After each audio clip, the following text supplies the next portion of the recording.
Apocalypse, I can obtain infinite upgrades by drawing cards. Hey! Look who's back for more adventures. We love having you here to continue this story that keeps us all awake. Important note, all of this is pure fiction, so don't try any techniques you hear here in real life. Your neighbor might call the cops. This amazing novel and all its rights belong to the original author. We're just the ones giving it voice and drama. Are you enjoying the show? Prove it by subscribing to our YouTube channel and leaving that like that motivates us so much. And if you want VIP access to exclusive content, our Patreon is waiting with things you won't find anywhere else. Chapter 551. So you think you can outsmart me? The first Emperor's celestial empire was collapsing. The collision of source energy levels was tearing everything apart in the alternate dimension. The Anu great source energy level being penetrated by countless kin soldiers drove it mad, but it was still a great source energy level being, defensively protecting itself. Moreover, within seconds, its condition began to stabilize and improve. The power of the alternate dimension came from Lin Qun, who was only at the evolver level. The spirit summoning talisman had raised Lin Qun's own combat power to the source energy level, but it hadn't simultaneously enhanced the alternate dimension. Therefore, even if the first Emperor's army could play a role, it was impossible to suppress a great source energy level being for too long.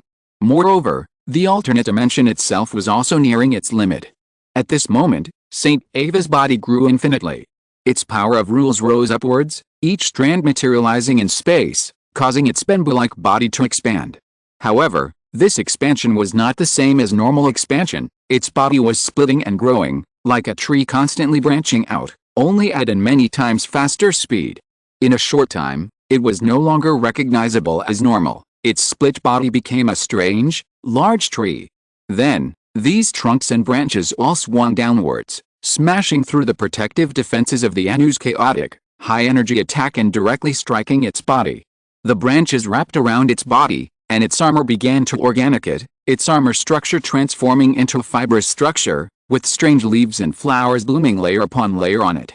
In the blink of an eye, under the influx of Saint Ava's power, the Anu's great source energy level seemed to be assimilated.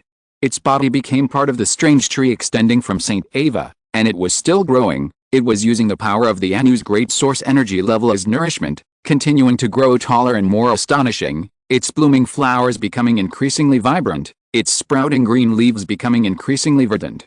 Saint Ava was source energy level 8. Normally, it couldn't withstand the Anu's great source energy level's attack, but now, in its frenzied state, how could it possibly stop it? But killing it was unrealistic for Saint Ava. It could only suppress it. At this moment, its frenzied roar could still be heard from within the tree of the Anu's great source energy level. And at that very moment, another figure rushed in from the side at high speed. It was Lin Qun. Seeing the Anu's great source energy level trapped, Lin Qun couldn't let this opportunity slip by. His immortal execution broken sword lashed out, directly piercing the deepest part of the tree trunk, where the Anu's great source energy level's true form resided. Lin Qun wanted to try and see if he could sever the head of this great source energy level being. Under Saint Ava's power, an ordinary source energy level being would probably have turned into a real plant by now, but the Anu's great source energy level was source energy 9. Its true form was not greatly affected, it was only suppressed under the combined power of Saint Ava and Wang Yuxing. However, Lin Qun's sword still missed. Even a starved camel is bigger than a horse. A steel arm, covered with flowers and grass, emerged from the tree trunk and still grabbed the blade of Lin Qun's broken immortal execution sword. The two clashed, producing a metallic clang. The trees obscured the Anu's great source energy level being's face, but its voice seemed to come from hell, roaring, "You want to kill me too? You think you can kill me?"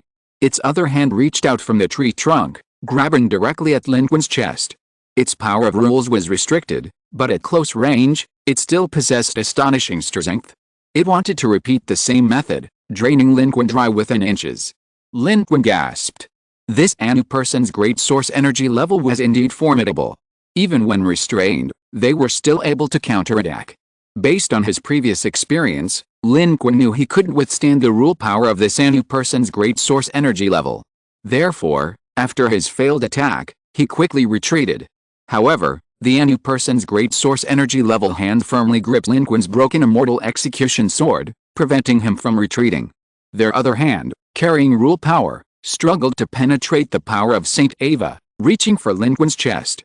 Lin Qun gritted his teeth, raising his other hand towards the sky. Qi Yuan Slash and Cartoon Force were activated. Cartoon Qi Yuan Slash. Directly downwards. This strike directly severed the Anu person's great source energy level hand that was gripping Lin Qun's broken immortal execution sword. The two-dimensional Qi Yuan Slash was invincible. Even if you were a source energy level 9, it wouldn't reason with you. The Anu, a great source energy level being, was filled with shock, anger, and disbelief. How is this possible? You're courting death, you're courting death. It never imagined that Lin Qun, besides his great source energy weapon, possessed something else capable of breaking its defenses. It was a dignified source energy level 9, while a source energy level 1 or 2 should theoretically have no means of harming it except through the power of rules. Yet, the reality before its eyes was undeniable. It had already seized what it considered Lin Qun's only threat, the broken immortal execution sword, yet Lin Qun still managed to cut off its arm using other methods. The sheer variety and terrifying power of this human's abilities were astounding, even to a great source energy level being like this. Even it, a source energy level 9, didn't possess so many unique and incredibly powerful techniques. What was so strange about this human's life? And because of this, it hadn't anticipated its own failure. The power of rules hadn't caught up yet, and Lin Qun successfully escaped, flying backwards. The alternate dimension closed, and with the wind blowing hard, it had to flee. Saint Ava was already running behind. Lin Qun wasn't at the source energy level and wasn't fully aware of the power gap, but it knew that being able to restrain the Anu great source energy level 9 was already a very good result. Killing it while restrained was simply impossible. Therefore, immediately after its successful attack, it fled without warning Lin Qun, the human. There was no need. If Lin Qun had truly killed the Anu great source energy level, it would only benefit. If you were killed in return, it would also only benefit. If neither died, it wouldn't lose anything. Lin Qun's failure to kill the Anu great source energy level seemed normal to it, but it hadn't expected Lin Qun to display other methods, severing the Anu great source energy level's arm without using a great source energy level weapon. A source energy level 9 physique was already terrifying, and with the added support of a large amount of dark energy and rule power, ordinary life forms couldn't possibly injure it. But, and in the arena, Lin Qun had already used this opportunity to escape at lightning speed.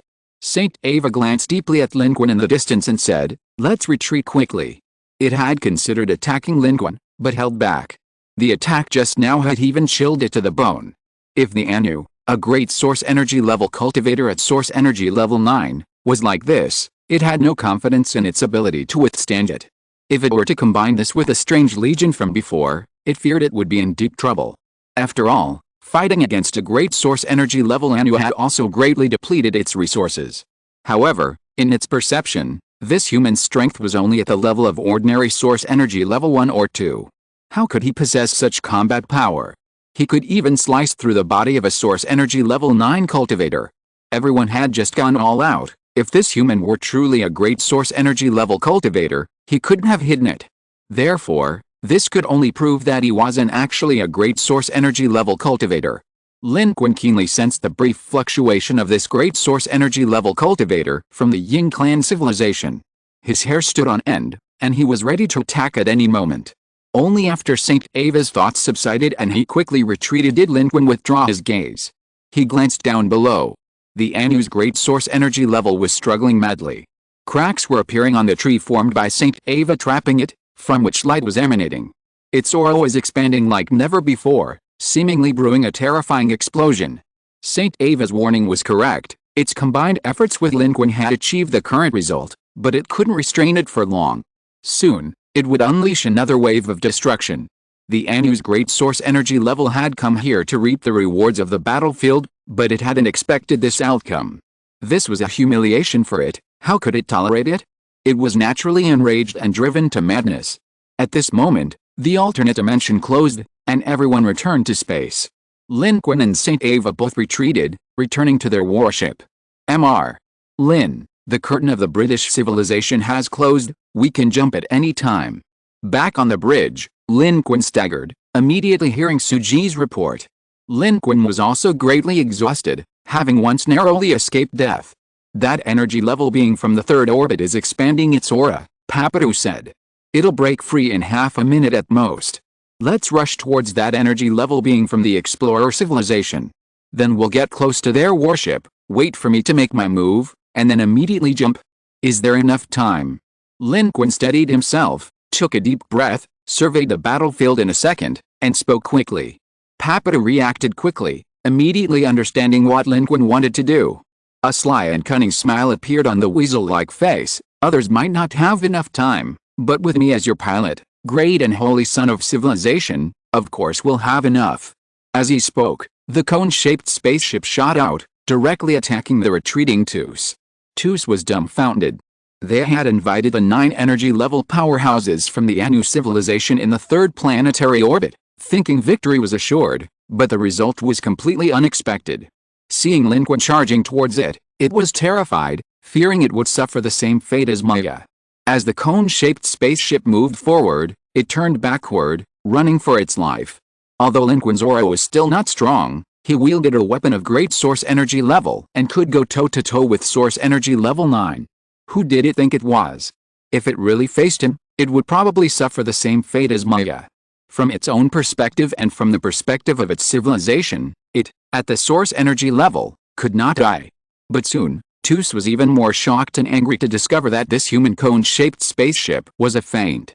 It seemed to be chasing it, but its target was not it at all. Instead, it was their triangular giant ship on the other side. The 2 triangular giant ships of the explorer civilization stood in space. One of them, which had been cleaved in 2 by Lin Qun's sword energy, was moving relatively slowly and was positioned further forward. At this moment, it became Lin Qun's target. Behind them, the energy level reaction of the Anu's great source energy level intensified, indicating it was about to break free. At this moment, Lin Qun once again projected his source energy level image into the starry sky, looking down upon the heavens and conjuring an unprecedentedly massive Qiyuan slash, over 500 meters in diameter, which he then slashed down from space.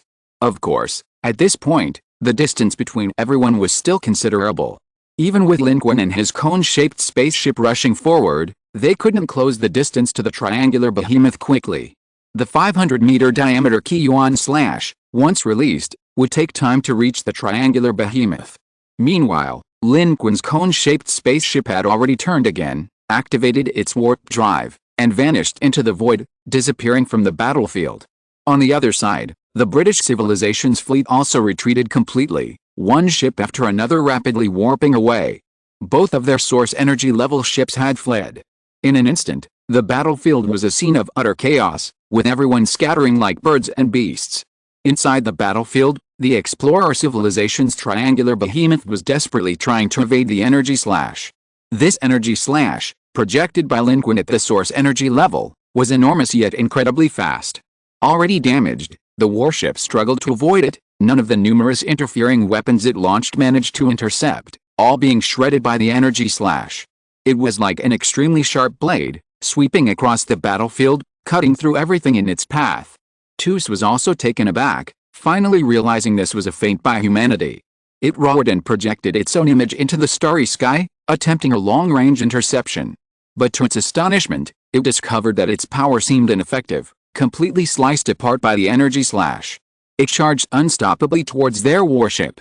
The triangular behemoth couldn't even run, it only managed to shift a portion of its position to receive the attack from a relatively insignificant spot.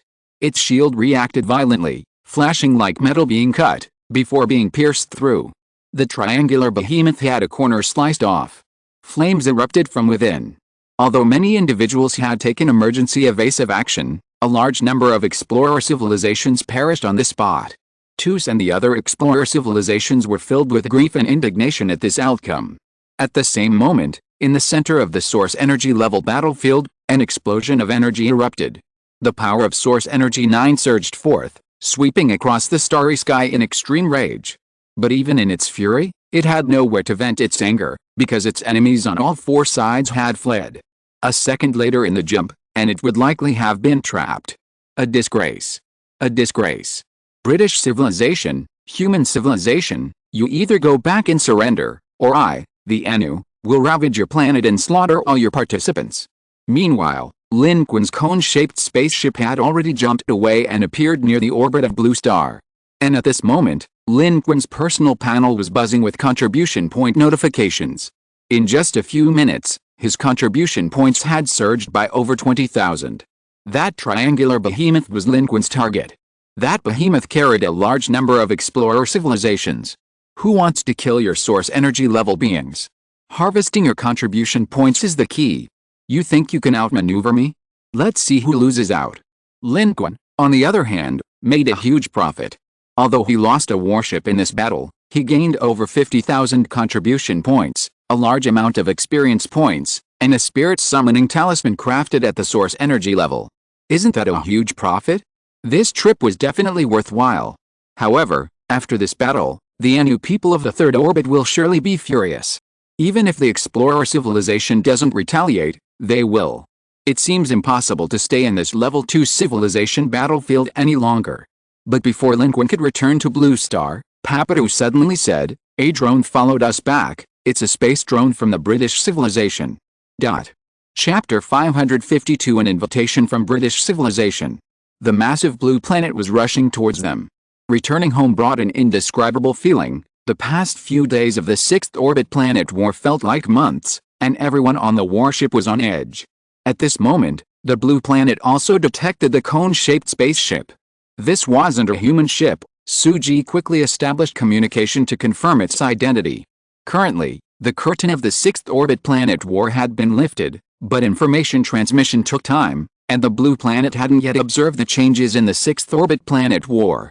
The command center took the return of Lin Qun and his group very seriously and was overjoyed, making preparations to welcome them. The Supreme Commander, an elderly man, personally contacted the cone-shaped spaceship, saying, "Mr. Lin, the blue planet and all of humanity in the Federation welcome you back. What happened? I must warn you, you've been followed. We probably need to leave this level 2 civilization battlefield as soon as possible," was Lin Qun's reply. The British civilization's drone made no attempt to hide and was immediately detected by the cone-shaped spaceship and the surface of the blue planet. At this moment, it was flying relatively stationary in space, one in front of the other, alongside the human cone-shaped spaceship. At Lin Qun's instruction, Papadu reduced the speed of the cone-shaped spaceship, and the British civilization's drone also stopped. It had become the focus of all of Blue Star. What are they doing following us? Mr.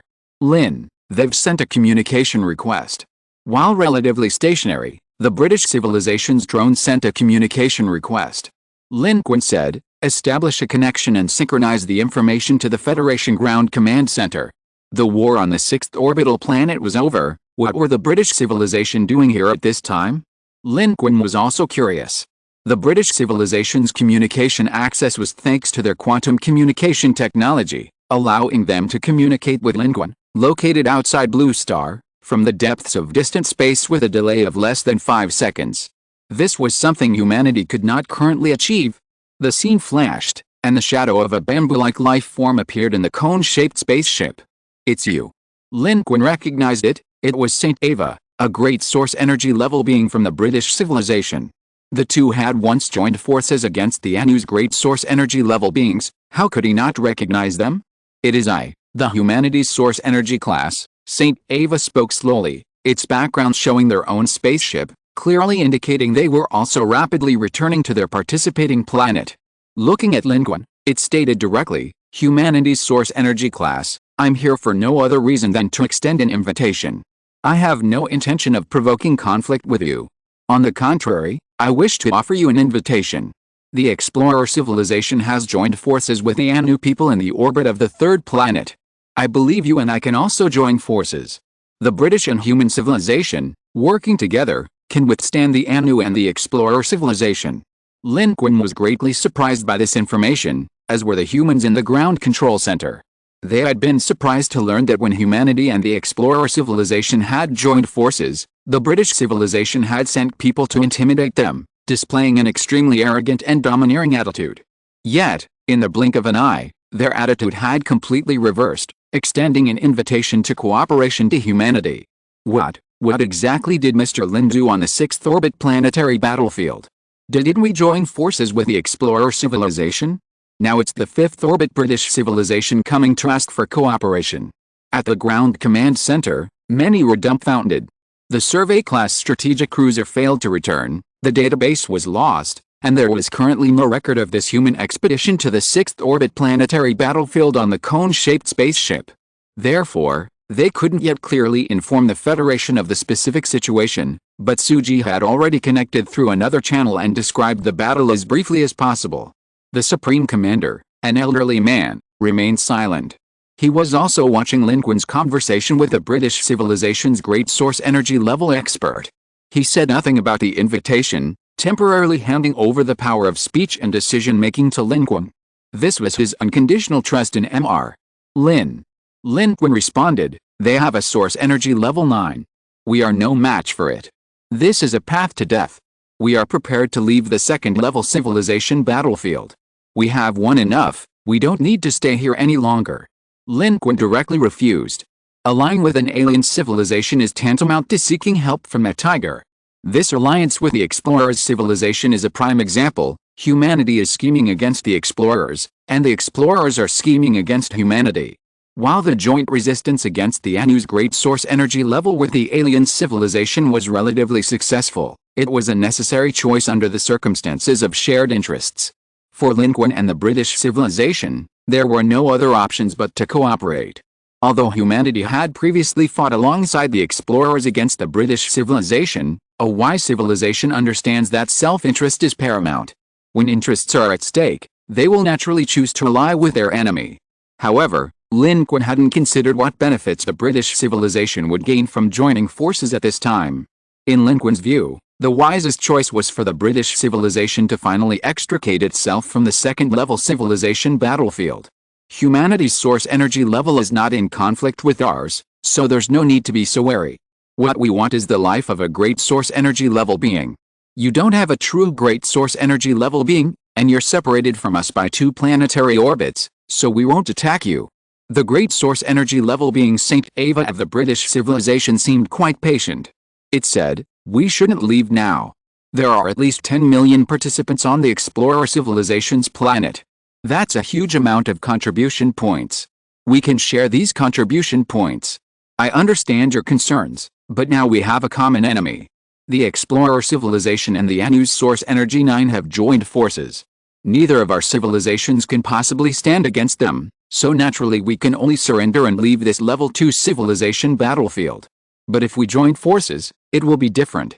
We can replicate the success of today's battle, join forces to fight the enemy, and render the helpers brought in by the explorer civilization useless. 10 million participants. That's 10 million contribution points.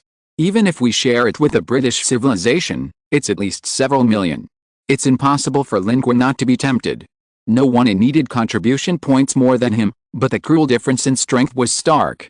Lin Qun had faced source energy level 3 and source energy level 9 consecutively this time, and he was acutely aware of the power gap between them.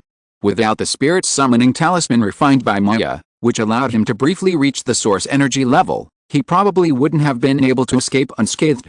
The power gap was too great. Going again would be suicide. Because the spirit summoning talisman had a consumption limit, this use had used up more than half of its power.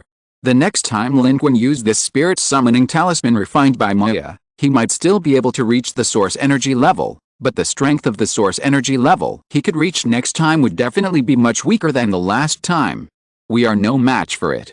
In today's battle, even with you and me joining forces, we couldn't kill it, we only temporarily restricted it, and we couldn't even kill it, we simply don't have the ability to fight against it. If we can't deal with the source energy level 9, we have no chance of reaping the benefits of the explorer civilization. Tempted as he was, Lin Qun was very realistic. Saint Ava of the British civilization shook his head upon hearing this, saying, "Humanity's source energy level? You're mistaken. Who said we need to kill a source energy level 9?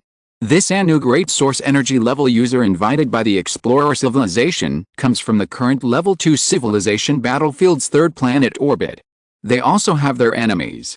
And with today's battle, soon the entire level 2 civilization battlefield will know that the Anu's source energy level 9 has made its move at the 6th orbit planet location, and their 3rd orbit contestant planet is likely vacant. If you were their enemy, what would you do?" Lin Qun reacted, saying, "You mean, we don't need to defeat it at all, We just need to delay it, and this Anu Source Energy Level 9 user invited by the Explorer civilization will leave on its own and return to its planet. The orbits ahead are different from those behind. Although the first and second orbits also have 3 and 2 contestant planets respectively, their strength is incomparable.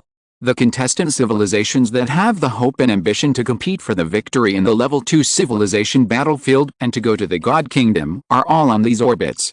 Therefore, their goal is not to harvest the contribution points of others, but to eliminate their own opponents.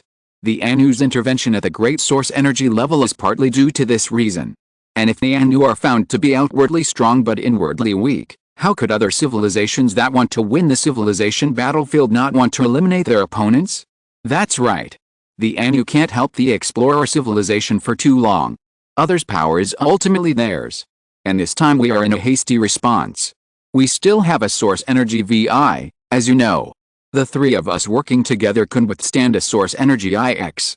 When the time comes, once the Anu's Source Energy Level 9 retreats, we can join forces to reap the rewards from the Explorer civilization's planet. Of their 2 Source Energy Level beings, one has already been killed by you, and the remaining Source Energy Level 4 is utterly vulnerable to our 3 Source Energy Level beings. Moreover, this opportunity will arrive very soon.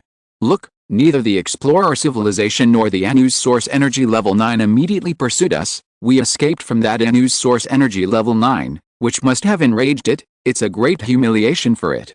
But have you considered why it didn't immediately chase after us? Because the curtain has been drawn, its location has been exposed. Source Energy Level beings of its caliber are top-tier powerhouses that every civilization closely monitors. I don't know if you've detected it, but its aura has disappeared from the 6th orbital planet. It's deliberately concealing itself, making its location unclear. It will only dare to attack again after disappearing for a period of time, waiting for other hostile civilizations of the Anu to carry it away. Because right now, the enemies of the Anu are probably already sharpening their knives. If it dares to make another move on the battlefield in outer orbit, it will be like walking into their line of fire. They will immediately seize this opportunity to wipe out the Anu's participating planets. It and the Explorer civilization can only wait for their enemies to relax, for their raised blades to be temporarily lowered, before it dares to strike. Saint Ava's words were quite tempting and his analysis very reasonable. Its observation organs were fixed on Lin Qun as it said, at that time, we can compete to take action and harvest the Explorer civilization's participants. Everyone can rely on their own abilities. Whoever harvests faster will have more contribution points, and whoever harvests slower will have fewer contribution points. That's fair, isn't it? If I'm not mistaken, you and your civilization should really need these contribution points, right? Lin Qun was tempted. Who wouldn't want the contribution points of an entire participating civilization from the Explorer civilization? The number of participants from the Explorer civilization far exceeds that of the Ice Energy clan. Even with a massive bombardment by the British civilization, so many participants still exist. Saint Ava's words also make a lot of sense. Continuing to remain in the Level 2 civilization battlefield would be very beneficial for both humanity and the Lin Qun. This situation is highly advantageous for both. However, cooperation with alien civilizations still requires caution. Especially since the British civilization's cooperation request this time is quite profound, to join forces against a Source Energy 9. It's impossible for Lin Qun not to have some reservations. However, Lin Qun also sees the British civilization's greed. They are unwilling to leave the current Level 2 civilization battlefield and want to continue fighting. Perhaps their goal is also the victor of the civilization battlefield. The British civilization may not be considered a top-tier civilization in this Cloud Pattern Star System's Level 2 civilization battlefield, but with a Source Energy 8 and a Source Energy 6, they still have a chance. After all, the civilization battlefield is a chaotic free-for-all. Lin Qun said, as you said, since it doesn't dare retaliate against us immediately, we can rest for a while. We'll give you an answer later. Our drones are parked here, and communications are open to you. You can contact us anytime you want. Saint Ava left these words and ended the conversation. As a major energy level being of the British civilization, it held a supreme position within its own civilization. The fact that it had spoken so much with Lin Qun, a human, was already a sign of its complete approval. After the communication ended, Lin Qun pondered for a moment, but he didn't express his opinion further. Instead, He had Suji transmit all the information to the ground command. Lin Qun's eyes flickered, and he directly consumed experience points, leveling up twice. Killing Maya granted him 21 million experience points. Killing the British civilization participants and the Explorer civilization participants also yielded considerable experience, enough to level up twice in a row. Level 77, 300050, 1580000, Strength 999, Agility 999, Constitution 999, Energy 900.6 900.6, Dark Energy 999/999, having leveled up twice. Although the data showed his strength was already 999, Lin Qun estimated that his strength should have reached over 1,100, and his constitution was almost at 1,100. With the 2 level increases and the extra 50 energy points gained from cultivating the first level of the Great Evolution technique, Lin Qun's energy had actually increased by 110 points recently.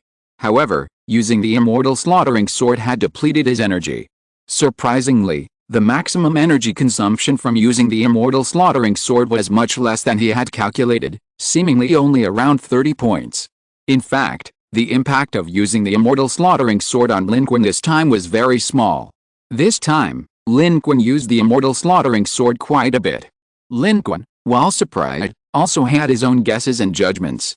He estimated that this was most likely because he had reached the source energy level at the time, and the effects of cultivating the Great Evolution technique were also at play. The former brought him closer to the true realm of the immortal execution sword, while the latter enhanced Lin Qun's spiritual cultivation. However, this was actually a good thing. It meant that the side effects of Lin Qun using the remnant immortal execution sword were greatly reduced. If you are listening to this novel on a channel other than Fanfic World, it means it was downloaded and re-uploaded without effort. We warmly invite you to visit our channel, Fanfic World. There you will find the original version of this story and many other novels of various genres. We look forward to seeing you dive into a world of incredible novels. Chapter 553, Synthesizing the Southern Heavenly Gate. The cone-shaped spaceship is heading into Blue Star. All information about this operation has been transmitted back. The Federation is fully aware of everything that happened in the 6th orbital planet battle, and with the invitation from the British civilization, the Supreme Commander, the Elder, convened an emergency Federation meeting. Lin Qun will also participate. The main purpose of this meeting is to discuss whether to stay or leave. The key to deciding whether to stay or leave is whether to join forces with the British civilization. Personnel are being recruited, and Lin Qun is on his way back to Blue Star. He didn't stay on the spaceship bridge but returned to his room at the back, claiming to rest, but actually taking the opportunity to draw cards. In this round of combat, Lin Qun gained more than 50,000 contribution points, enough for at least 5 draws in the level 4 card pool. The level upgrade is complete, and what's left is naturally to draw cards. Now that the crisis has been temporarily resolved and they have returned to Blue Star, it will take a little time to return to the surface, so drawing cards is just right. Before drawing cards, Lin Qun also glanced at his alternate dimension. After all, his alternate dimension had made a significant contribution in this source energy level battle, but it had also suffered a considerable impact. It would be impossible not to worry. However, that worry was clearly unnecessary. At this moment, less than 12 hours had passed, and the alternate dimension still maintained the appearance of the destroyed Qin Dynasty era. The entire world was devoid of life, and although the flow of dark energy was chaotic, it was still within a controllable range. The alternate dimension itself showed no obvious damage. Standing in this desolate alternate dimension, Lin Qun didn't need to fly over to investigate. He could sense the situation simply by closing his eyes. He was somewhat surprised. His alternate dimension was definitely a special, overpowered ability. Its resilience was unmatched by other evolved beings' alternate dimensions, and what was even more terrifying was the performance of the Qin Dynasty in this alternate dimension. The king was leading his troops. Undeterred, the mission was accomplished. Lin Qun now understood what Li Daoyuan had said earlier. His own abilities determined the lower limit of the alternate dimension, but the upper limit was not absolute. His alternate dimension still had the potential for development. Truly worthy of being called a second cheat code. Earth help me! Lin Qun exclaimed. With the alternate dimension unharmed, he was relieved and returned to reality. With the fairy's good fortune, Lin Qun immediately began a new round of card drawing. The first card quickly appeared. It shimmered with the golden light. Name: Yijinjing Manual Card Type, Item card grade. A description: using this item card, you will obtain a copy of the Yijinjing Manual. Cultivating according to this manual is a crucial internal martial arts technique, profound in meaning and every word a gem. Successful cultivation will greatly enhance all attributes. Condense: this was a manual card. Moreover, it was in book form. This Yijinjing was clearly not the cultivation version from Lin Qun's normal world, but a divine martial arts manual from the martial arts world, a top-tier internal martial arts technique. Seeing this technique, Lin Qun's heart stirred. This technique could be given to the Federation. Lin Qun had already embarked on the path of cultivation. Internal martial arts techniques were useless to him, but they might be of great use to the people of the Federation. This was yet another path in martial arts.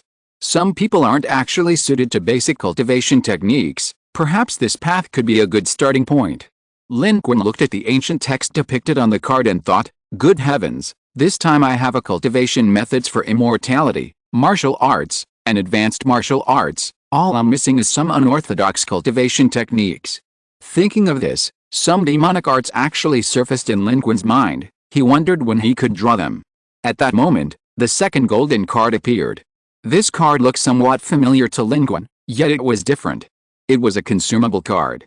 Name: One Punch Man Normal Punch. Type: Skill card. Consumable card. 15 uses. Skill card. Rank A. Description: this skill card can be activated 15 times. Each activation requires completing a ritual. After completing the ritual, the user gains the opportunity to use the One Punch Man Normal Punch card. Once this opportunity is obtained, the user can throw a punch at any target in any form and in any way. All such punches will be considered as using a normal punch, and will have the same power and effect as Sadama's serious punch in One Punch Man. Special Note 1. This skill card requires a special ritual to activate. The user must be bald. Special Note 2. I'm bald, and I've become stronger. Conditionalize. The golden card depicts none other than the bald One Punch Man. When Lin Qun saw this card, he initially thought he had drawn another Serious Fist card, but upon closer inspection, he realized something was wrong. This time, he had drawn a Normal Fist card. Serious Fist cards have 3 uses, while Normal Fist cards have a full 15. The Normal Fist's power is somewhat weaker than Serious Fist, so the increased uses are understandable. However, Lin Qun discovered a key feature of Normal Fist: it can be used consecutively. Previously, with Serious Fist, the bald man could only gain 1 punch per use, requiring the 3-use card to be split into 3 separate uses. But this Normal Fist card is different. After completing the ritual, one can obviously choose to use only 1 punch or simply use all 15 uses. 15 consecutive punches, even ordinary ones, were quite impressive. At that moment, the third card slowly appeared before Lin Qun. It was also a golden card. However, this golden card was slightly different. A prismatic light mark faintly appeared on its surface. Lin Qun's heart stirred. He felt at this time, he seemed to have drawn a different card. Was the fairy's luck really on its side today? Name: All. Type: Skill card. Description: using this skill card grants the all of the 9 secrets of covering the sky. Using the all technique has a certain probability of triggering and greatly increasing a single or all attributes tenfold, significantly boosting combat power. After using the all technique, the user will experience a period of weakness. The length and impact of this weakness period are related to the user's strength. The stronger the user, the shorter the weakness period and the less impact they will suffer. Duration: 10 minutes. Special Note 1. This ability cannot be used simultaneously with the 8 forbidden techniques. Special Note 2. This card is one of the 9 Secret Series cards: Lin, Bing, Dao, Zhe, Ji, Shu, Zhu, Jin, Xing. Collecting all 9 secret cards allows them to be combined into one, possessing supreme power and becoming invincible. Load. Lin Qun's eyes widened. It really worked. He drew one of the 9 secrets of shrouding the heavens, the G secret. It can greatly enhance combat power. The effect of this skill has obviously been modified based on the actual situation. If triggered successfully, it can increase a certain attribute by 10 times or all attributes by 1. Of course, its characteristics are similar to those in the original work. This thing is a skill that is quite luck dependent. Whether it can be triggered, and to what extent, depends on luck. But without a doubt, this is an ace skill for challenging opponents of higher levels. The protagonists in Shrouding the Heavens have always challenged opponents of higher levels. And this G-secret, as long as you are not too unlucky, even if it doesn't increase all attributes by 10 times, even if it only increases one attribute by 10 times, it is still very considerable. Lin Qun currently has all his attributes above 1000 points, except for his energy. 1000 attribute points multiplied tenfold equals 10,000 attribute points. Any one of his attributes could be boosted to tens of thousands. And if you were to combine this with Amidst's spirit summoning talisman, reaching the source energy level, mastering the power of rules. If you were lucky enough to get a tenfold boost to all attributes, could his combat power be comparable to a great source energy level? The alternate dimension and source energy level rule power of evolved beings are very powerful, but attributes are always fundamental and important, especially at the same level. If Lin Qun could reach the source energy level with the help of the spirit summoning talisman, combined with this all-word technique, he would have extremely terrifying combat power. And this card is only one of the 9 secrets of covering the sky. Lin Qun's memories of the 9 secrets are not very clear, but he remembers that it is a very powerful set of secret techniques created by a supreme figure in Taoism. Because it was too powerful, it was broken up. Each word in the 9 secrets corresponds to a supreme secret technique in a certain domain, and this all-word secret technique even seems ordinary. This card is considered A grade, the others are likely to be of higher grades. As the card's description states, the 9 secrets combined will possess unparalleled power, even making one invincible. Lin Qun didn't hesitate to load it. A thunderous boom resounded in his mind, as if countless celestial sounds echoed. A golden character, meaning all, appeared in the center of his forehead, flashing by in an instant. The technique was deeply imprinted in Lin Qun's heart. As a skill card directly obtained from the draw, loading it meant he had directly comprehended the secret and could use it immediately. A golden light flashed in Lin Qun's eyes. And just then, the last card of this round of draws appeared. This card is also part of the series. Seeing it, Lin Qun muttered, "Am I having such good luck today?" Because the golden card appearing before him was none other than the last card in the Heavenly King Assistance card series currently in Lin Qun's possession. Name, Northern Heavenly King 3 type, summoning card rank, a description. Using this card will gain the attention of one of the 4 Heavenly Kings, the Northern Heavenly King Vaishravana, and, depending on his likes and dislikes, receive the assistance of his avatar. Duration: 3 minutes. Special Note 1, this card is part of the Southern Heavenly Gate Assistance card set. Collect the Eastern Heavenly King Assistance card, the Southern Heavenly King Assistance card, the Western Heavenly King Assistance card, and the Northern Heavenly King Assistance card to synthesize the card Southern Heavenly Gate.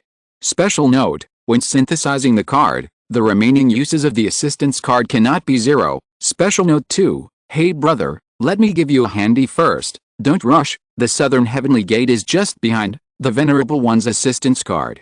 It's finally here. Lin Qun had already drawn 3 cards from this series, and even used them all. He still had one chance left to summon the Eastern King of the Nation's Assistance card. He had only summoned the King of Growth and the King of Wide Vision once each, leaving him with 2 chances.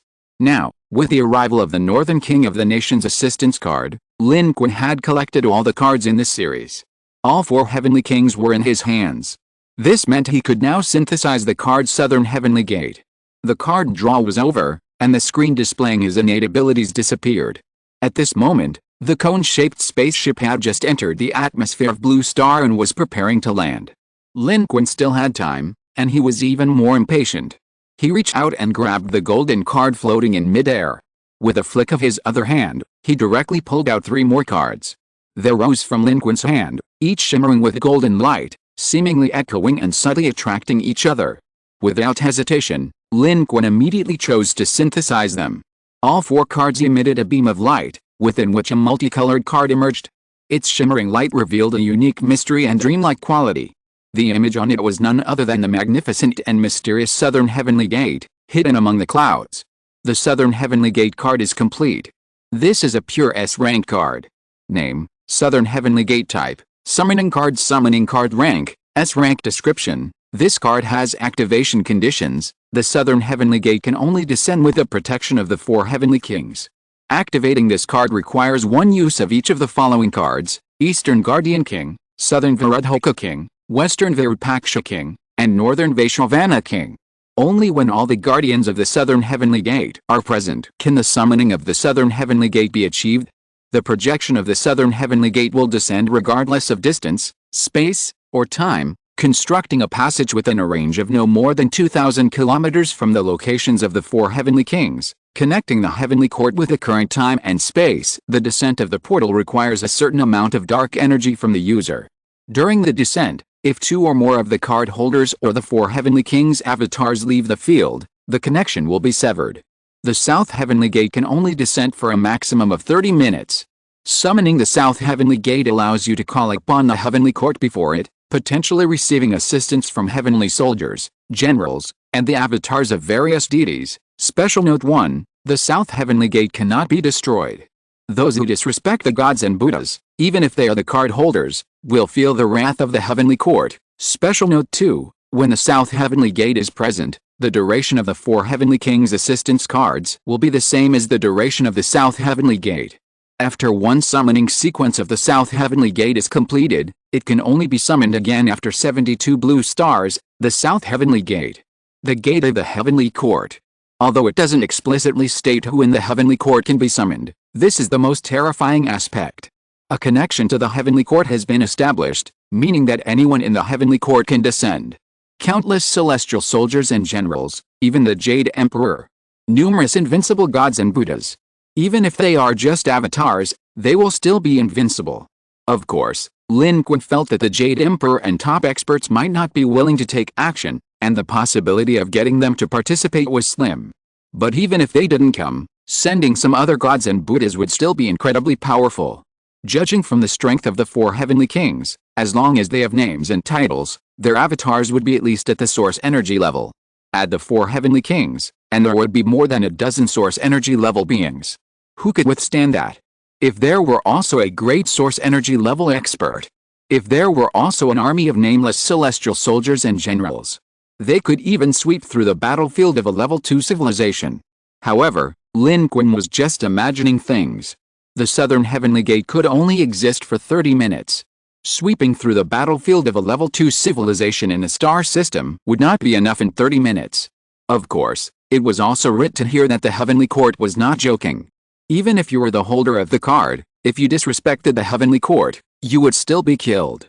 At best, the Southern Heavenly Gate will be closed directly. At worst, await divine punishment.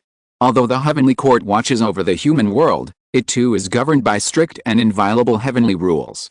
And when the Southern Heavenly Gate is present, the duration of the four heavenly kings' cards will be identical to the Southern Heavenly Gate's existence. In other words, when the Southern Heavenly Gate is present, the original 3-minute duration of the four heavenly kings' support cards will no longer apply.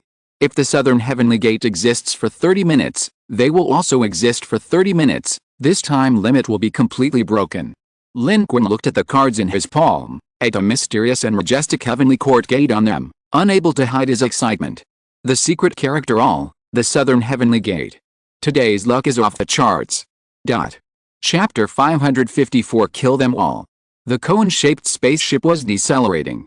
Below, under the artificial sun, the surface of Blue Star had partially melted its ice and snow. The temperature in Jinling at this moment was roughly equivalent to the beginning of winter in northeast China.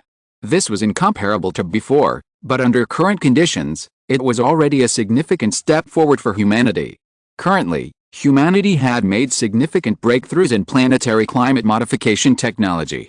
As far as Lin Qun knew, humanity had also made breakthroughs in the core technology research of planetary engines. In the future, rocks becoming a major energy source would no longer be a dream, and humanity's energy crisis would be further resolved, eliminating the need to purchase large quantities of nuclear resources from the contribution point shop. The changes in the Federation were even more profound. The Federation was currently absorbing the advanced technologies provided by the Explorer civilization. The Explorers played a clever game. They openly handed over the technology to us, seemingly with great sincerity, but in reality, they had planned it all along, intending for us to have the technology but not the life to use it. But now, it's their turn to die, and these technologies will be of great help to us. Outside the cone-shaped spaceship, Gu Pan came to pick up Lin Qun and led him directly to the Jinling headquarters. Gu Pan, having been promoted multiple times, is now a key figure in the Jinling headquarters. However, one job remains unchanged, serving Lin Qun. She is currently responsible for escorting Lin Qun to the conference room. In Lin Qun's presence, Gu Pan hasn't changed much, only appearing more mature and confident, even more radiant than before. This is a benefit of cultivation. According to Gu Pan herself, she has also practiced basic cultivation techniques. Although her talent is lacking and her cultivation speed is slow, it still greatly benefits her body. The numerous cultivation methods brought by Lin Qun are quietly changing the Federation. For some, these methods directly enhance their strength, transforming them from weak to strong. However, these individuals are ultimately a minority. Most people are actually relying on these methods to improve their overall physical condition, resulting in better health and even longevity. Lin Qun followed behind her, listening to her description, and smiled. Exactly. The explorer civilization had made a clever plan. If things had unfolded as they envisioned, they would undoubtedly have reaped enormous profits. Unfortunately, they had shot themselves in the foot, and now, among the various civilizations, they were the ones suffering the most severe losses. At this moment, Lin Qun and his group moved forward, while behind them, the cone-shaped spaceship was being surrounded by the relevant teams.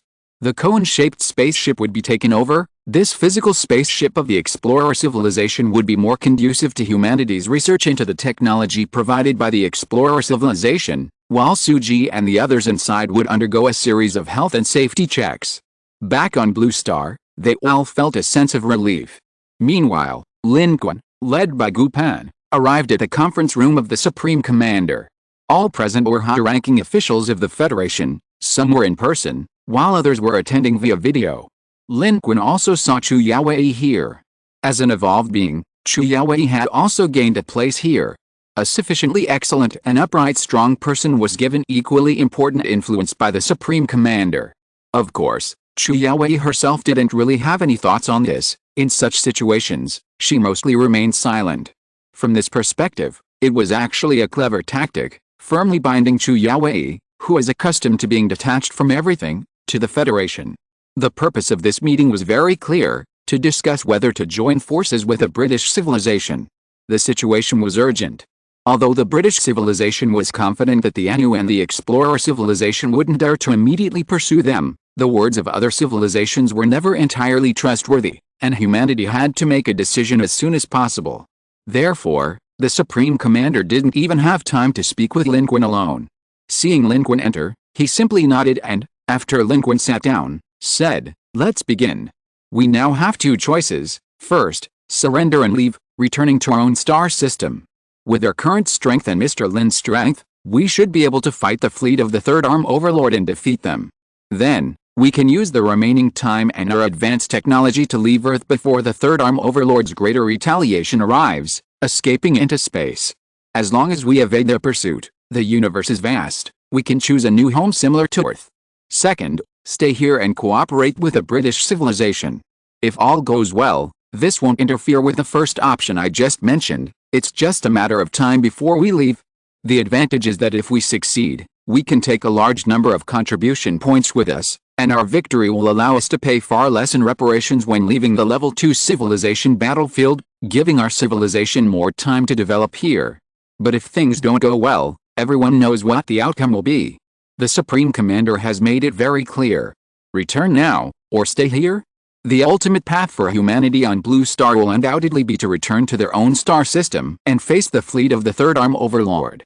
Previously, humanity desperately developed itself for this purpose, so that upon returning from the second-level civilization battlefield, they could deal with the Third Arm Overlord's fleet that had forced them into that battlefield.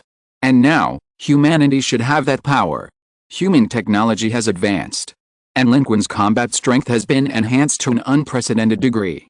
With the Southern Heavenly Gate in hand, Lin Qun is truly not afraid of the Third Arm Overlord's fleet. Although currently, he only has one chance left with his Heavenly King Assistance card and the Heavenly King of Holding the Nation Assistance card, meaning the Southern Heavenly Gate can only be summoned once. One is enough to deal with the Third Arm Overlord's fleet. Moreover, although the Heavenly King of Holding the Nation Assistance card only has one chance left, Lin Qun knows that there are duplicate cards in the card pool, meaning he still has a chance to draw the Heavenly King of Holding the Nation Assistance card. The Southern Heavenly Gate will certainly not only have one chance to be activated. With the Southern Heavenly Gate in hand, the fleet of the Third Arm Overlord would no longer be a threat. Moreover, Lin Qun estimated that the four-arm great source energy level among the Third Arm Overlords wouldn't be as powerful as before. The Spoon Killer had been attacking that four-arm great source energy level for just as long as they had been in the second-level civilization battlefield. Even a great source energy level would be on the verge of collapse, right? It might even have gone mad, or perhaps even left a blue star system.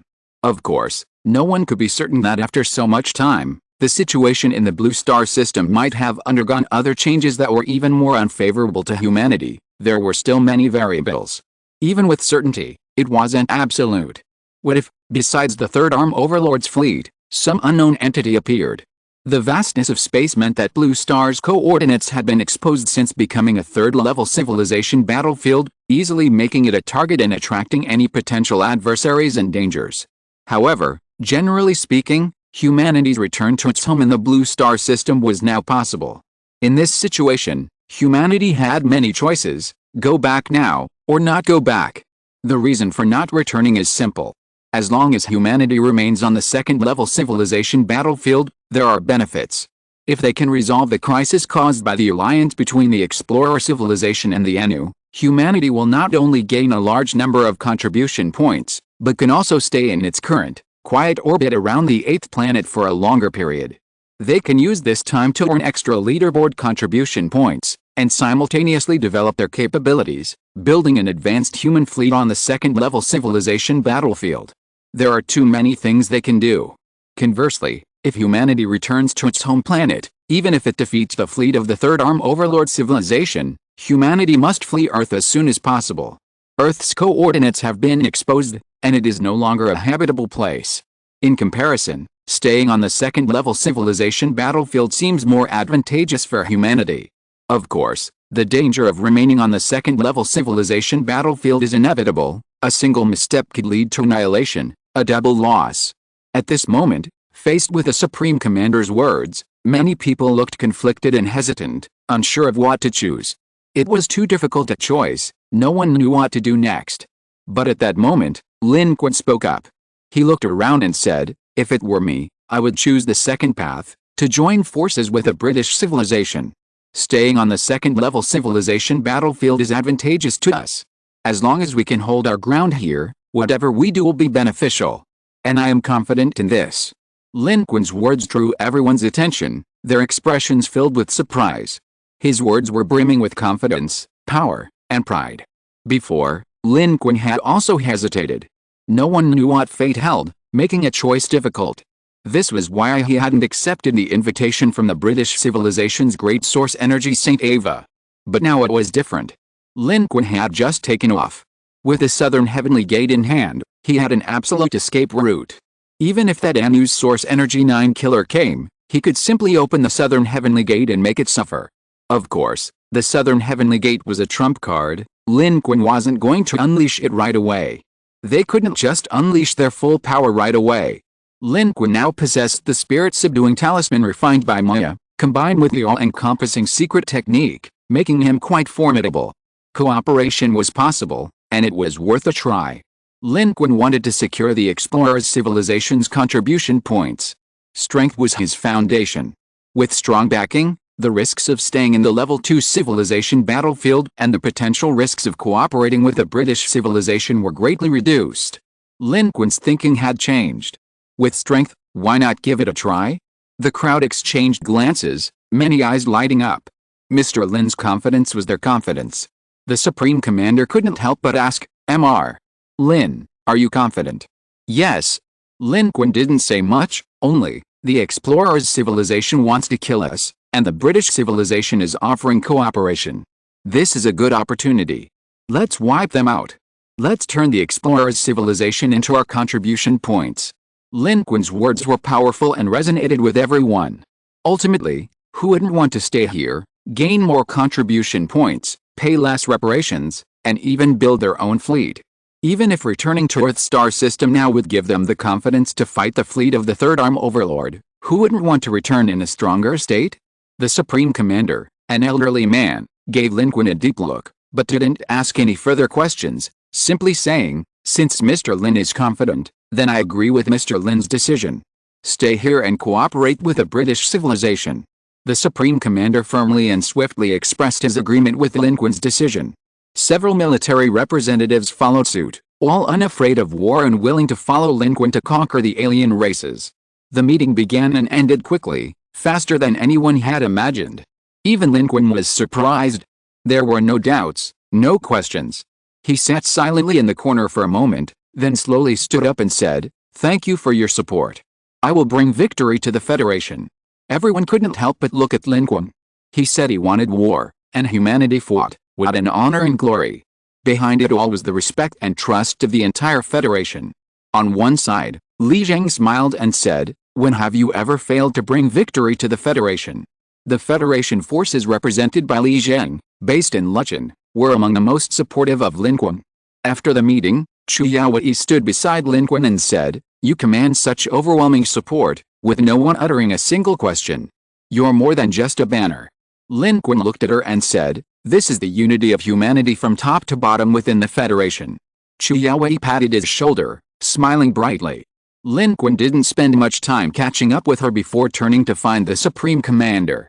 Although they hadn't discussed much in the meeting, they still needed to exchange ideas privately. This was to give the Supreme Commander a clear understanding so that he would be well prepared for the next step. Once the decision was made, humanity would contact the British civilization and prepare to join forces. During this meeting, Lin Qun handed over the Yijinjing, muscle tendon changing classic, to the Supreme Commander. Lin Qun had already embarked on the path of cultivation, currently practicing multiple techniques simultaneously. The Yijinjing was useless to him, practicing it would be a waste of his precious time. However, giving it to the Federation undoubtedly opened up new possibilities for countless humans within the Federation. The Supreme Commander was already accustomed to Lin Qun's endless stream of cultivation methods, saying, "I'll give it to the staff at the Federation's cultivation center as soon as possible to promote this new method." Currently, the Federation has established a dedicated cultivation department to digest the methods provided by Lin Qun and to assist in the nationwide cultivation movement. The Supreme Commander said, "Then, Lin Qun, you go and contact the Yingzhou civilization and tell them our decision." Chapter 555 Evolution of the Stars. The fifth orbital planet. The territory of the British civilization. Their expeditionary fleet has successfully returned. Yuan Nengliu Qizin began self-healing upon his return. Saint Ava led the British civilization in reorganizing its defenses. We successfully escaped from a Yuan Nang 9 subordinate. We are the closest and the most overtly threatened.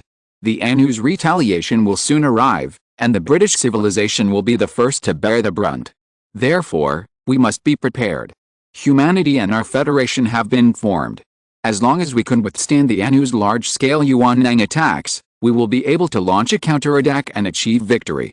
Before him, many British civilization beings, all clad in red robes, prostrated respectfully. They appeared to be prominent figures within the British civilization. "My lord, we understand. We will proceed to prepare immediately. The planetary defense system will be activated at once. The explorer civilization tricked us. We will make them pay a bloody price.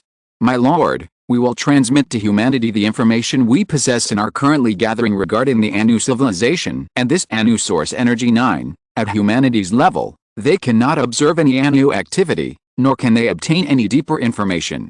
These high-ranking officials, filled with immense awe for their own great source energy level, obeyed orders and departed to prepare. Only one remained, saying, "My lord, should we prepare a great gift for humanity, once they have lost their usefulness, then?" This high-ranking official from the Ying civilization did not continue, only a cold glint flashing in his eyes. Saint Ava, however, fell into deep thought, recalling the battle on the sixth planet's orbit. After a moment of silence, it said, "Humanity has promised that once the Anu's source energy 9 clearly appears here, they will make their move. Human civilization is somewhat strange. The explorer civilization tried to outmaneuver them, but suffered heavy losses. If they hadn't arrogantly tried to kill two birds with one stone by bringing humanity into the war for the sixth orbital planet, their plan might have succeeded, and both Qizin and I would be left there. But they failed and reaped what they sowed.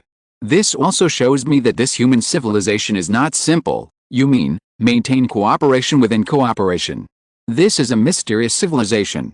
Their technology is far below the average level expected in a level 2 civilization battlefield, yet they are still able to enter the level 2 battlefield, which must be unique. We don't know their depths, and this alliance is hard-won.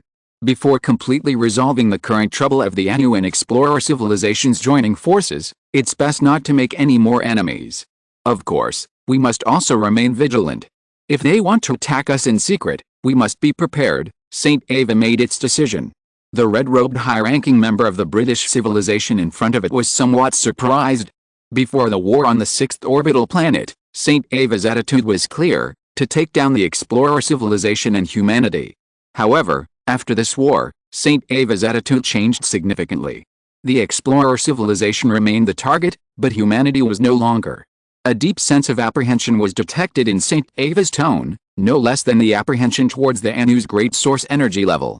Even if it were to intervene, it would wait until after resolving the alliance between the explorer civilization and the Anu. Clearly, given the existence of other threats, St. Ava did not want any conflict with humanity, but rather wanted to promote cooperation between the two civilizations in a stable manner. Was this human civilization really that formidable? If so, and if humanity also possessed sufficient sincerity, then this alliance would likely be a rare instance of genuine cooperation in the battlefield of civilizations. And if they could successfully subdue the explorer civilization, the losses suffered by their Ying civilization would be negligible. A hint of surprise flashed through the minds of the Ying civilization's high-ranking members, but as the lifeblood of the Ying civilization, they revered their great source energy level as a god, and unconditionally obeyed its pronouncements. This is why no one objected to St. Ava's choice to join forces with humanity, the very civilization that had sunk and killed its inhabitants. This was partly due to the absolute interests at play on the battlefield of civilizations, where allying with humanity was beneficial in the short term, and also because of St. Ava's absolute status and unquestionable authority within the British civilization. Therefore, its proposal was rejected, but it showed no displeasure, simply bowing even deeper and saying, "Great St. Ava, I will obey your will." With that, it turned and retreated, facing St. Ava. St. Ava's body disappeared into the shadows. Meanwhile, in the orbit of the 8th planet, Blue Star was still preparing intensively. Fleets were ready, personnel were arranged in advance, and the list of participants was finalized the day after the alliance with the British civilization was confirmed. Everyone on the list was in a state of readiness, ready to march at a moment's notice. This time, Lin Qun prepared to lead the fleet out, because if successful, they would have the opportunity to plunder the explorer civilization. Their agreement with the British civilization was that the plunder of the explorer civilization would be based on individual ability. Whoever killed faster would naturally receive more contribution points. Therefore, the more people and the higher the efficiency, the better. Meanwhile, Lin Qun continued to cultivate, improving his various abilities. The Yi Jinjing, muscle tendon changing classic, was also rapidly promoted. With the promotion of previous cultivation methods, the promotion of the Yi Jinjing became very easy and smooth, which was like adding fuel to the fire of the current cultivation craze and frenzy throughout the Federation. According to Lin Qun's understanding, with the help of various different cultivation methods, many geniuses had emerged in the human Federation. Everyone has different suitable paths and cultivation methods. Perhaps someone has no talent in immortal cultivation, but is a genius in internal energy cultivation, making rapid progress. Multiple paths mean more possibilities. Of course, what these geniuses are currently displaying is only talent. To transform talent into true strength requires a considerable amount of time and effort. The growth of geniuses still needs time. Furthermore, the technology provided by the explorer civilization has also greatly aided humanity. Humanity has proposed solutions for deciphering and humanizing its applications, making fully autonomous and efficient shipbuilding possible. The entire planet Blue Star is now divided into two clear phases. One is preparation for war, specifically for the expedition to the 6th planet's orbit. The other theme remains development, continuous development. Nationwide cultivation to enhance strength, nationwide shipbuilding, technological advancement. In the Level 2 civilization battlefield, the Federation is constantly growing stronger, on the path to power, something other participating civilizations cannot match, because the Federation started from the lowest point. This environment is ideal for the Federation's growth. The 8th planet's orbit is currently safe and optimal. Time ticks by. The war duration of the Level 2 civilization battlefield is unparalleled by the Level 3 civilization battlefield. Regarding warfare, the British civilization has provided humanity with considerable information. The tactical conference is packed, with almost everyone present, from high-ranking officers and Federation powerhouses to fleet members. Gu Pan, the main liaison with the British civilization, introduced the situation to all participating personnel, saying, "The British civilization has given us a lot of intelligence. This is a map showing the distribution of underground facilities within the 6th orbital planet of the Explorer civilization. Once we win and harvest the Explorer civilization's participants, this map can be helpful. This is the British civilization's way of showing us their sincerity. They are telling us in this way that they are willing to abide by the agreement and fairly share the Explorer civilization's participants with us. And this is intelligence about the Anu civilization. They are an advanced silicon-based life civilization. Their silicon-based life forms are more advanced than those we encountered on the Blue Star's Level 3 civilization battlefield. They have achieved a state similar to carbon-based life forms, allowing them to possess the advantages of both forms while discarding many of their disadvantages. Their technology is also very powerful, with at least 5 source energy levels and 2 large source energy levels. In the past period, they have had friction and wars with the 4th and 2nd orbits. The fluctuations in the inner orbits we detected earlier all showed signs of their involvement. The Anu Great Source Energy level that made its move in the orbit of the 6th planet is called Hu, and it is the most powerful of the 2 Great Source Energy levels of the Anu. Its rule power is stellar evolution. It can extract energy, including heat energy, from living organisms and any target within a certain space and make it part of its power. Then, it can use these abilities to evolve. Of course, most life forms die before it can truly unleash its stellar evolution ability, having their power drained. According to the British civilization, this is a rather formidable ability.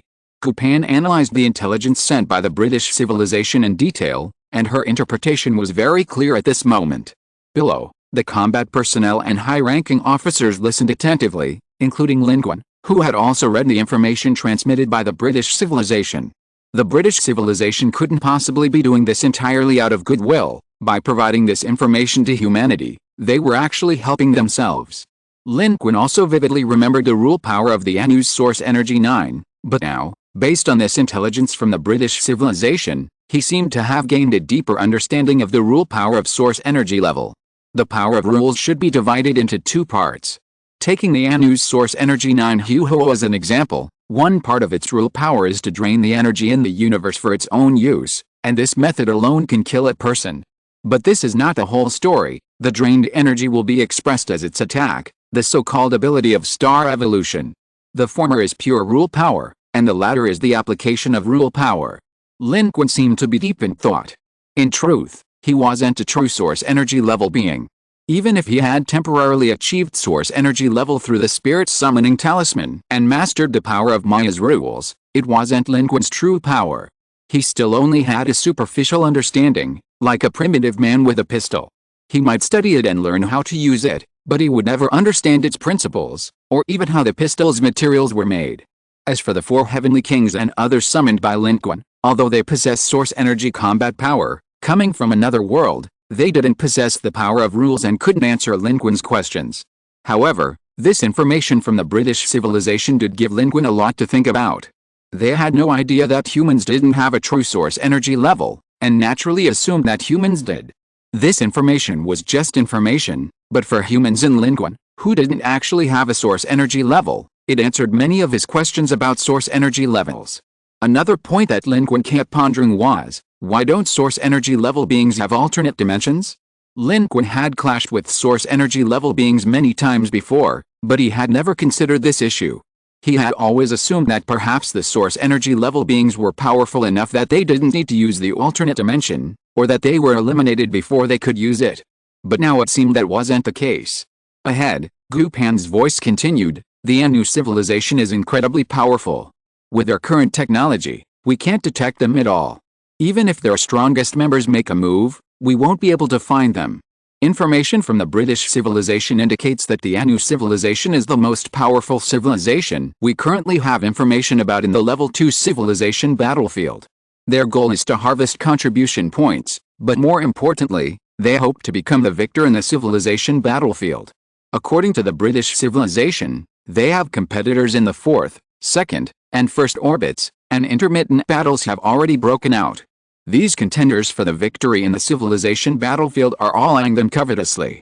Therefore, the Anu fleet cannot leave their homeland, and they only dare to send their most powerful source energy level being, Huhu, here. But once other civilizations discover that Huhu has appeared here, the Anu's homeland will be attacked, and Huhu will have to return. Even if the Anu civilization has 4 more source energy levels besides Huhu, the civilizations that are enemies of the Anu are no weaker than them. 4 source energy levels also carry risks. After all, they are participating civilizations vying for the victory in the civilization battlefield. At that time, without Huhu, a source energy level 9, as an ally, the explorer civilization will crumble under the combined attack of the British civilization and us. At that time, our fleet will arrive at the explorer civilization's planet, where we will harvest contribution points to enrich our civilization. Gupan's introduction was basically complete. She took a half step back, turned her head, and saw that the eyes of the Federation soldiers and warriors below were shining with fervent light. They were whispering among themselves, and the atmosphere in the hall was enthusiastic and noisy. It was a desire for victory. Arrive at the alien planet, harvest the lives of alien civilizations, and rake in contribution points. And many more people's eyes were fixed on Lin Qun at the front, their gazes burning with fervor. Lost in thought, Lin Qun hadn't noticed when Chu Yaowei nudged him with her finger and whispered, "You should say something." Chen Wiang, also looking at him, nodded in acknowledgement. Lin Qun paused, glanced back, and then realized what was happening. He thought for a moment, then slowly stood up. At that moment, everyone fell silent, countless eyes fixed on him, anticipating his words. Because here, in the Federation, and among humanity, Lin Qun was now an undisputed figurehead, revered and respected by all. In this situation, Lin Qun didn't know what to say. He simply looked around, seeing every face and every pair of eyes looking back at him. He took a deep breath, unsure of what to say.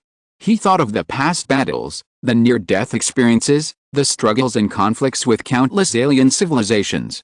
Finally, he raised his arm high and said, "I know you all want me to say something, but I'm not really sure what to say.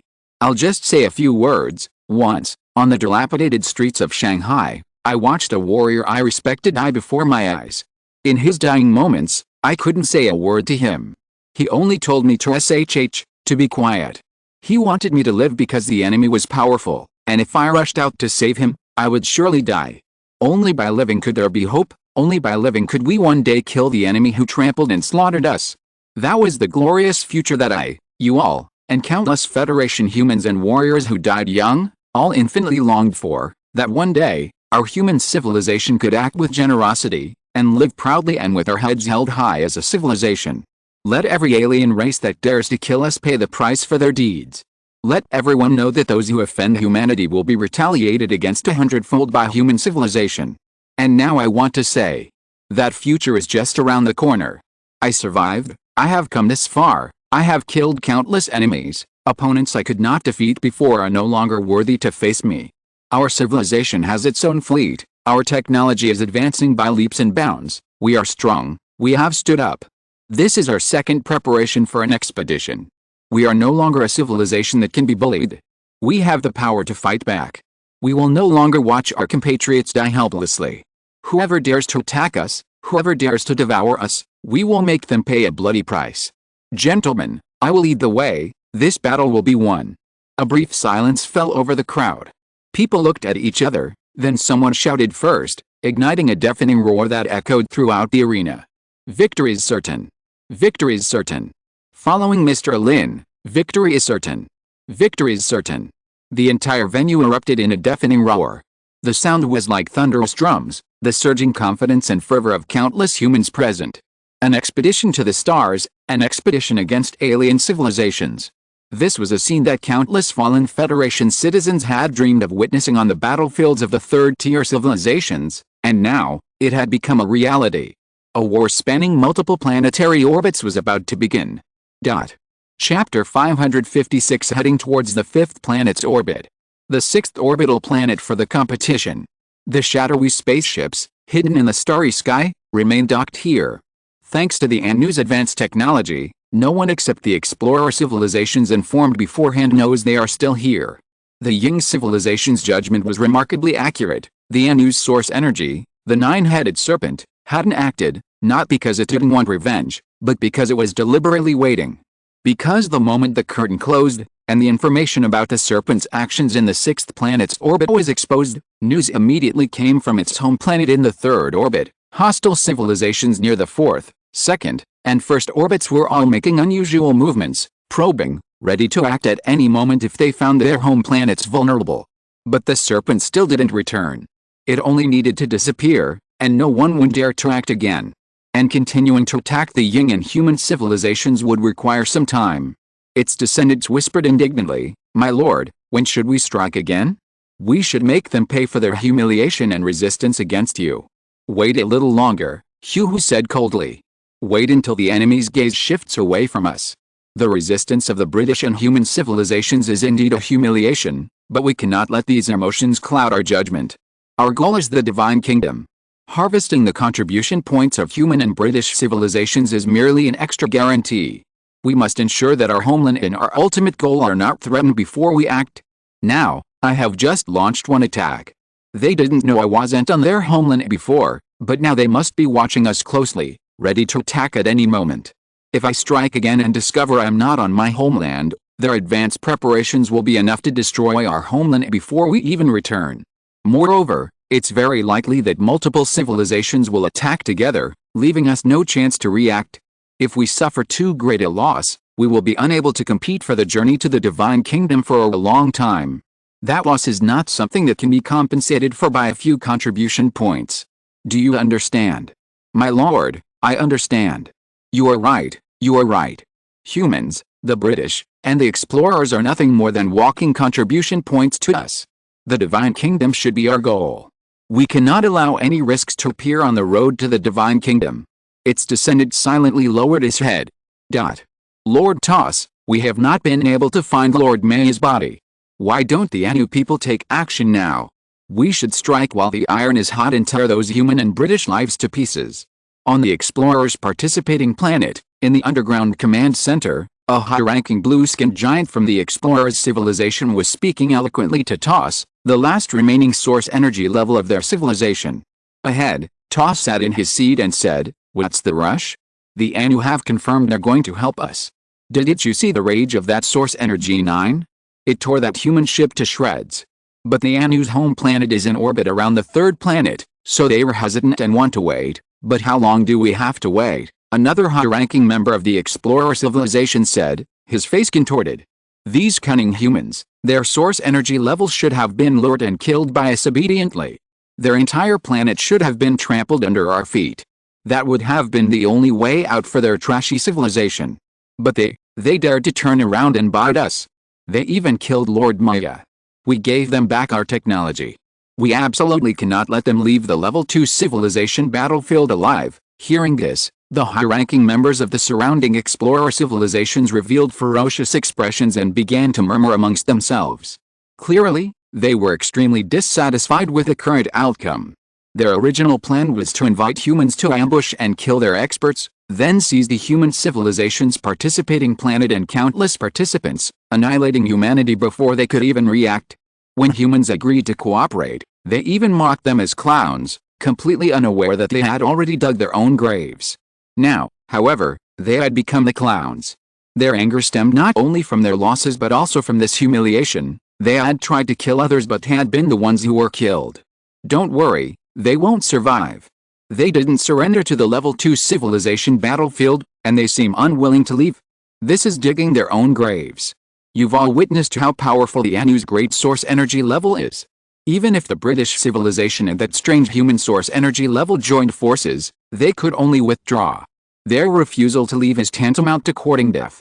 Soon, we will be able to land on the planet, slaughter them all, and dismember their leaders one by one, throwing their heads into culture medium so that they can live a life worse than death forever while still fully conscious. Two stood up, a ferocious look appearing on its face. Its voice finally silenced everyone.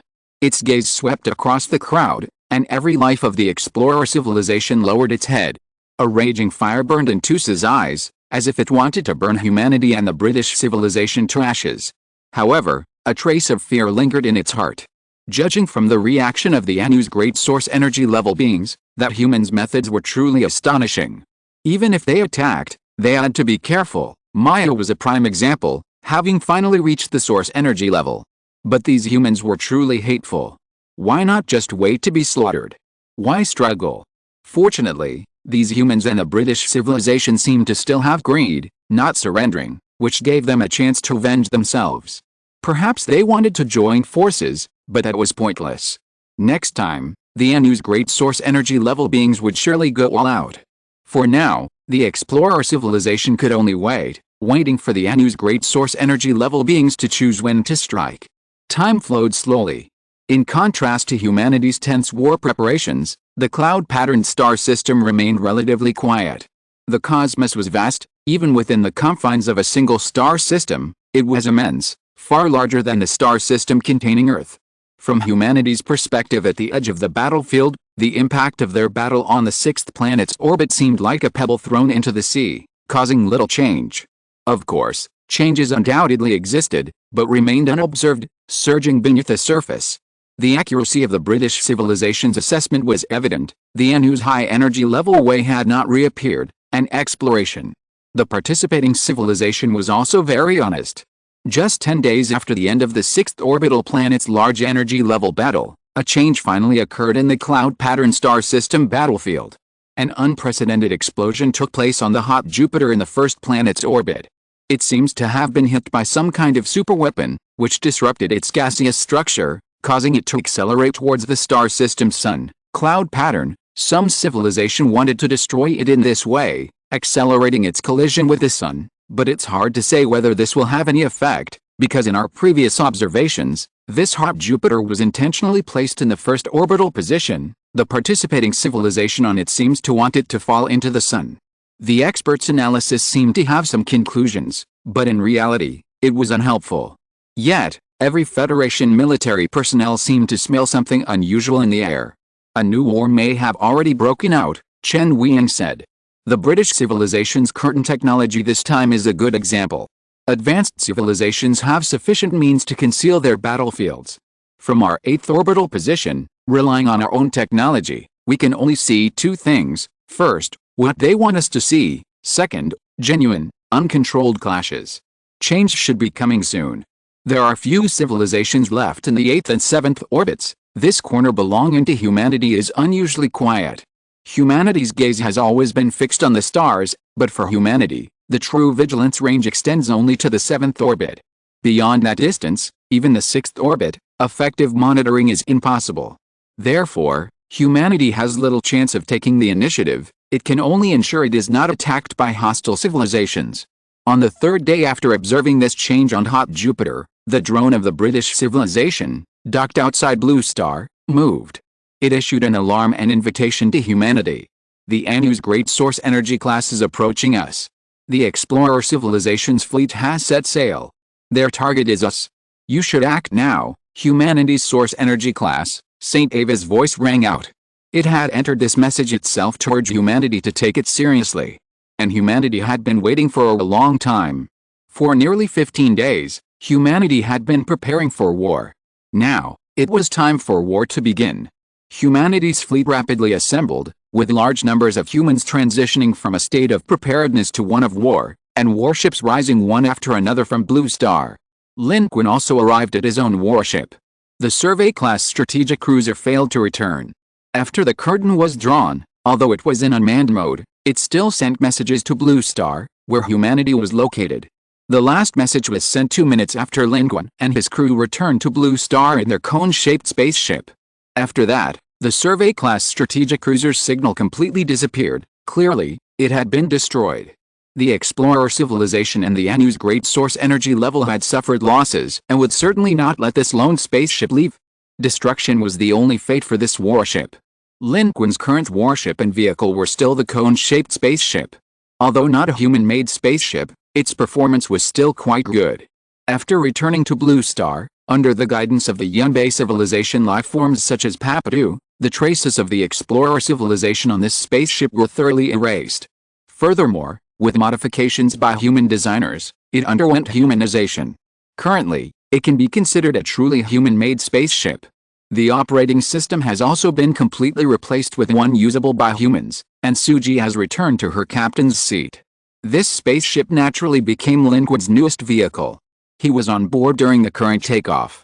The human fleet mainly consisted of 6 warships, a cone-shaped spaceship, 2 cheering landing ships, 2 modified spaceships captured by the Ice Energy Clan, and a newly built human spaceship, the Shuzhou. Most of the earlier human warships had been lost in the Ice Energy Clan's battles, and even some of the spaceships had been destroyed. New warships were still under construction, and the newest warship, the Shuzhou, was thus brought to the fore. Currently, this is the most powerful space fleet assembled by humanity. Although it still looks somewhat dilapidated, like a patchwork of broken ships, for humanity, it is the most advanced and luxurious fleet. Countless people dream of becoming a member of this fleet. Thus, the human fleet was assembled, and warship after warship rose from the ground. Chen Wiang, the overall commander of the human fleet, also appeared in this fleet. He said, "Interstellar warfare is ever-changing. I am the commander of the Federation fleet. I cannot stay here waiting for the results of the previous battles. I should stand on the warships, commanding the war from within. This is what I should do." Chen Wiang boarded another landing ship, the Cheerleader II, and set sail. At this moment, as the warship slowly ascended into the sky, the Supreme Commander, an elderly man, personally addressed the troops. His voice resounded throughout the warships. "This is the second truly significant expedition for human civilization as we enter the second-level civilization battlefield. This time, we will take a further step towards the orbit of the 5th planet. Our target is an even more powerful enemy. But our mission has never changed. It is to bring back a bright and limitless future for our human civilization. Mr. Lin was right before, this battle will be won. Because we only have this one path to take, the path to the 5th planet's orbit. It must be the path to victory. And it must be the path to victory. Our civilization is weak, we have no chance to make mistakes. Now, on behalf of all humanity in the Federation, I wish you all the best. I wish this expedition all the best. Once, we grew up in a peaceful world. The greatest wars were merely civil wars within our own civilization, but now we understand that those were just lucky coincidences in the starry sky, magnified by the vast distances of space. Now, the true nature of space is upon us, and we do not want extinction. We must hold fast to our weapons. I believe that as long as humanity perseveres, one day, our banners will fill the stars, no one will dare to be our enemy, and our descendants' descendants, will be able to grow up in a world without war and death." What the old Supreme Commander said was more of a grand vision. It was the future that the older generation of Federation members hoped to see. That future once belonged to the Federation, and they wanted to reclaim it. And this was also the thought in the hearts of many who fought. The war now is for a future without war. The sacrifice now is for a future without sacrifice. In every warship, and even on the ground control towers, everyone's eyes were red. They were people who had crossed the Federation's historical stage. They had seen the era the Supreme Commander spoke of, and therefore they longed to welcome back that era. Lin Qun, standing in the cone-shaped spaceship, also looked up, his eyes gleaming with hope. And to the side, Papiru said, "Your commander speaks so well, great and sacred son of civilization. If your civilization truly has such a day, then you will surely have the greatest credit. It is truly my honor to follow you." Suji regained control of the cone-shaped spaceship, and Papiru naturally took a backseat. However, Papiru's abilities, demonstrated during the previous battle on the 6th orbital planet, were quite impressive. Suji invited Papiru to join their command and operation as an advisor. At this moment, Lin Qun was already used to Papiru's flattery. He merely glanced at it and said, "What secrets do you have? When do you plan to reveal them to me?" Papiru's smile froze. "Great and sacred son of human civilization, what secrets could I possibly have? Are you joking? We, the Yunbei civilization, are vassals of your civilization. You've already figured out our background long ago." Lin Qun merely glanced at this creature's ramblings and said nothing more, silently shifting his gaze. It didn't want to talk, and asking was pointless. The secret that even the useless touch couldn't pry out remained undiscovered unless it wanted to reveal it itself. That would only be possible when Lin Qun drew a mind-reading card. In any case, as long as the Yunbei civilization remained on humanity's side and worked for them, it still had value. But after recent events, Lin Qun became increasingly convinced that these Yunbei civilization beings, while lacking the military strength they had previously boasted about, were probably far from simple. Observing the lines of rules through gravity, this was something that couldn't be done without a very deep understanding of the characteristics of source energy level life forms. So effortlessly. Moreover, Lin Qun recalled that during his previous battle with a source energy level being, Papadu had eagerly reminded him of the approximate level of the opponent's source energy level. Now, thinking about it, this didn't make sense. The Yunbei civilization's group of weasel wolves, with their mediocre strength and under human surveillance, how could they have figured out the level of the source energy level being Lin Qun was fighting? This, from another perspective, proved that this guy was very knowledgeable about source energy level life forms, even high-intensity ones. However, with war imminent, Lin Qun didn't ask any further questions. At this moment, with the Supreme Commander's speech ending, the human fleet officially set sail. The cone-shaped spaceship took the lead, entering outer space. Lin Qun's attention also returned to the starry sky. Seeing this, Papadu breathed a long sigh of relief, secretly glancing at Lin Qun. Lin Qun was undeniably cunning and despicable. This fleet, with its 6 warships, included more than just Lin Qun, a human expert. Veteran powerhouses like Chu Yaowei and Wang Qizhen, as well as rising stars with high potential like Ho Yan, all secured boarding slots, making for a formidable lineup. Of course, their presence in the fleet wasn't for fighting the source energy class. Even combined, they wouldn't be enough to defeat them. Their purpose was to explore the planets of the explorer civilization and collect as many contribution points as possible after the victory. These were all powerful humans. More contribution points meant more experience, which was entirely beneficial for their growth.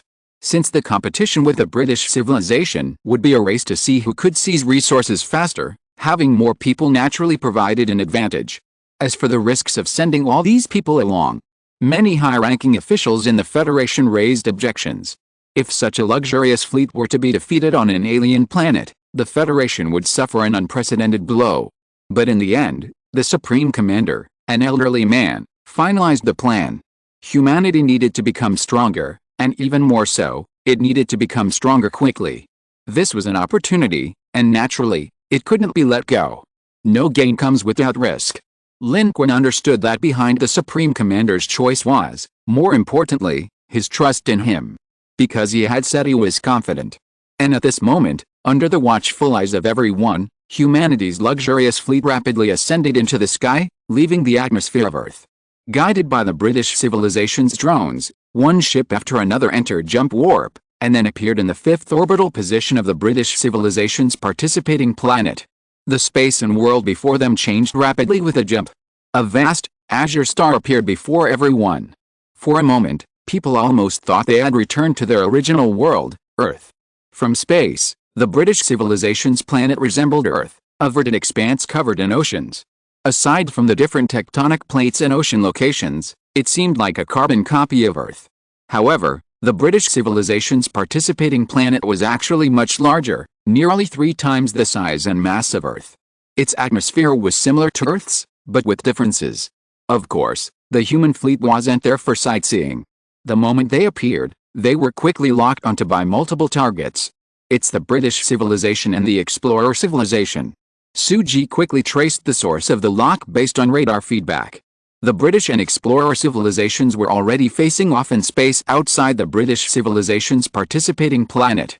The two fleets, like a forest, exuded a chillingly powerful aura in the starry sky, locked in a cold, hard confrontation. The arrival of humans, however, directly disrupted their position, instantly forming an equilateral triangle.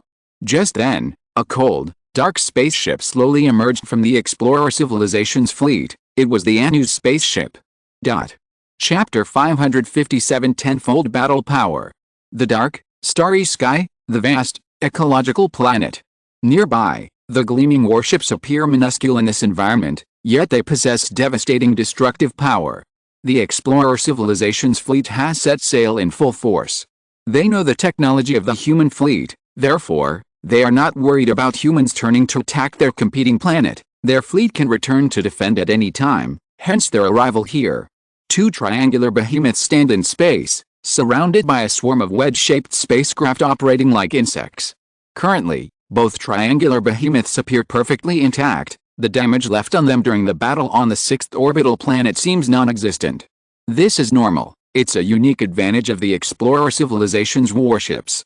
Their behemoths are assembled from wedge-shaped spacecraft. The damaged parts are actually the smallest units of those damaged wedge-shaped spacecraft.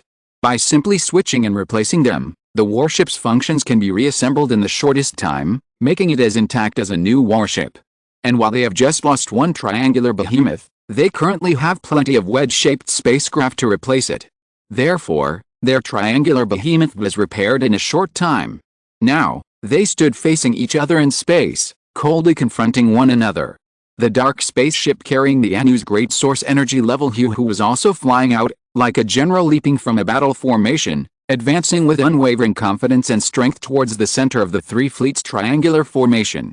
Their great source energy level is inside.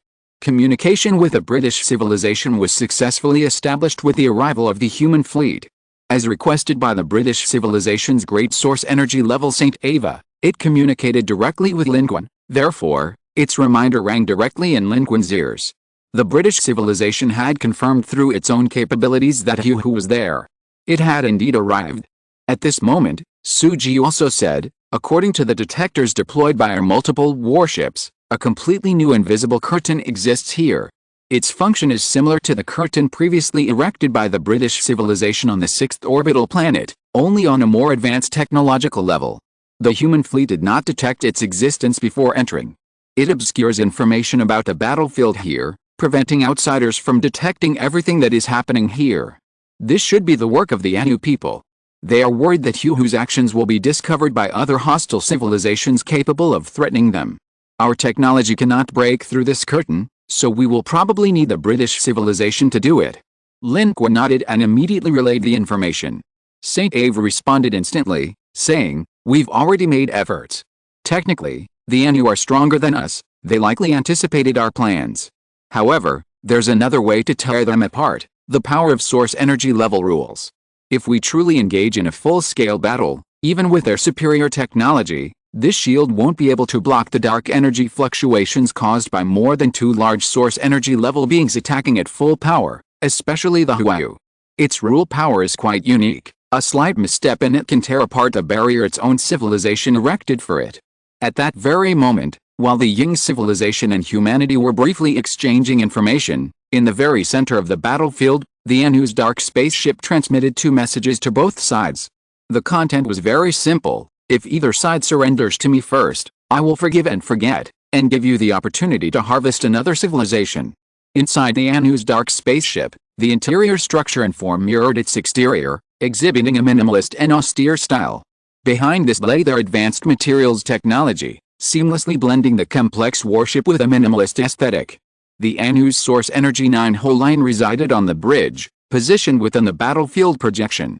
Its gaze, hidden beneath its armor, was icy as it coldly observed the three-dimensional projection of the two fleets and their adversaries.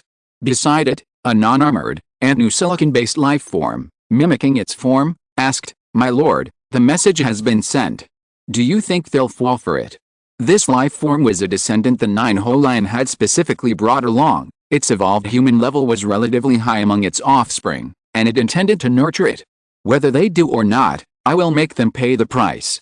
The Hu raised its head, its facial armor gleaming with a chilling light under the reflected light. No one replied to the Anu's message. The British civilization's response was for its fleet to advance. Unlike their previous attack on the sixth orbital planet, this was British homeland. Their fleet was almost fully deployed. 25 of their previous standard-type ships were now in service, along with two hammer-shaped ships that had appeared on the battlefield, following closely behind. A formidable steel formation, a complete line, like an iron cavalry of the stars, coldly pushing forward. Then, the cannons roared, countless strikes illuminating the starry sky. Simultaneously, the Explorer civilization's fleet advanced in unison. They were far more numerous, now fully deployed like a swarm of rising bees. Against the backdrop of the starry sky, each spacecraft's light was tiny, but their sheer number made them appear like a cluster of stars twinkling in the night. They too opened fire, dense beams of light and shells hurtling through the cosmos.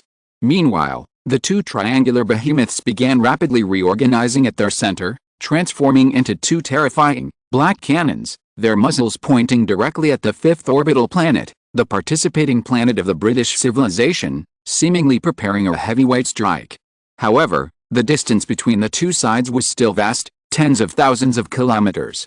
From a macroscopic perspective, this scene of war felt epic. Yet, on the battlefield, only the human fleet was retreating. This was something Lin Qun had already agreed upon with the British civilization. Only Lin Qun would participate in this battle. The human fleet was too small and couldn't afford the losses, so they wouldn't participate in the major battle between the two sides. The British civilization readily agreed. For them, what they needed wasn't the human fleet. In terms of fleet capability alone, although their numbers were fewer than the explorers, their quality was far superior, and they weren't afraid of the explorers' fleet at all. Therefore, whether the human fleet participated or not had no impact on them. On the contrary, in the battle on the sixth orbital planet, the British civilization witnessed Lin Qun's powerful and unique combat capabilities, and they wanted to recruit Lin Qun to play a role in the source energy level battlefield. At the same time, Saint Ava said, "It won't let any of our civilizations go. Humanity's source energy level, please make your move." With that, it took the lead, moving in unison with Qin. Their aura swept across space, directly enveloping the Anu's source energy level 9 dark spaceship, locking it down from all sides, confining it to a single battlefield. Good heavens, is this a 3-on-1 battle against Lu Bu? After observing for a moment, Lin Qun took out a spirit summoning talisman, patted it on his body, and then took out a bunch of strange things, arranged them into an array, chanted something for a while, put everything away, and then rose directly from the cone-shaped spaceship, launching a coordinated attack and rushing forward. He was a pseudo-source energy level. The power of rules was Maya's absolute power, and he didn't know much about controlling the starry sky at the source energy level, so charging in to fight was the best option he could choose. Just now, Lin Qun had also observed that Saint Ava and Qin did not harbor any malicious intentions. They were all going all out to limit and restrain the Anu people's great source energy level. They were very sincere. Of course, they couldn't afford to be insincere. Their fleet was here, their competition planet was here, and if something happened, they couldn't bear the consequences. Behind them, watching the British civilization and humans join forces, with 3 source energy level beings charging out in a line, Tus remained motionless in the explorer civilization's triangular behemoth. On one side, the captain of the triangular behemoth cautiously asked, "My lord, Lord Huli is under siege. Will you intervene?" Tus stared intently at the battlefield. After a long pause, his single eye narrowed, and he roared, "Intervene? We brought in a source energy level 9 expert, not for me to take risks. Maya is already dead. If I get caught up in the crossfire and die, what will become of our civilization? This Huli is a source energy level 9 expert. It's so powerful. We've paid so much to cooperate with it, are we supposed to take the risk ourselves?" The captain who had just spoken was sprayed in the face, and a look of fear appeared on his one-eyed face. He quickly retreated, not daring to say another word. Tus remained focused on the battlefield, a hint of indescribable tension deep in his one eye. On the battlefield, the 2 source energy level beings of the British civilization launched a fierce attack from the outset. Their abilities were very similar, allowing them to attack together. Qizin's injuries had not fully recovered, but he was much stronger than when he was on the 6th orbital planet. Cooperating with Saint Ava, the two launched a frontal assault, diverting a great deal of energy from the Anu's great source energy level beings. This allowed Lin Qun to cut in from the rear, directly attacking its dark ship. At this moment, Hu Xiao flew directly out of its ship. Its armor was still dark and cold, and its arm, which Lin Qun had severed, had long since healed. As a silicon-based life form, its body recovered from injuries more easily, and the effects of the last war seemed to have been recovered as well. Its aura was extremely strong and surging. Its sudden appearance changed the atmosphere and situation on the battlefield.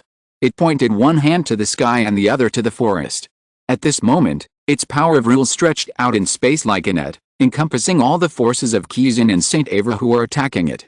It was as if it had applied a force to their power out of thin air, guiding and channeling their power into the higher sky. In a higher position in space, Hu Xiao had already woven another net of rules, hidden in the starry sky. The two worked together from above, seemingly about to devour Saint Ava and Qin in one gulp, turning all their energy and flesh into part of its power of star evolution. The dark energy in the space was being divided, and multiple powerful beings were intertwined and controlling it, causing the dark energy in the space to exhibit multiple colors and changes. But at this moment, the unused source energy 9, having just unleashed its full power, seemed to have already taken control of the battlefield, instantly seizing control of all nearby dark energy. Its power of rules unfolded behind it, countless manifestations of dark energy appearing like a landscape painting unfurling behind it, a simple, pure crimson world from which countless enormous orbs of light burst forth. This time, however, they were far different from those previously used on the 6th orbital planet to bombard Lin Qun and the Yingzhou civilization's source energy level. Each orb flickered like a breath, flying out from the crimson dark energy flow, merging with each other to form an even larger orb of light. The previous attack was like countless streaks of light from meteorites. This attack, however, was an absolute heavyweight, unstable bomb. Moreover, it was growing larger and larger. Hu Xiao then looked directly at Lin Qun. "I'll kill you." It came prepared. The two source energy level beings from the British civilization seemed to have an opening, but it was intentional.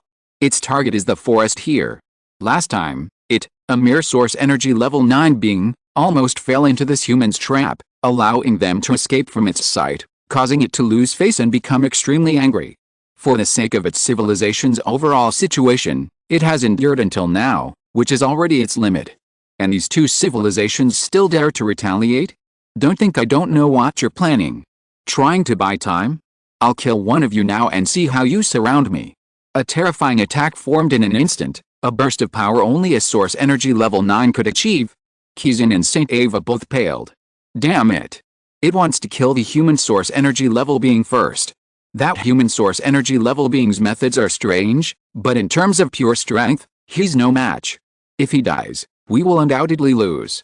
At that moment, the two source energy level beings from the British civilization instantly made a judgment and retreated at full speed.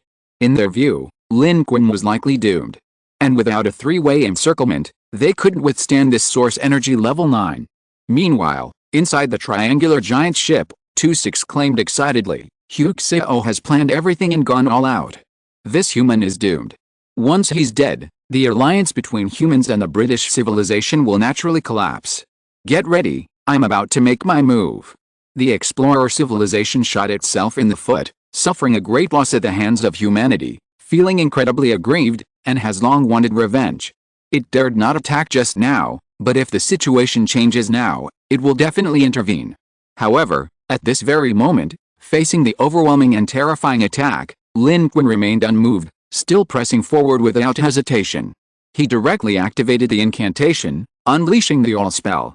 In an instant, his aura surged wildly. Using the spirit summoning talisman crafted by Maya for the second time, Lin Qun's source energy level was even lower than before, barely reaching the edge of the source energy level, but Lin Qun possessed the All spell.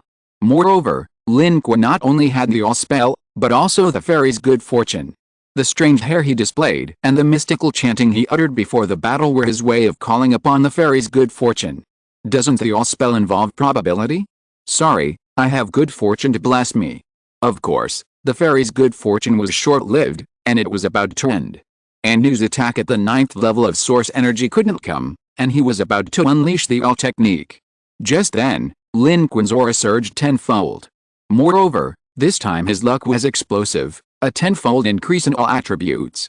This wasn't just a surge in Lin Qun's basic attributes. The source energy attribute bonus he received from the Spirit Descent Talisman also instantly increased tenfold. Lin Qun's aura expanded instantly. His aura soared into the sky, approaching the great source energy level. However, at the great source energy level, there seemed to be an invisible yet extremely solid threshold, firmly blocking him outside. But that was enough. With his combat power increased tenfold, Lin Qun directly activated his absolute power, combined with a terrifying dark energy pool at the source energy level, controlling a portion of dark energy, and directly unleashing the Lushan Rising Dragon Strike. At that moment, it seemed as if a real dragon phantom rose on the battlefield, the entire starry sky around Lin Qun's location ignited, and dark energy swirled into Lin Qun's fist, striking forward. This was an attack fueled by boundless dark energy. This was a devastating punch, approaching the level of great source energy, combined with the absolute power rules most suited for hand-to-hand combat. The source energy level beings of the British civilization all retreated, but Lin Qun continued forward, ever forward. Facing Hu's Io's fatal blow, he clenched his fist, neither dodging nor evading, and fiercely struck upwards. Chapter 558. How could it leave? In the battlefield, countless people turned back in horror. They seemed to see the terrifying dragon rise from the figure of that tiny human, coiling and roaring, swelling rapidly to thousands of meters in the blink of an eye. As Lin Qun unleashed his lush and rising dragon strike punch into the sky, the terrifying dragon howled and charged upwards, directly colliding with a gigantic energy bomb lowered by Hu's Io. The collision was like a comet hitting the earth. A terrifying explosion erupted in the center of the battlefield. Saint Ava and Qin, both source energy level beings, braked simultaneously, both horrified. Something's not right. His aura just now almost reached the great source energy level, and his counterattack was almost identical to a full-force attack from a great source energy level. Is he stronger than he was on the 6th orbital planet last time? Was he hiding his strength last time? Qin was horrified. As a source energy level being, it's the result of this explosion earlier than other life forms. That is, Lin Qun's figure was like a bolt of lightning, punching a path through Hu's Io's attack, rising at high speed, and continuing to rush straight towards its target. Saint Ava exclaimed in surprise, "I told you, this human is no ordinary being. He's not just a great source energy level being, he might actually be hiding his true strength. He's practically at the great source energy level. No wonder he could hold his own against Huxiao and me. But he has so many tricks up his sleeve. That one just now seemed to be able to rapidly burn all dark energy into power in a short time. And those other tricks he used before. How can he have so many amazing techniques?" Even Saint Ava, a great source energy level being, was astonished by the sheer number and power of Lin Qun's techniques. It had seen life forms with diverse abilities before, but it had never seen one with such a wealth of skills, where every single one was so powerful. This civilization of the 8th orbital planet was indeed extraordinary. Meanwhile, on the other side, Tus, inside the triangular giant ship, nearly popped its single eye out. When Huxiao attacked, it had already prepared to clean up the battlefield, believing that the human was doomed. But what it was seeing now shattered its understanding. Not only did the human survive, but he shattered Huli's earth-shattering attack with a single punch, rising with unparalleled momentum towards the cold, dark spaceship. Two source energy level beings from the British civilization returned simultaneously, coordinating with Lin Qun. At this moment, Lin Qun became the focus of the entire battlefield, rising at high speed, Huli and its spaceship rapidly approaching in his field of vision. In truth, Lin Qun's physical body had also suffered a violent shock. Huli's attack was extremely terrifying. Without the absolute power of Maya's rule, he would likely have lost his life just now. However, Maya had been a great help. The absolute power resonated perfectly with Lin Qun. At this moment, he rose like a bolt of lightning, countless dark energies reconverging under the influence of the source energy level's aura. The depletion caused by the lush and rising dragon strike was rapidly replenished. Therefore, Lin Qun's speed increased rather than decreased, advancing at high speed. Before even getting close, Lin Qun unleashed a multitude of techniques: Qiyuan Slash, Mountain Splitting Seal, Sea Turning Seal, Earth Covering Seal. The source energy level was revealed, and the power of each Imperial Seal technique attack was astonishing, shaking the galaxy and locking down all directions, almost completely confining the Anu's source energy level 9 and its spaceship. While these attacks appeared fierce, each capable of easily tearing apart an evolved being, they seemed to have little effect on Hu. It was surrounded by its own power of rules, and as it opened its palms outwards, Lin Qun's attacks were pierced by this power, all dissipating in midair and becoming invisible. This was the crushing and assimilation of lower-level rules by higher-level rules. Its other hand rose towards the sky, continuing to ensnare the two source energy level attacks from the Ying clan civilization. The crimson scroll behind it contracted, and it gave Lin Qun a deep look, its eyes filled with resentment and anger, finally saying, "You are stronger than last time." After saying this, its figure suddenly flashed, disappearing directly from space and returning to its dark spaceship. Immediately afterward, all the rules it had unleashed contracted, forming a cocoon within the source energy level's vision, enveloping the dark ship, clearly some form of protection. Then, The dark ship accelerated, heading straight out of the battlefield without hesitation. With the rules of source energy level 9, its advance encountered almost no resistance, directly piercing the blockade formed by the Lin Qun and British civilizations, two source energy level entities, and cutting its way through, its speed increasing rapidly. Before everyone's eyes, it traversed the battlefield, penetrating their own protective barriers, then leaped into warp and vanished from the battlefield. This scene left almost everyone dumbfounded. The British, human, and explorer civilizations were all momentarily stunned. Wait, is it gone? Why did it suddenly leave? Inside the cone-shaped ship and the cheering landing ship, people looked at each other in disbelief. The two source energy level entities of the British civilization were also rapidly retreating to their defensive positions, fearing this was some kind of ploy. Their fleet was also in an uproar. They're definitely gone. The Anu's 9-horse source energy has been confirmed to have disappeared into space. Did they really jump away? What's going on? What happened? Lin Qun also breaks suddenly in space. His initial judgment and thoughts were the same as the two source energy levels of the British civilization. They thought there was a trap. They quickly reduced their speed and moved towards their human fleet. The duration of the all technique was quantified in the card draw. It only lasted 10 minutes. When the effect of the all technique ended, there would be a period of weakness, and combat power would be greatly reduced. Lin Qun naturally had to be cautious.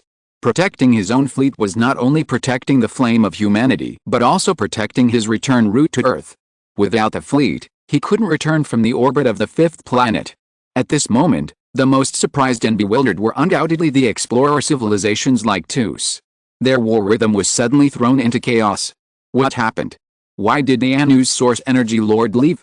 What's going on? On the bridge of the triangular behemoth, Tus asked, "Can we make contact? Why did it leave without a word? What's going on? Was their homeland attacked? Or does it have some kind of scheme? Why didn't it consult with us?"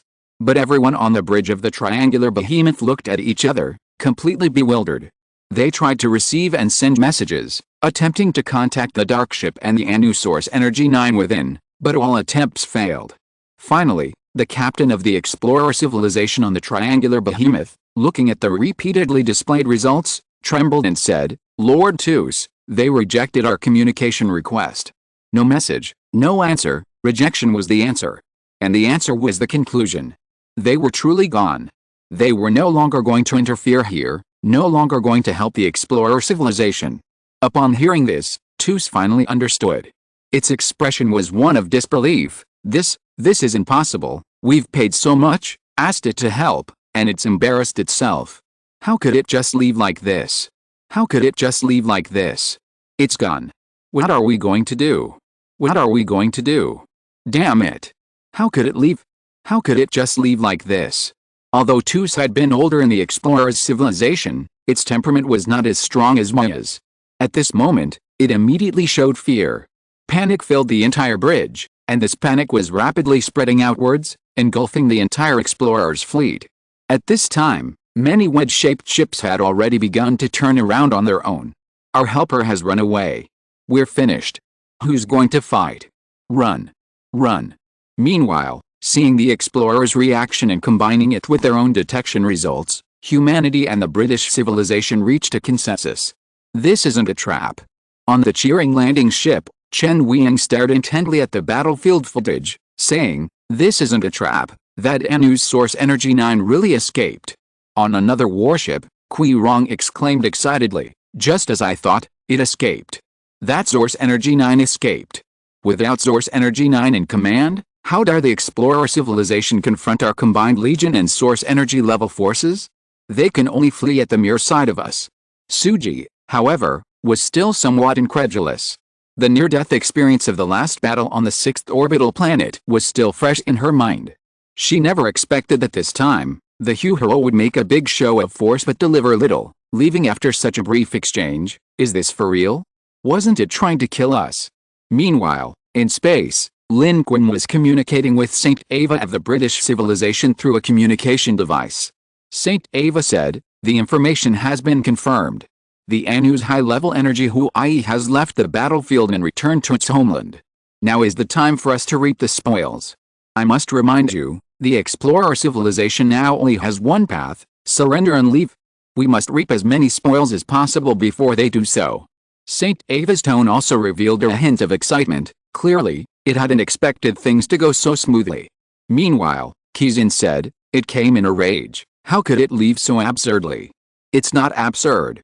On the contrary, it's the most rational choice, Saint Ava said. This Anu's energy level 9 is very clever. It understood our plan when the human fleet and their energy level arrived here and showed a tendency to cooperate with us. It must have realized that we wanted to stall for time, until the Anu civilization's opponents also knew it was here, and then take advantage of the Anu's competition planet to launch an attack. Therefore, its immediate attack, targeting that human source energy level being, wasn't just out of revenge, but also to disrupt our plans. The three of us source energy level beings can coordinate a combined attack to stop this huli, allowing it to easily crush us, first destroying our Ying civilization, then human civilization. This is also why it came here, because it believes there's still a chance to take us and human civilization. But the strength of that human civilization's expert is clearly greater than during the battle on the 6th orbital planet. I think this huli is no longer confident it can defeat us one by one. If it can't defeat us individually, our plan will succeed, and it will have no chance to take us and human civilization. With no profit to be gained, staying here is just a waste of time. Why doesn't it leave now? Why fight a little longer before leaving? If you were it, knowing there's no chance to take both our civilizations, what would you choose? Of course, we should leave. The sooner we leave, the less we lose. Otherwise, since we're going to leave sooner or later, why fight three source energy level beings here before we go? Kizin also realized that the behavior of the Anu source energy 9 whole lion suddenly made sense. Saint Ava said, even if this whole lion suffered a loss on the 6th orbital planet and is very angry, it is a great source energy level being and cannot be controlled by anger. It wants to kill us, but if it is impossible and would harm its and its civilization's greater interests, it will naturally make a more rational choice. Otherwise, it would never have come this far. As for the explorer civilization, they are not strong enough. Their so-called alliance is just a pawn of the Anu. They are used when they are useful, but now that they are no longer useful, the explorer civilization is naturally abandoned. In any case, this is a result that benefits us. Now, we can enjoy the fruits of our victory.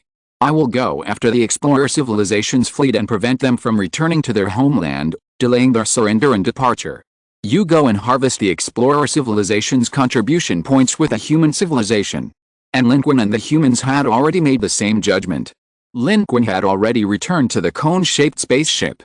At this time, the fleet's orders were also issued. Immediately proceed to the 6th orbital planet of the explorer civilization to harvest contribution points. Without the support of the Huxiao and Anu, the explorer civilization only had one source energy level left, and was no match for the combined forces of the human and British civilizations.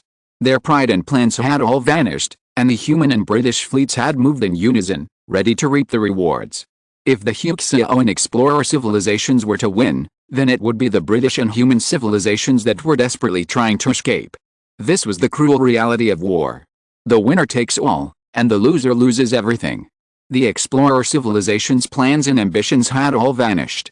This war started quickly and ended quickly, and in a way that surprised everyone. The human fleet and the British fleet started simultaneously, preparing for the jump. The explorer civilization's fleet has begun to retreat. It's practically a rout.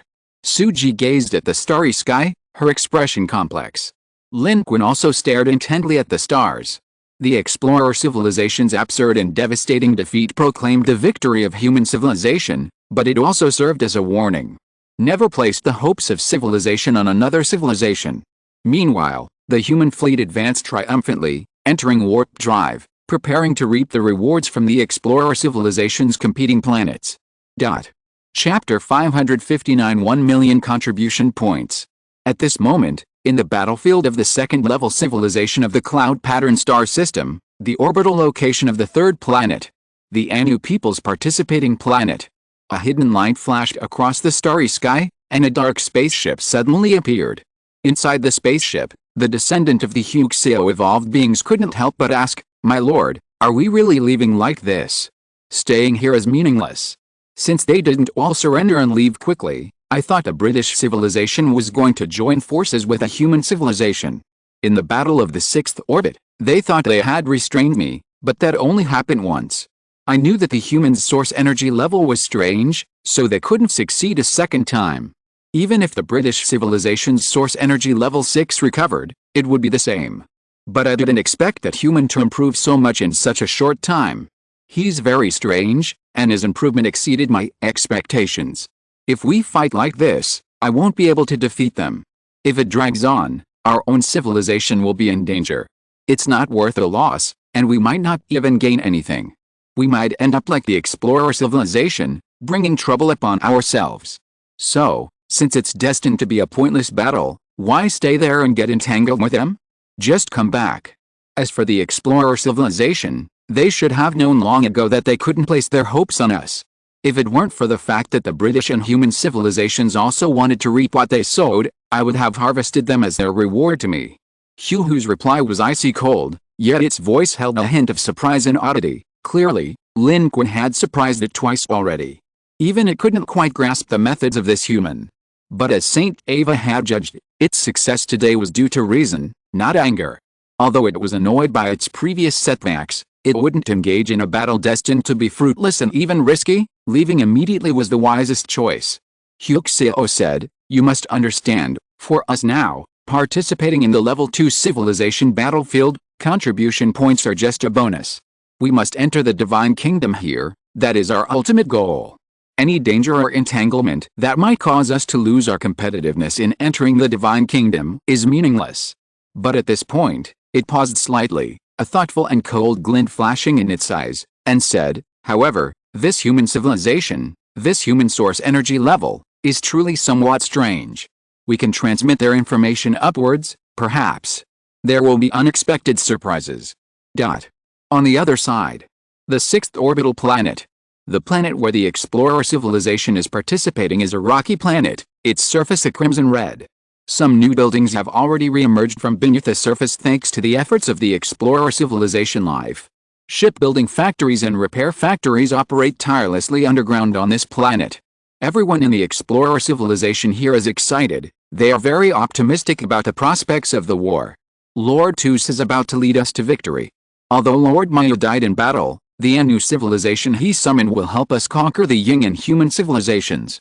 Those damned human civilizations. They're so backward and primitive, yet they dared to resist us, causing us to pay such a high price. Even Lord Maya. It's alright, we're about to win.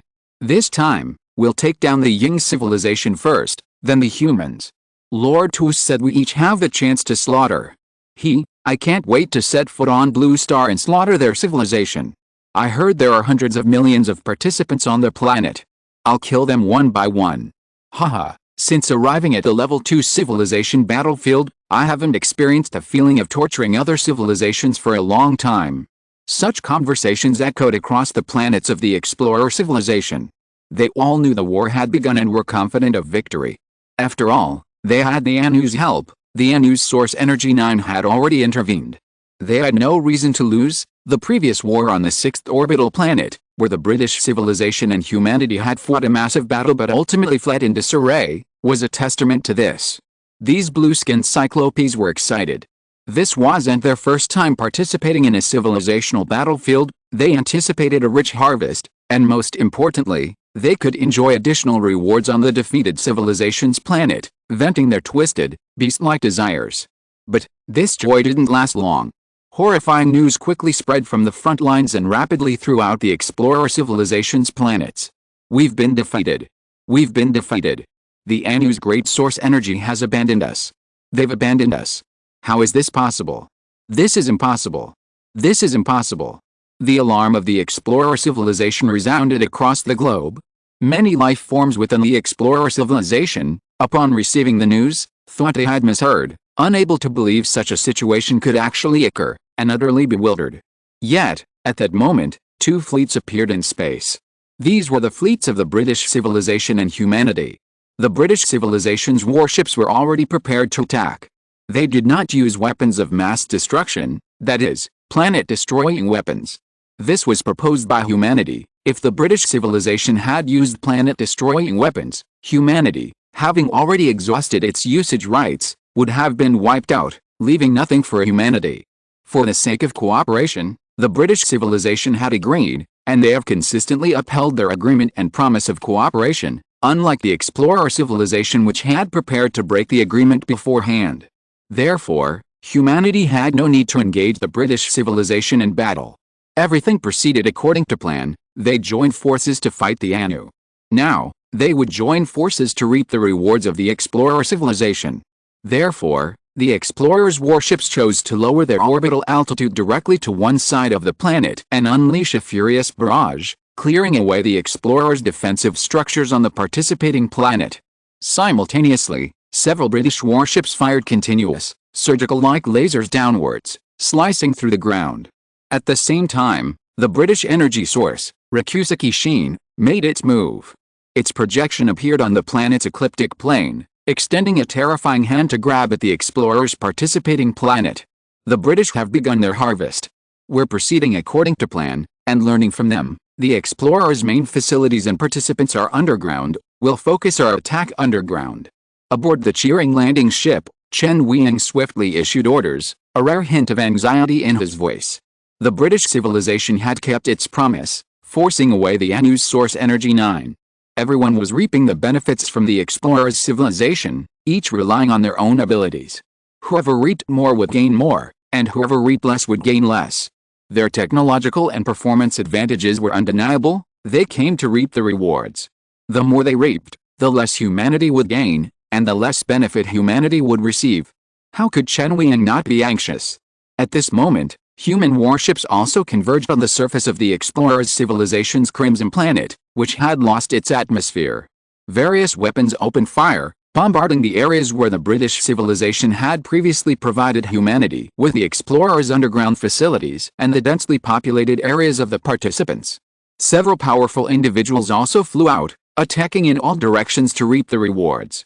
Explosions rose and fell, flashes of nuclear weapons exploded on the surface, and terrifying laser beams pierced the earth, tearing horrifying scars across the planet. Destruction is everywhere. Explosions are everywhere. The British civilization and the human civilization are attacking the explorer civilization's participating planet from opposite hemispheres. The British civilization is attacking from the southern hemisphere, and the human civilization from the northern hemisphere. How many contribution points they can reap depends on their abilities. Meanwhile, the explorer civilization's fleet is being relentlessly pursued by the British civilization's large source energy class, circling and fleeing within the cloud pattern star system. They haven't returned yet. The explorer civilization's participating planet's home planet dares not surrender quickly. Otherwise, if they escape, but their fleet and source energy class remain trapped, that would be a more unacceptable fact than the loss of millions of participants. A source energy class, a massive fleet, that represents the efforts of generations of the explorer civilization. Moreover, they only have one source energy class left. If they perish here, they will be crippled, and might even be wiped out by a hostile civilization. At that time, it won't be as simple as surrendering in a civilizational battlefield, losing contribution points and some lives. It would be true annihilation. Civilizations within the battlefield of civilizations still have a way out, but outside of that battlefield, war between civilizations is a fight to the death, ending only when one side is wiped out. Saint Ava understood this clearly, which is why it immediately intervened, pursuing the explorer civilization's fleet to prevent them from returning home and delaying their surrender and departure from the Level 2 civilization battlefield. This bought time for humanity and the British civilization to reap the rewards, thus giving the opportunity to their source energy source, Rakusaki-shin. Of course, given the explorer civilization's fleet strength and level, only Saint Ava, a true source energy level being, could pursue them relentlessly. Meanwhile, on the explorer civilization's participating planet, the British and human civilizations were fully engaged, frantically reaping contribution points. Those who kill will be killed. They showed no mercy to the explorer civilization's lives, because if the explorer civilization's plan had succeeded, countless humans on Earth would be slaughtered now. Those who came to the Level 2 civilization battlefield to kill others should be prepared to be slaughtered themselves. As both fleets attacked, the source energy level beings on both sides also made their move. Lin Qun deliberately didn't take the spirit summoning talisman crafted by Maya to collect contribution points, aiming to harvest them with source energy level combat power. After all, the harvesting efficiency of source energy level beings far surpasses that of evolver level beings. However, Lin Qun wasn't entirely sure how source energy level beings should harvest, as he wasn't a true source energy level being and had no experience harvesting from a planet's worth of competitors. Fortunately, he could simply follow the example. He would do exactly what the source energy VI beings of the British civilization did. Qizhen deployed his source energy projection, and Lin Qun also deployed his. Qizhen's projection reached towards the ground, and Lin Qun's reached towards the ground as well. At this point, Lin Qun still wasn't entirely clear on the purpose of Qizhen's actions. Was the large hand deep within the projection reaching towards the planet's surface an attempt to overturn or flip the planet's surface like a child disturbing an anthill? While the projections of source energy level beings were enormous, they didn't actually possess corpses, they were a manifestation of dark energy control. While the outstretched arm in the state was large enough, it was utterly incapable of turning the planet's surface upside down. The power level achievable with dark energy control below the great source energy level was simply insufficient. However, this doubt was resolved after Lin Qun successfully imitated it. His giant hand probed underground, discovering he didn't need to turn the ground upside down. His dark energy was an extension of his perception. Within the area covered by his giant hand, the underground facilities of the explorer civilization's participants were all under his control. At this moment, his dark energy only needed to flow along his perception, exploding to utterly destroy an underground facility filled with participants. This was an extremely efficient and terrifying method of destruction. Looking down at half the planet from the source energy level projection, a single giant hand could cover an area of nearly 10,000 kilometers. A single strike wiped out the participants within that 10,000 kilometer radius. The terrifying dark energy, under the control of source energy, surged like a raging river, crashing through, crushing one massive underground facility after another in Lin Qun's palm. Regardless of the functions of these underground facilities, they all exploded under this astonishing power. The ground trembled, and notifications of contribution points and experience points scrolled wildly before Lin Qun's eyes. He and Qizhen, the source energy level warrior from the British civilization, were like two guns, sweeping across the explorer civilization's planet. Each strike yielded hundreds of thousands of contribution points. Lin Qun felt only one thing: exhilaration. He had never reaped contribution points so thoroughly. From space, a single press of his hand released tens of thousands of contribution points. All the explorer civilization's counterattacks were crushed under the suppression of his absolute power. So what if the explorer civilization was stronger than humanity? It was useless.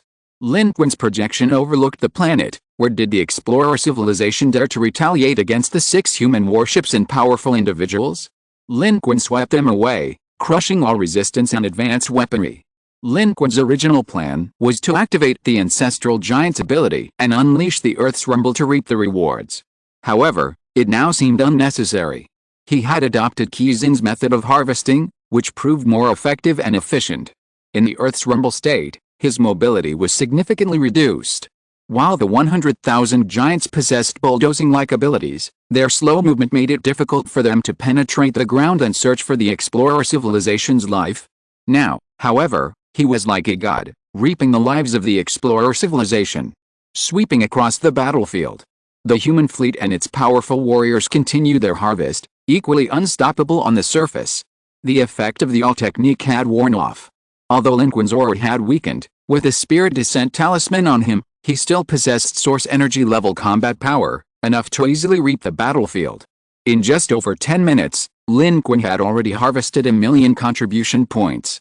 Even he couldn't believe it. In the past, 1,000,000 people standing before him would have taken him a long time to kill, but now, with source energy level combat power, he could slaughter them instantly. And this wasn't the end. Lin Qun was still attacking. Notifications of contribution points and experience gained flooded the screen. Lin Qun could barely see the contribution points fluctuating. So this was what it felt like to be harvested by a source energy level being. No wonder these civilizations dared not let source energy level beings approach their planets. No wonder they wanted to flee immediately without them. The gap was too vast. Civilizations beyond the 5th orbit only had source energy level beings capable of fighting them. They had no other means to do so. The participants from these explorer civilizations were completely dumbfounded, watching the scene unfold in utter terror. Destruction had arrived, the projection of a source energy level being appeared, and their already severely damaged planetary defense systems were utterly powerless to resist. Damn it, prepare our planet-destroying weapons. Bombard one of their source energy level beings. Kill that human source energy level being. Deep beneath the Crimson Planet, the explorer civilization still harbors a large number of survivors. They roar in fury and despair, activating their deeply buried planet-destroying weapons to charge them, attempting to bombard the forest. However, their weapons never even had a chance to fire. At such close range, they were detected by the forest instantly. Its power swept over them, utterly destroying them. Their weapons exploded before they were even a quarter charged, a terrifying explosion rising from the ground, shaking the tectonic plates, causing the entire area to collapse downwards, snapping massive mountains in half, and dissipating smoke and dust in a strange and romantic way in the vacuum of space. If you are listening to this novel on a channel other than Fanfic World, it means it was downloaded and re-uploaded without effort. We warmly invite you to visit our channel, Fanfic World. There you will find the original version of this story and many other novels of various genres. We look forward to seeing you dive into a world of incredible novels. Chapter 560 Promotion by 8 ranks. Toos's eyebrows practically stood on end, his head buzzing.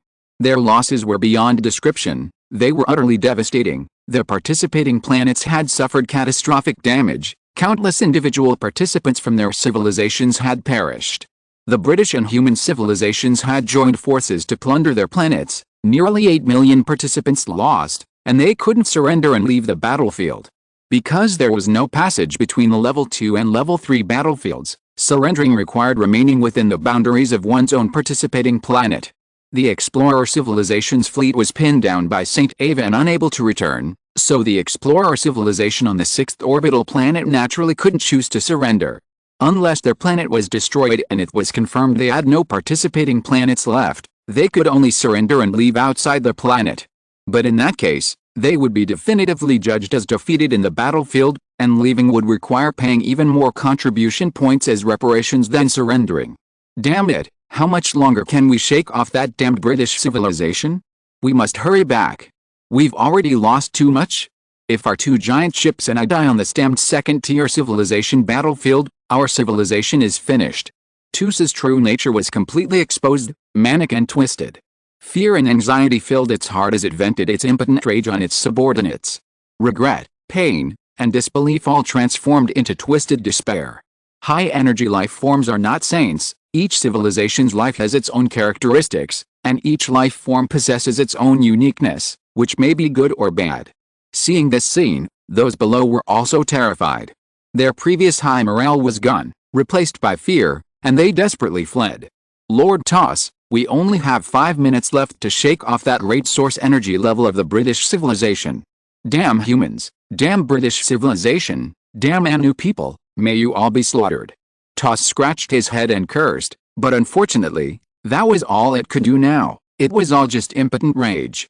The blue-skinned, one-eyed giants of the explorer civilization were all dejected, their eyes filled with unspeakable terror. Coupled with Toss's loss of composure and anger, they all missed their other source energy level. Unfortunately, Maya was already dead. They realized that after this level 2 civilization battle, their civilization would probably be on a complete downward spiral, and they didn't know if they would have a chance to recover. Compared to the explorer civilization's defeat and anger, humanity was excited from top to bottom. They can't kill them all, they just can't kill them all. In the communication channel, Wang Qizhang was ecstatic, constantly muttering to himself. He had already conquered 2 underground facilities of the explorer civilization, his body shimmering with golden light. With a challenge gauntlet in one hand, he unleashed a flurry of powerful attacks, slaughtering everything in his path. A warship above him provided protection, bombarding and reaping relentlessly. Wang Qizhang had never felt so exhilarated. He went on a killing spree, collecting contribution points everywhere. His contribution points had already surged past a 50,000 mark. How could he not be excited? Plus, he had drunk some water before the battle, making his excitement even more unbearable. But in fact, his excitement was shared by almost everyone else. The human powerhouses participating in the battle were all going berserk. Chu Yaoyi's power swept across the battlefield, crushing a facility with a single strike. Even the top powerhouses of the explorer civilization who resisted were mercilessly and swiftly slaughtered by her. Her innate abilities in alternate dimensions gave her a natural advantage in one-on-one battles of the same level. Xiaoqing seized this opportunity to apply the lightness weight fruit in actual combat. In an underground battlefield, Xiaoqing's body suddenly became as light as a feather, rising abruptly, her sword flashing, slicing through a group of explorer civilization participants. Then, she suddenly became heavy, crashing down, smashing through the facilities beneath her feet, leaving a terrifying, massive crater in the dust. Combined with her inhuman, later modified cybernetic body and unique talent, the lightness weight fruit directly elevated her combat power to a new level. She looked at herself, surprised by the fruit's effectiveness in actual combat. Hou Yan and the others also ran ahead on the battlefield, joining the human experts to harvest the explorer civilization participants on the periphery, unstoppable and unstoppable. They all harbored anger towards the alien civilization. Now, it wasn't just about reaping contribution points, but also a time for revenge. Now it's our turn. Kill. Kill those damn alien civilizations. At the heart of the battlefield, Lin Qun's projection overlooked the earth. To those on the ground, his arm appeared as an incredibly thick divine light descending from the sky, sweeping across the land unstoppably. Wherever it passed, the earth trembled, explosions roared, and destruction and death were everywhere, a sight that terrified even the most skilled humans. Mr. Lin is indeed Mr. Lin. We're still charging into battle, yet he can already survey planets. Li Zhu exclaimed, her eyes filled with awe. Beside her, Hou Yan remained silent, glancing back with deep reverence and longing in his eyes. Then, without looking back, he threw himself into the battlefield, desperately killing and accumulating experience and contribution points. Duan Xiangqi laughed loudly, ha ha ha. Before, it was always the experts from other civilizations who suppressed the battlefield, and those civilizations came to slaughter us. Now it's changed. Now it's our turn to suppress the battlefield, and we're slaughtering the participants from other civilizations. He felt exhilarated. This was exactly the scene he had hoped to see, the very scene he had longed for and dreamed of back in the Federation's Level 3 civilization battlefield. Back then, it was often the strong from other civilizations who suppressed one side, forcing humanity to keep their heads down, afraid to fight back, watching helplessly as the other civilizations reaped lives. But now, everything had changed. It was them standing on the planet of the other civilizations. It was the strong from humanity who suppressed one side, forcing the other civilizations to keep their heads down. This was so satisfying. Duan Xiangqi fully activated his war mode, his cybernetic body unleashing its full firepower, sweeping across the battlefield. Below him, a large number of human experts advanced, their morale soaring under the projection of the forest spanning the planet, their battle cries reverberating through the communication channels. The explorer civilization participants were terrified. Their previous boasts and ambitions to slaughter humanity vanished, and they fled and hid desperately, like stray dogs. Chu Yaowei merely smiled, glanced at the projection of Lin Qun overlooking the planet, and turned back to her own battlefield. The underground of this planet was equally intricate, teeming with explorer civilization life. This planet wasn't their home planet, but rather a planet they specifically used for the battle. Its underground facilities were extremely complex and numerous, resulting in a much larger number of participants, even exceeding the British civilization's previous estimates. There might still be over 10 million explorer civilization participants remaining on this planet. This was a contribution point for both human and British civilizations. Contribution points were available wherever they went. Moreover, there was no conflict in their actions, because there were so many of them, scattered across the vast planet. Even a source energy level expert couldn't possibly kill them all at once. It took time. Therefore, there was no conflict in their harvesting. Everyone was rushing to act, fearing they might surrender and escape. Because once the explorer civilization begins to surrender, those who have landed on their planet's surface must evacuate as quickly as possible, otherwise, they might be taken back to their world. At that point, it won't be the excitement of reaping contribution points, but rather a heartbreaking situation. The cheering landing craft also moved forward, bombarding an underground explorer civilization facility. Among them, Chen Weiang, hands behind his back, couldn't sit still any longer, pacing back and forth excitedly. Too many contribution points. He didn't need to ask, just looking at the leaderboard, the contribution points of his own strong members were rapidly increasing, which was very obvious.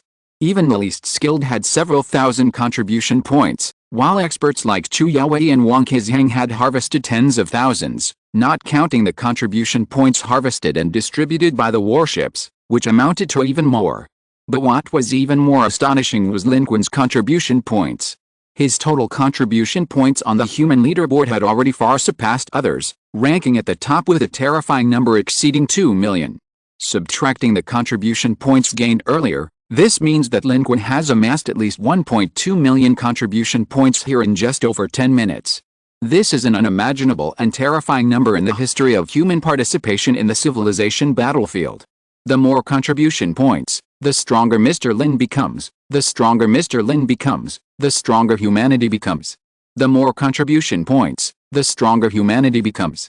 How could Chen Weiying not be excited? These contribution points didn't enter his personal account, yet they excited him even more than if they had. Not only him, but everyone on the bridge, even the non-combat personnel, felt a shared sense of excitement. This was a true victory. An absolute crushing defeat that humanity had been eagerly anticipating. The alien civilization was utterly powerless to resist. They were paying the price for their actions. And humanity would rise from blood and fire. Chen Weiying also issued orders to try searching for some core technologies of the explorer civilization here, to see if they could be brought back to Blue Star.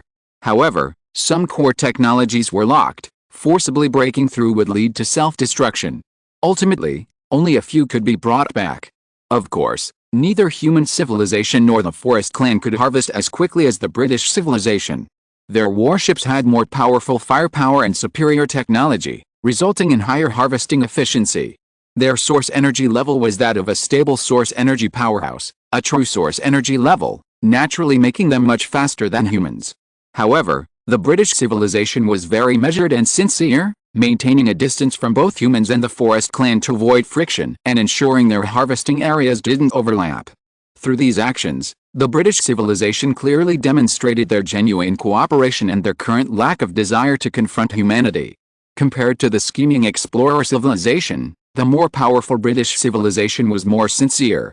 This was surprising, yet also poignant, highlighting the diverse nature of civilizations in the universe, their ideas and ways of thinking leading to vastly different actions. While the Forest Clan's harvesting efficiency had decreased significantly after the all technique failed, there were simply too many explorer civilization participants on this planet. Even with reduced efficiency, they were still scavenging contribution points. The contribution points skyrocketed. The explorer civilization was paying the price for their greed and ambition. Their ambition to slaughter humanity is now being turned against them, with humanity slaughtering them instead. This frenzied battle lasted for nearly 20 minutes when the British civilization sent a message to humanity: St. Ava is about to lose control of their fleet. The explorer civilization has initiated the surrender process for the Level 2 civilization battlefield. Your people must quickly evacuate the departure area. Upon receiving this message, the British civilization's fleet was the first to rise, and the projection of its source energy, Rakusaki Shin, also began to blur and ascend. Seeing this, Lin Qun and humanity also quickly retreated. The British civilization's reaction proved that the message was not false. They had to retreat now, otherwise, if they were still nearby after the surrender, they might be taken back to their world. Civilizations participating in the civilization battlefield could come from any corner of the universe. If they went there, they might never return to their own world. Even overlord-level life forms, the strongest in the universe, could become lost in space. Shortly after they began their retreat, the spatial warp reaction changed drastically. Two triangular behemoths appeared, accompanied by a few scattered wedge-shaped spacecraft. TUS and its fleet had finally shaken off the pursuing British civilization's high-energy level St. Ava, but at a heavy cost. Besides the two triangular behemoths, almost all the wedge-shaped spacecraft that had attacked simultaneously were lost. The once densely packed swarm of wedge-shaped spacecraft was now reduced to a mere dozen or so, a pitiful sight. It was precisely these suicidal interceptions by the wedge-shaped spacecraft that gave TUS and the two triangular behemoths the time to begin their surrender process. TUS was cunning. They could have warped back a few minutes earlier, but they didn't. They knew that warping back would inevitably lead to a pincer attack from both the human and British fleets, incurring further losses. Therefore, they returned at the very last moment. Their return coincided with the final instant of the surrender process. Ignoring tidal forces, their triangular ships teleported directly to a position extremely close to the surface of the explorers' participating planet, nearly crashing into it. They successfully surrendered and left just as the humans and British civilizations were about to engage them, when a massive spatial rift appeared. Just as with the departure of the A3 dwarf planet, a sudden flash of light illuminated the space behind the explorers' participating planet. A dark rift, almost merging with the surrounding dark universe, appeared abruptly, rapidly expanding before swallowing it whole. The explorers ravaged Red Planet and the newly returned Toss and his two triangular behemoths vanished. Gravitational distortion forced the human and British fleets to retreat hastily to avoid being pulled in. Lin Qun unleashed his source-level power to protect his side of the warships. He glanced back into space. The explorer's planet was utterly devastated and in a terrible state, a far cry from what he had seen upon arrival. The explorer's civilization, despite its strategic maneuvering, ultimately became the biggest loser, suffering a complete defeat and a miserable exit. At least 80% of their participants who came here this time perished. That's over 10 million participants. Chen Weiying roughly estimated that the human civilization harvested at least 3 to 4 million contribution points from them. Lin Qun glanced at his own total contribution points. He alone had harvested 183. Harvesting 183,000 in one battle, Lin Qun had never imagined it. Last time, during the battles in A2 and A3, Lin Qun only gained a little over 700,000 contribution points. Now, it had more than doubled. This was the efficiency of source energy level warfare. Even evolvers couldn't compare. With 183,000 contribution points, Lin Qun was momentarily stunned, feeling a bit overwhelmed and unsure how to use them. Of course, this momentary daze was fleeting. Having money and not knowing how to spend it? Impossible. He quickly came up with an idea. He would do a 10 pull. He would upgrade his card pool. These contribution points were enough for him to advance to the next level. The level 5 gacha pool is now within reach. Of course, drawing cards from the level 5 pool will likely require even more contribution points. The experience points Lin Qun gained were also incredibly high. The strength of the participants from the explorer civilization varied, with experience points mainly concentrated between 50 and 100. Since most of the participants on the participating planets were not directly involved in combat, their combat power was generally low, resulting in more individuals having experience points in the 50s and 60s. But despite this, Lin Qun had killed a lot. All in all, Lin Qun's experience points skyrocketed. He even counted them himself, a full 150 million experience points. Without hesitation, he leveled up immediately. He leveled up 8 times in a single second. From level 77 to level 85. And this was while already above level 70. This time, after using the spirit summoning talisman and subtracting the amplification, all of Lin Qun's attributes on his personal panel displayed 999.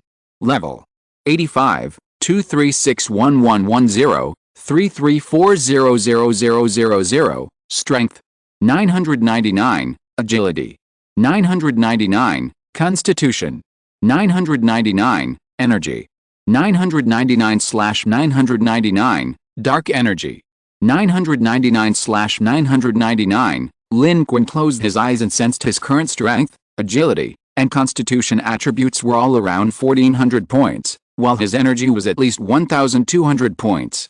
The improvement from this round of upgrades was extremely terrifying. Lin Qun estimated that each of his attributes had increased by at least 300 points.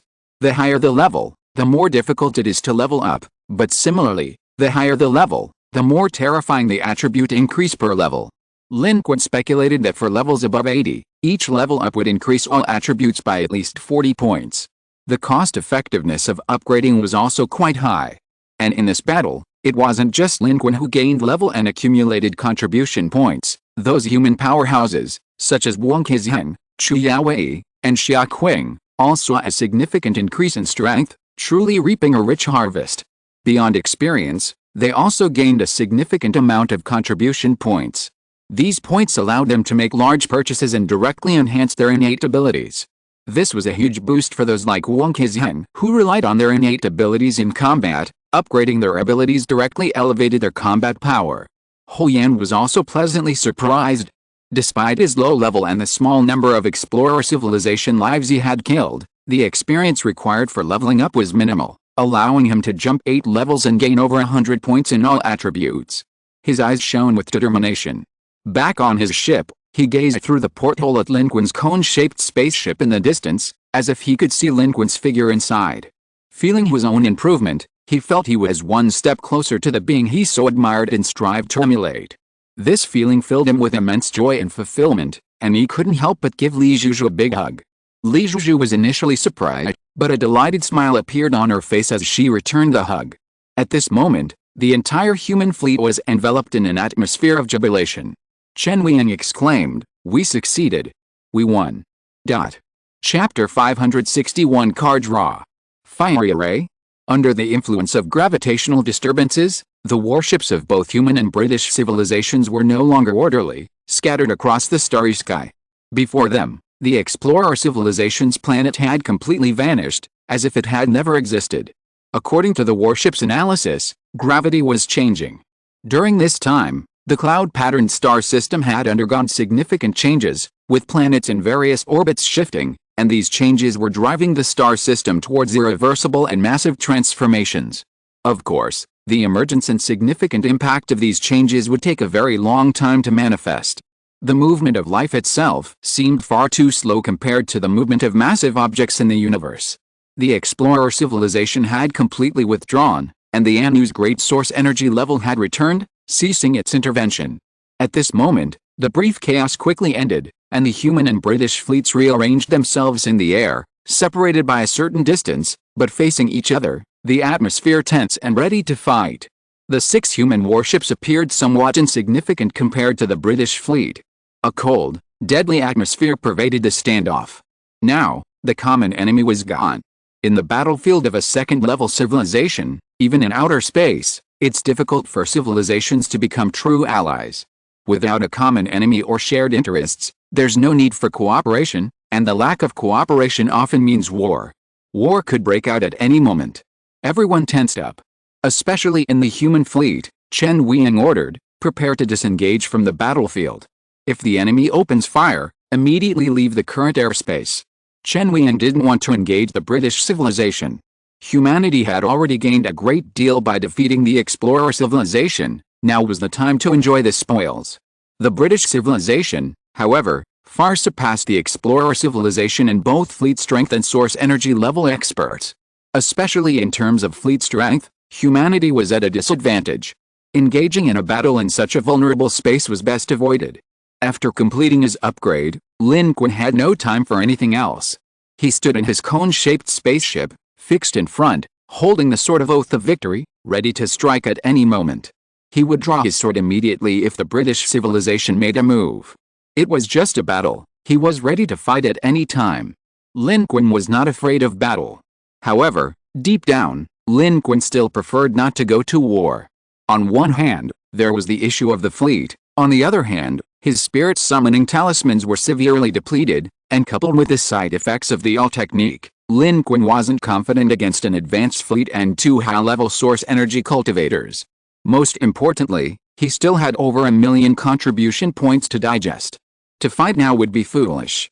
Even if he wanted to fight, he would wait until those 1 million contribution points were digested and converted into combat power. However, the British civilization didn't take any action either. Their strategy seemed quite conservative. Just then, a rift opened in the starry sky behind the British civilization's fleet, and another warship flew out. It was the St. Ava spaceship from the British civilization. It arrived, proactively communicating with humanity and re-establishing contact with Lin Qun, saying, "Our cooperation has won us both victory. Both our civilizations have kept their agreement. There's no need for us to fight anymore, is there?" The British civilization clearly didn't want to continue fighting either. "That's my thought too," Lin Qun replied, neither humble nor arrogant, conveying the attitude, "If you want to fight, I can fight too." St. Ava seemed relatively satisfied with the outcome, saying, "It was a pleasure cooperating with you, humanity. We will not attempt to set foot in interstellar space beyond the 6th orbit for some time." "The same goes for us," Lin Qun replied. "We will hold our position in the orbit of the 8th planet. Anyone who attacks us will pay a bloody price." The elimination of the explorer civilization signifies a shift in the Federation's strategy in the Level 2 civilization battlefield. Currently, Earth's humans have no enemies in the 8th, 7th, and 6th orbits. While the Federation cannot defeat the participating civilizations in the inner orbits, the distance is sufficient for them to fight amongst themselves. If they can maintain relative peace with a British civilization in the 5th planet orbit, then there is no need for humanity to rush out of this level 2 civilization battlefield. They can continue to develop here. Although the environment in the 8th planet orbit is somewhat harsh, it has natural resources from the Ice Energy Clan's frozen planets nearby, and the current environment is relatively safe. This is an opportunity to continue developing. Although it is speculated that the Federation and the Forest Clan now possess the strength to contend with the 3rd Cantilever Overlord fleet, since they can develop well here, why not grow stronger before venturing out? Multiple shipbuilding projects have begun in the Federation, and the human fleet will gradually grow stronger through human efforts. Time is a tremendous asset for the Federation and human civilization at this stage, even exceeding the achievements and benefits that a small number of contribution points can bring. After confirming peace, the human fleet took the lead in retreating. After confirming the situation with Lin Qun, Chen Weiying issued the order, warp back to Blue Star. The warp portal opened, and the 6 human ships vanished one after another into the space above the orbit of the 6th planet, like streaks of light. This battle was remarkably successful for human civilization. The 6 warships suffered almost no losses but gained a large amount of contribution points and experience. Meanwhile, on the British civilization's warship, Qizin had arrived at the ship where St. Ava was located. Watching the human fleet disappear rapidly, he couldn't help but say, "Lord St. Ava, are we really going to make peace like this and let the humans leave? This might have been an opportunity. I don't know why, but just now, when we were harvesting the planets from the Explorer Civilization's competition, the aura of that human source energy level suddenly weakened. This civilization is not simple. He's not even a great source energy level, yet he's capable of killing anything in his path, even withstanding the full force of a source energy level 9 attack. His methods are so numerous that I'm astonished. You and I might not be able to defeat him, and they're already prepared. Even if they can't win, they can surrender and leave at any time. In the end, we'll be the ones who suffer heavy losses without gaining anything." St. Ava thought of the 2 times he had witnessed a human source energy level attack, a deep sense of apprehension flashing in his eyes. He said, "We don't need to fight them. Our real enemy isn't them." Qizin nodded, agreeing with St. Ava's assessment. He said, "That human source energy level is indeed very strange. When he first appeared, even I was wrong. I thought he was just an evolved being. I don't know what methods he used to hide so well." St. Ava said, "It wasn't just you who was wrong. The Anu's source energy level 9 didn't even realize he was a source energy level. During the 6th orbit war, if I hadn't remained inactive, and they hadn't been unable to find the human source energy level, they would have already made their move. Moreover, their civilization is also strange. I later carefully reviewed the records of the battle on the 6th orbital planet. After the humans seized the cone-shaped spaceship, they not only quickly mastered it but also evaded the net of rules of that source energy 9. Perhaps that human source energy level experts secretly helped them, but the technological capabilities they displayed were far superior to what they showed. Didn't you see their fleet? It was a hodgepodge, and the technology was uneven. The more this was the case, the more suspicious they were. This civilization is very strange, and we don't know what secrets they hold. We shouldn't easily engage in a deadly battle with them. If we can withstand the pressure once we discover their secrets, we can naturally reap the rewards. But if we can't withstand it, we will become the next explorer civilization." Hearing St. Ava's words, Qizin nodded repeatedly, his heart pounding.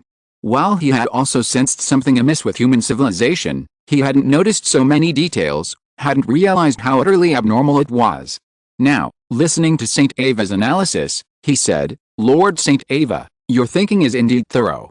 This human civilization is truly strange, far too strange. Anyway, they're in the 8th orbit, and they don't have any truly high-level energy. Our cooperative relationship to avoid the collision just now was a wise move. To press their advantage and devour human civilization as well would be ideal, but the Ying civilization didn't do so, stemming from deep-seated fear. Both St. Ava and Qizin couldn't see through humanity, and were filled with apprehension. As St. Ava spoke, he reached out and rotated the unparalleled holographic projection in front of him. The projection displayed a star map of the entire secondary civilization battlefield of the cloud pattern star system. His gaze wasn't fixed on the now empty sixth orbit, but rather on the core region of the star system, his eyes deep and thoughtful.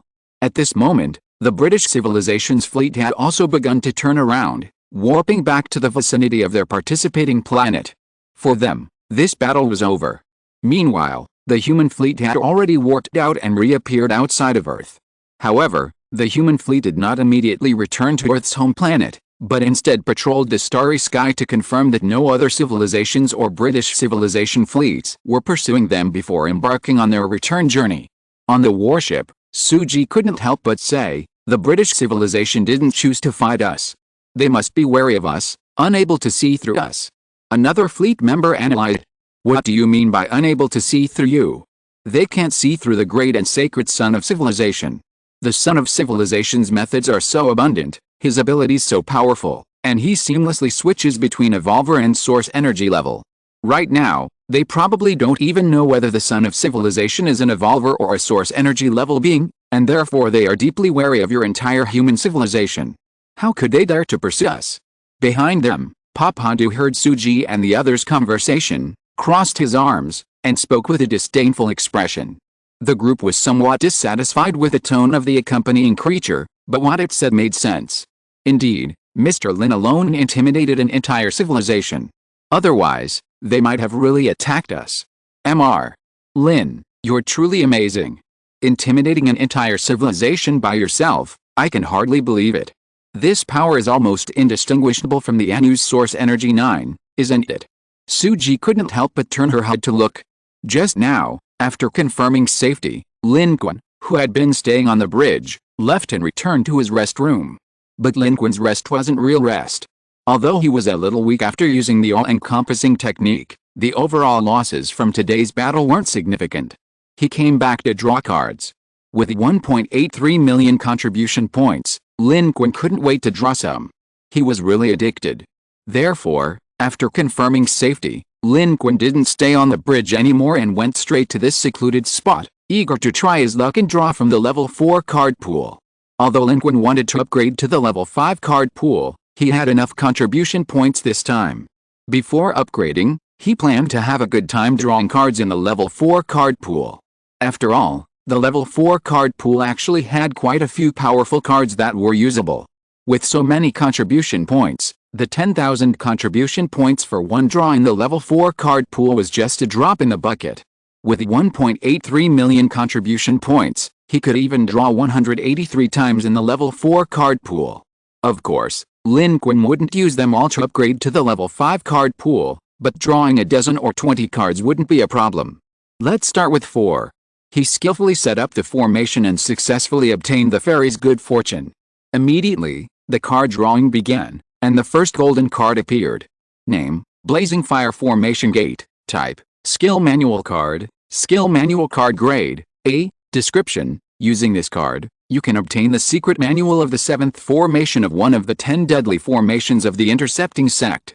This manual contains the formation method and activation incantation. This formation contains 3 fires, a 3-flavor fire, an aerial fire, and a stone fire. These 3 fires merge into one, accompanied by 3 red banners. At its maximum evolution, this formation can unleash the simultaneous movement of all 3 banners and the simultaneous flight of all 3 fires, possessing immense power capable of scorching everything. Special Note 1, activating this formation requires at least an evolver level. The maximum strength of the Blazing Flame formation is directly related to the user's strength. Special Note 2, conditioning, the 10 deadly formations from the investiture of the gods. Lin Qun's eyes lit up when he saw the card. This was a valuable item, said to be inescapable for both humans and immortals who entered it. Even those with fire-repelling abilities couldn't withstand the flames within the Blazing Flame formation. Lin Qun's current evolver level was just right for using the Blazing Flame formation. If this formation were set up at the source energy level, it would likely be effective. Of course, as a formation, it had an unchangeable weakness. It couldn't be moved, it could only be used to lure people in. It's perfect for positional warfare when prepared, or for defensive purposes. This secret manual card is clearly an item manual, not something directly imprinted in the mind. This means that not only Lin Qun can use it, but Chu Yaowei, being an evolved being, might also be able to use it. If he could draw all 10 of the 10 deadly formations, Lin Qun's heart skipped a beat. That would truly be a world-shattering killing formation. While pondering, a second golden card appeared, an item card. Chapter 562 8th Ring Spell, Spatial Lock. The second card appeared.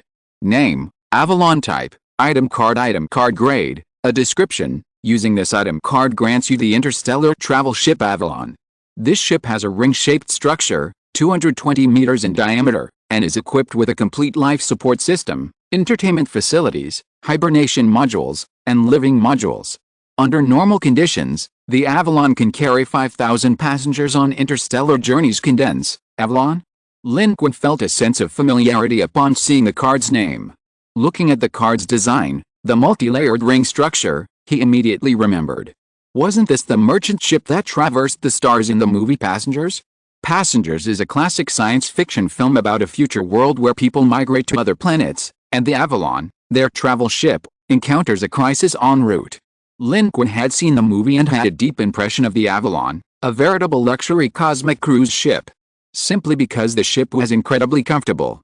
It even boasts a bar, swimming pool, and a range of other entertainment facilities. Aside from the 5,000 hibernation pods, even those in hibernation can have their own rooms on the ship upon waking, from standard rooms to incredibly luxurious suites. It's hard to believe it's a spaceship. However, the Avalon lacks any combat capabilities. But in Lin Qun's view, this card is actually quite useful. A starship with superior transport capabilities is precisely what the Federation desperately needs.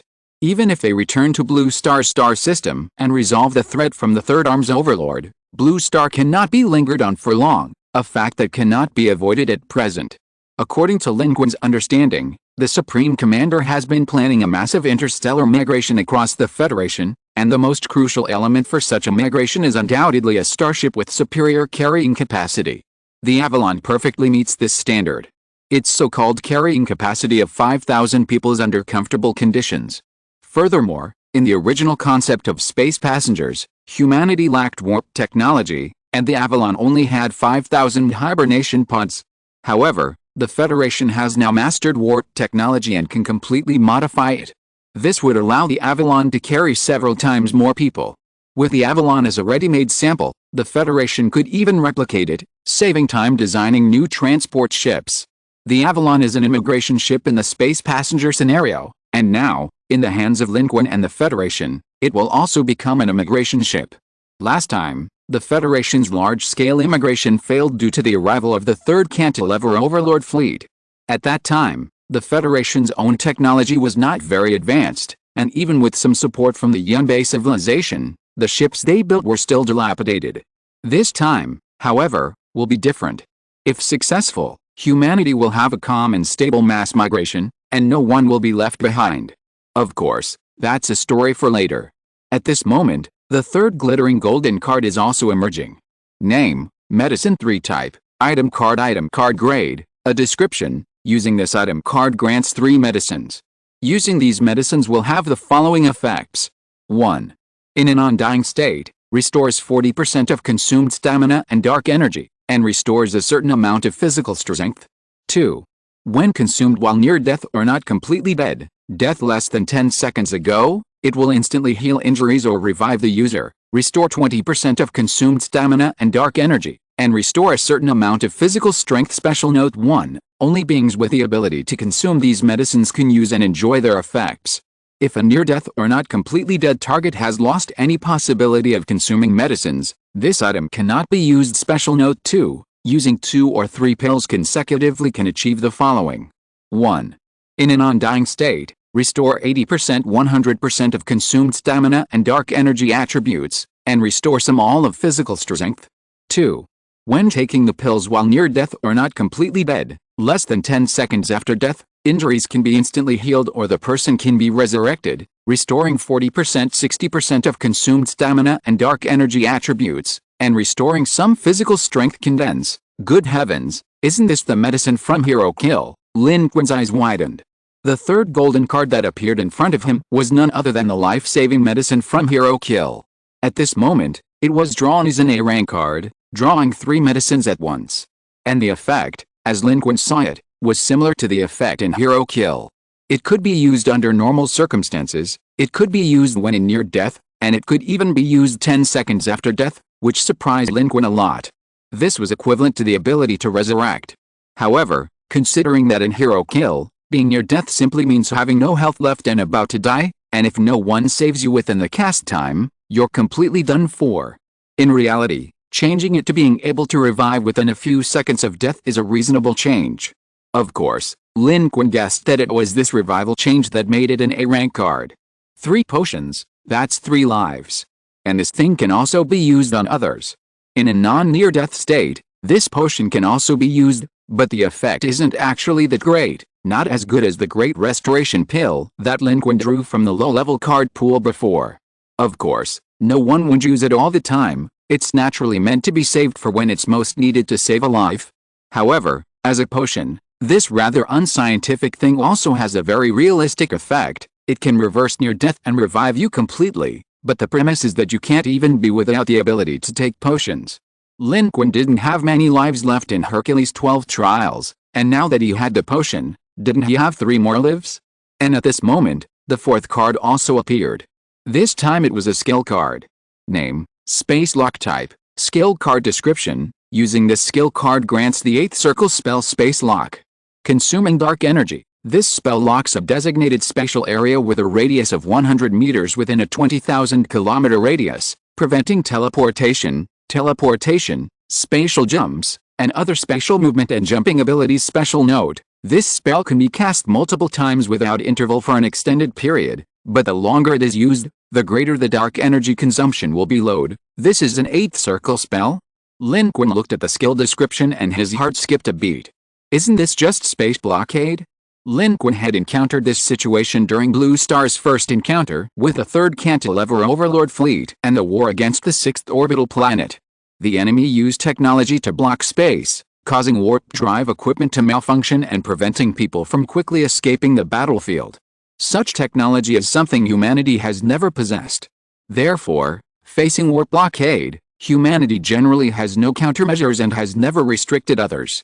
Whether it's the 3rd Cantilever Overlord fleet or the British civilization, their space jump blockades are clearly at the technological level. The space lock Lin Qun has just drawn, however, is clearly at the super powerful level. Although its range is only 100 meters in radius and 200 meters in diameter, it achieves the same effect, preventing you from jumping away. Even if your ship is larger than this 200-meter diameter, it still can't jump, because a warship is a unit. If one part is restricted, how can the whole unit move? This is a highly practical ability in interstellar warfare.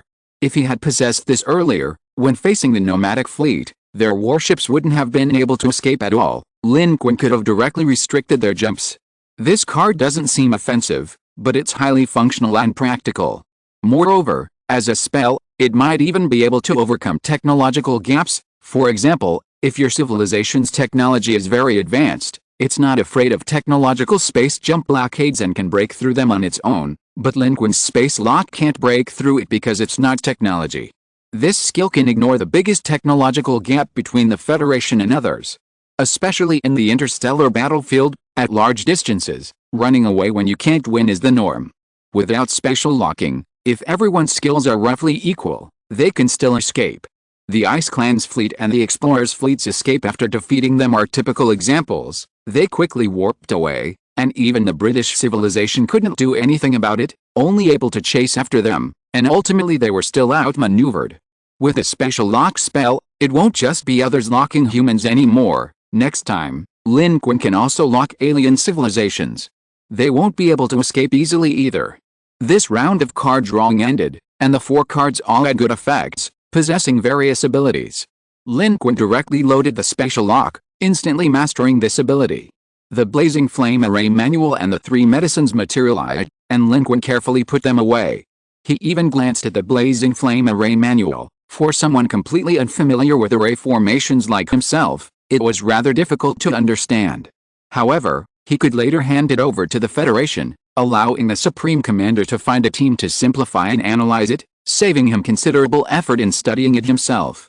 He could even have the Federation prepare the materials for setting up the array. This was the advantage of having civilization. As for the Avalon, Lin Qun didn't plan to take it out immediately.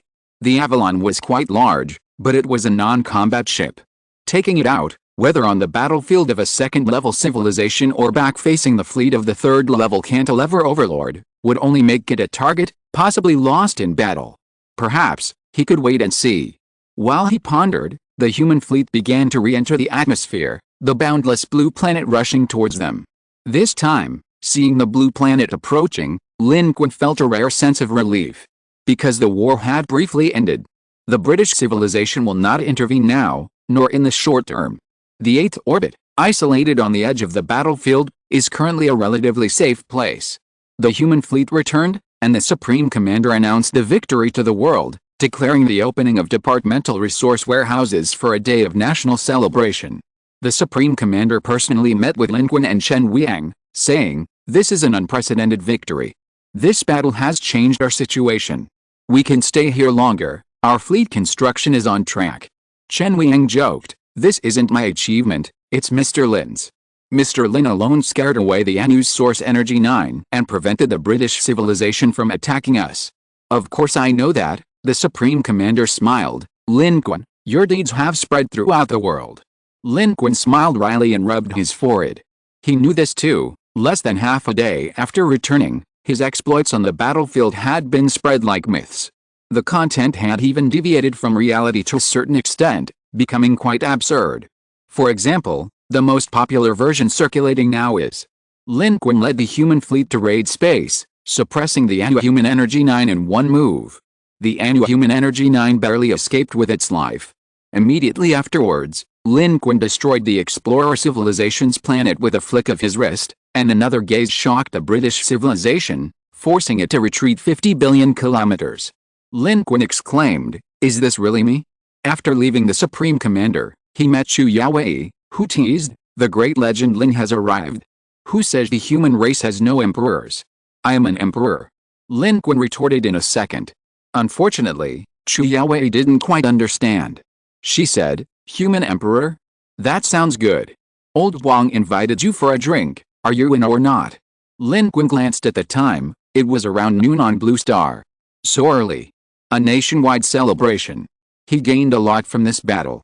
He used to be constantly suppressed by alien civilizations, but this time he turned the tables and reaped the benefits from the explorer civilization. He said it was exhilarating, and he wanted to have some fun. He invited quite a few people, even Ho Yan. Unfortunately, Ho Yan went to cultivate as soon as he got back. Chu Yaowei shook her head, clearly feeling quite helpless about Wang Qizheng, but she didn't refuse his invitation. At this moment, she raised her face, looking at Lin Qun with a hint of a smile in her eyes. Lin Qun let out a breath. His good fortune hadn't cooled down yet, and he laughed. Why not go?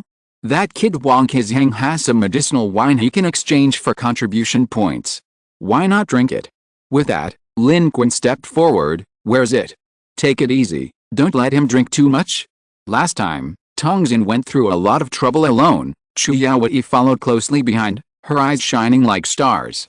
Meanwhile, a celebratory atmosphere of victory was sweeping across the entire Blue Star. This was an even greater victory than the last battle against the Ice Energy Clan. Although many ordinary people didn't gain any contribution points or experience, the Explorer Civilization's harvesting battle had raised the top combat power of humanity to a new level. Lin Qun aside, everyone else had at least improved by 5 levels, and the contribution points they gained were incredibly substantial for each of them. The joy of leveling up, and the unprecedented exhilaration of harvesting contribution points from alien civilizations, had been pent up for everyone for a long time. This battle was both a harvest and an outlet for their frustration.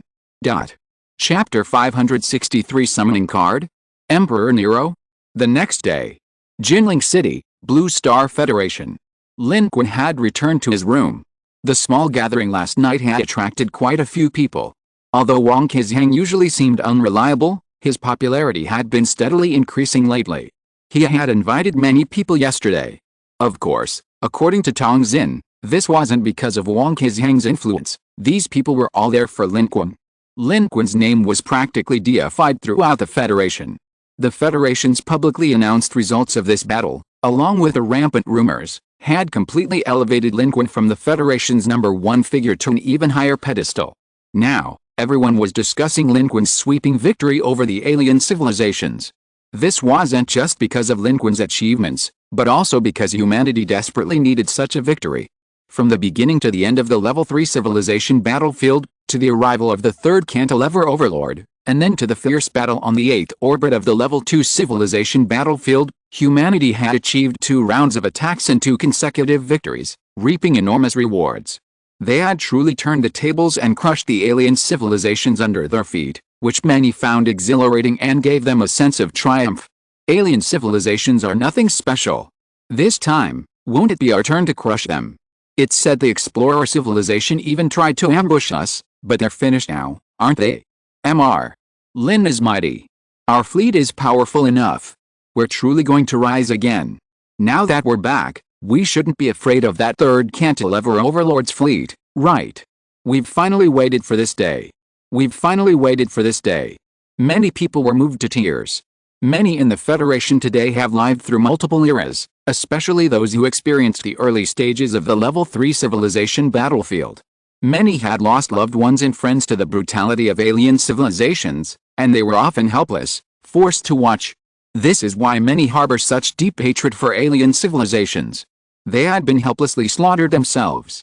Therefore, they dreamed of seeing this day, to see humanity truly stand up, no longer fearing alien civilizations, and even able to turn the tables and defeat them.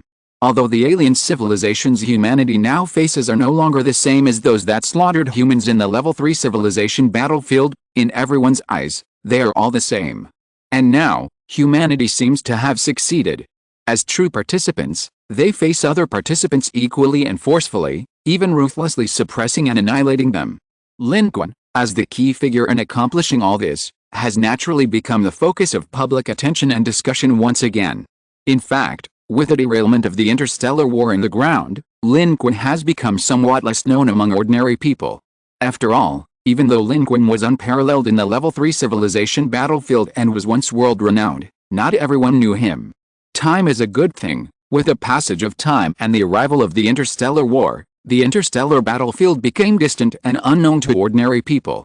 Many didn't know what had happened in the previous battles, only knowing the outcome through the Federation's announcements. These announcements often only contained the result itself, a few names, and the subsequent events. Therefore, the situation and specific details of the battles ahead remained relatively unclear to most people. This time was different. The expedition was large-scale, and the publicity was extensive. This was intentional on the part of the Supreme Commander, an elder, who wanted to further promote the enthusiasm and initiative of the entire population in cultivation and self-improvement. Many people began to cultivate even more diligently overnight, all wanting to achieve combat power like Lin Qun. In the Federation Training Center, batches of talented geniuses selected by the Federation were practicing Yijinjing, basic cultivation techniques, and Dragon Elephant Prajna Kung Fu under scientific guidance. Ho Yan was also there. Wang Qizhang had invited him last night, but he didn't go. He returned, rested for less than half an hour, changed his clothes, and plunged into the cultivation room to cultivate with all his might. When Li Zhuzhu and Fatty arrived in the morning, they found him there again. The fat man couldn't help but say, "This guy can't be awake, can he? He's working way too hard. He's already a genius, and if he keeps pushing himself like this, what chance does anyone else have? Everyone has to be given a chance." "What do you know?" Ho Yan said that out of all the people in the world, Mr. Lin, besides his own friends, has taught and mentored him the most. He doesn't want to let Mr. Lin down and wants to strive to become the Federation's third evolved human. Li Zhuzhu, resting her chin on her hand, her eyes shining, looked calmly at the fat man, but her eyes were full of stars when she looked at Ho Yan. Ho Yan's attributes are only around 300, not quite 400 yet. He's still far from being an evolved human. Where there's a will, there's a way. I believe in him. Meanwhile, in the open space outside the training center, Xiaoqing and Chu Yaowei were both there. Last night's small gathering hadn't affected them much, they still got up early. At this moment, Xiaoqing was demonstrating the lightweight fruits abilities to Chu Yaowei. She seemed to lightly touch the ground with her toes, rising effortlessly into the air, floating like a feather. She laughed. "In mid-air, I can also change direction and position by altering my weight, but on the ground." With that, she landed and gently stepped forward. This seemingly light step, however, sank deeply into the hard ground, demonstrating the immense force behind it. At that moment, she had added weight to her body. Xiaoqing was very satisfied with the lightness weight fruit's ability, and smiled. Look, it's really useful. In this planetary war against the explorer civilization, I've completely mastered it in actual combat. Beside her, Chu Yaowei silently watched Xiaoqing's attempt to conceal her feelings, and joked expressionlessly, "You'd better be careful with this ability, it might crush you while exercising." Exercise. Xiaoqing paused slightly before reacting. She glared at Chu Yaowei and said, I'm not going to keep you company. I'm going to find you in Xianqi. I also gained tens of thousands of contribution points in this battle, which can further upgrade my cybernetic components. Then, a hint of anticipation flickered in Xiaoqing's eyes. Chu Yaowei also smiled. Congratulations. Xiaoqing shook her head. Please thank Lin Qun for me. He gave me this lightness weight fruit, and he also secured this opportunity to harvest resources from the explorer civilization. Everyone from our federation who went this time made a fortune. They're all very grateful to Lin Qun. Xiaoqing was telling the truth. This opportunity was secured by Lin Qun, won through his fierce battles. The human experts in the participating fleet all experienced significant improvements, even leaps in skill, and people were naturally grateful to Lin Qun for bringing this to fruition. Chu Yaowei, however, shook her head. She actually wanted to say that if the scope hadn't been so vast, Lin Qun himself wouldn't have been able to reap all the rewards, and there wouldn't have been any opportunity for them. But she didn't voice this complaint. After all, she was also a beneficiary. This planetary battle for the explorer civilization had allowed Chu Yaowei to advance 6 levels, significantly boosting her attributes and taking a solid step on the path to becoming an evolver. Now, she was no longer a beginner-level evolver, but had truly reached the initial level of an evolver.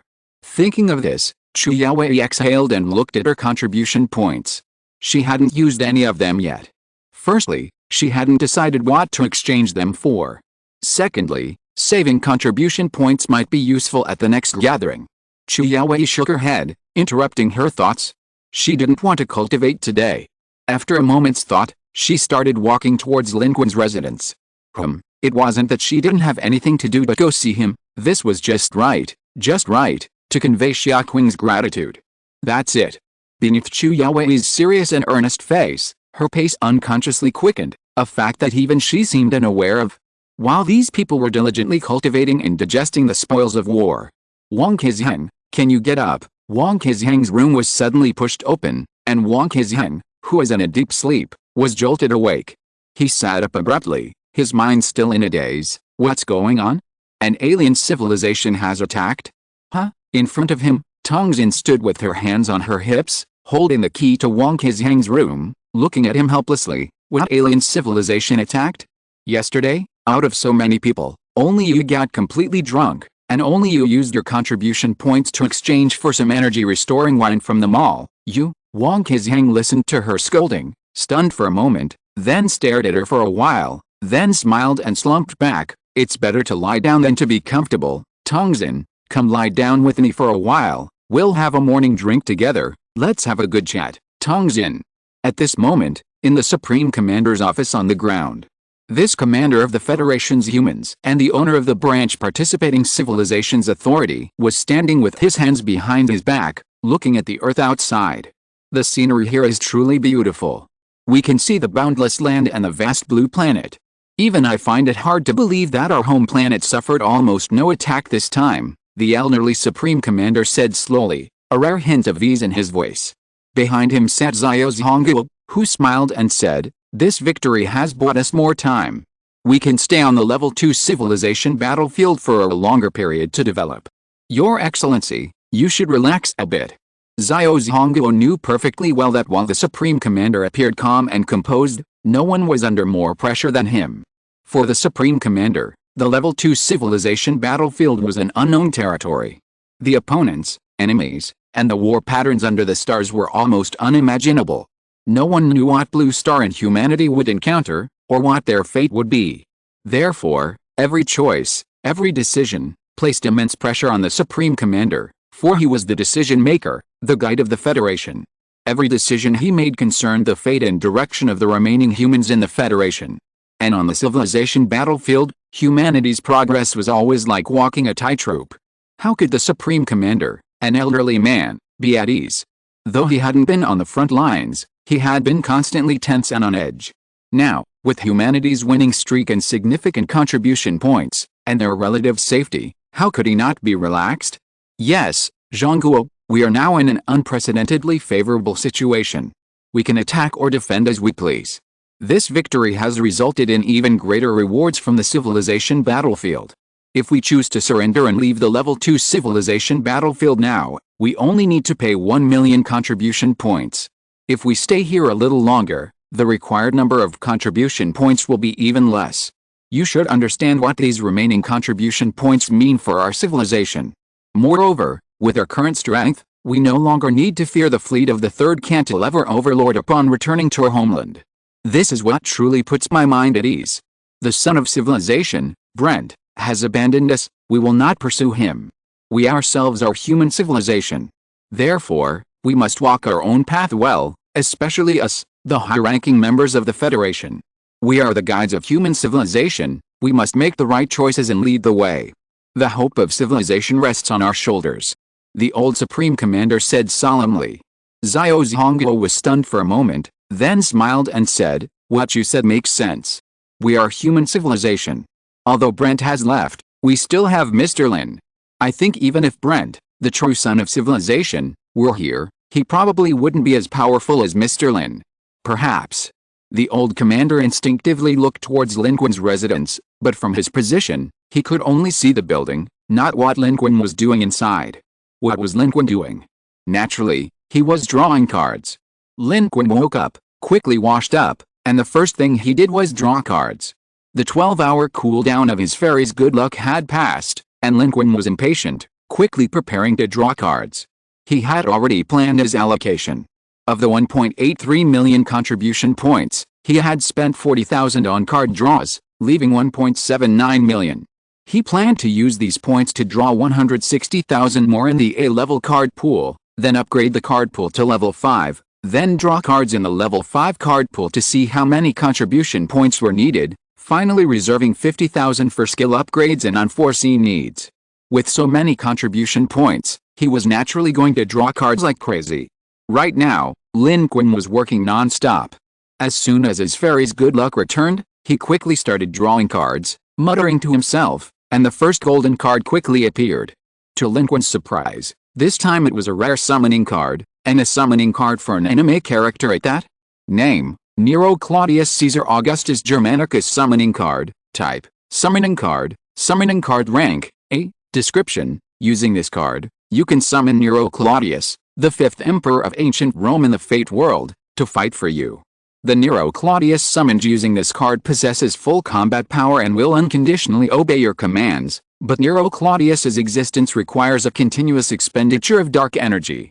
The maximum duration of the Nero Claudius summoning card is 24 hours, the cooldown time is 24 hours. Special Note 1, Special Note 2, hey.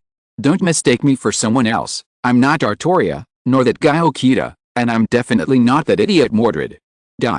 Chapter 564. Mr. Lin keeps a mistress in a golden house? The golden card depicted a girl in a red dress, with blonde hair and green eyes, wielding a strangely shaped longsword. Her clothing was quite revealing. While the clothes appeared large, the essential areas were generously draped, showcasing her perfect figure. Good heavens, is this really the singer emperor? Lin Qun blinked. He remembered Nero Claudius. She was a character created from historical figures of Roman emperors within the Fate universe. She was fairly popular, outgoing, extravagant, and possessed the majesty of an emperor. She loved singing and dancing, but her singing voice, well, that could only be described as devastating.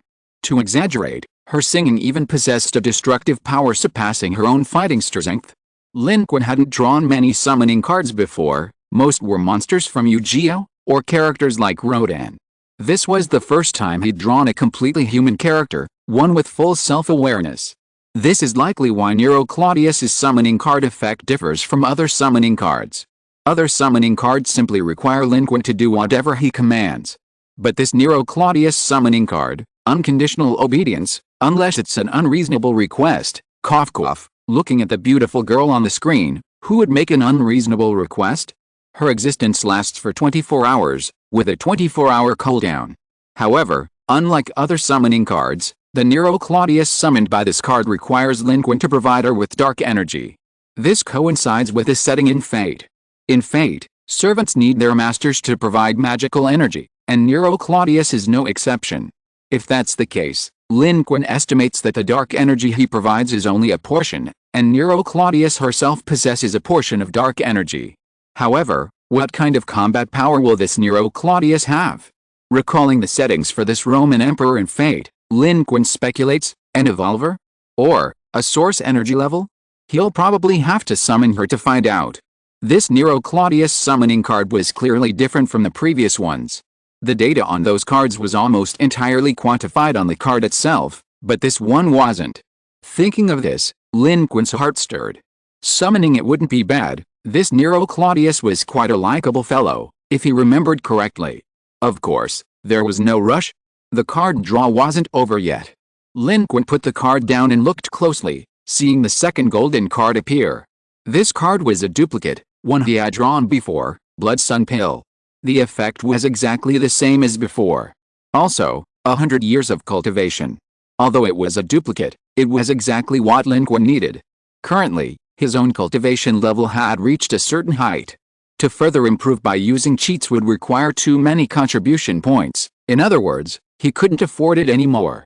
At this moment, using contribution points to upgrade his sword control technique wasn't very cost-effective. Self-cultivation became the best option. This Blood Yang pill will undoubtedly save Lin Qun a lot of time. Moreover, Lin Qun also possesses a 7-leaf yin blood mushroom, which he drew along with a divine ascension step, used to break through to the core formation stage at the great perfection of the foundation establishment stage. Lin Qun is currently in the late foundation establishment stage, which is the 6th level of the sword control technique. The next step is the core formation stage. With the Blood Yang pill and the 7-leaf yin blood mushroom working together, breaking through to the core formation stage is just around the corner. At this moment, the third golden card also appears. Name, Myriad Tentacles. Type, Skill card. Description, using this skill card grants the ability Myriad Tentacles. This skill requires a large amount of dark energy to use. Using Myriad Tentacles instantly unleashes thousands of fleshy tentacles, indiscriminately sweeping across any target and object in the surrounding space and environment. This skill can be used in any environment. The more dark energy invested, the more Myriad Tentacles can be unleashed. The longer they are, the larger the kill radius. If there is sufficient energy attribute, one can control all tentacles, precisely attacking any target, or launching a fierce attack on a single target. Special note, this card is part of the prototype deck. Collecting Gravidop Annihilation, 1000 Tentacles, and Release Jet will synthesize the card Prototype Blacklight Virus, Protagonist version. Using this virus will grant the user the mutation of the prototype protagonist. After training, the user can fully acquire prototype's abilities. Load, 1000 Tentacles. Lin Qun's eyes lit up. He had already obtained Gravidop Annihilation, and now, 1000 Tentacles had arrived. Moreover, the effect of 1000 Tentacles had changed. With sufficient energy, each tentacle could be precisely controlled, not only forming a city-wide spike attack but also achieving precise annihilation of multiple targets. Although Lin Qun's current energy value wasn't the highest among his attributes, it was still quite considerable, making this relatively easy to achieve.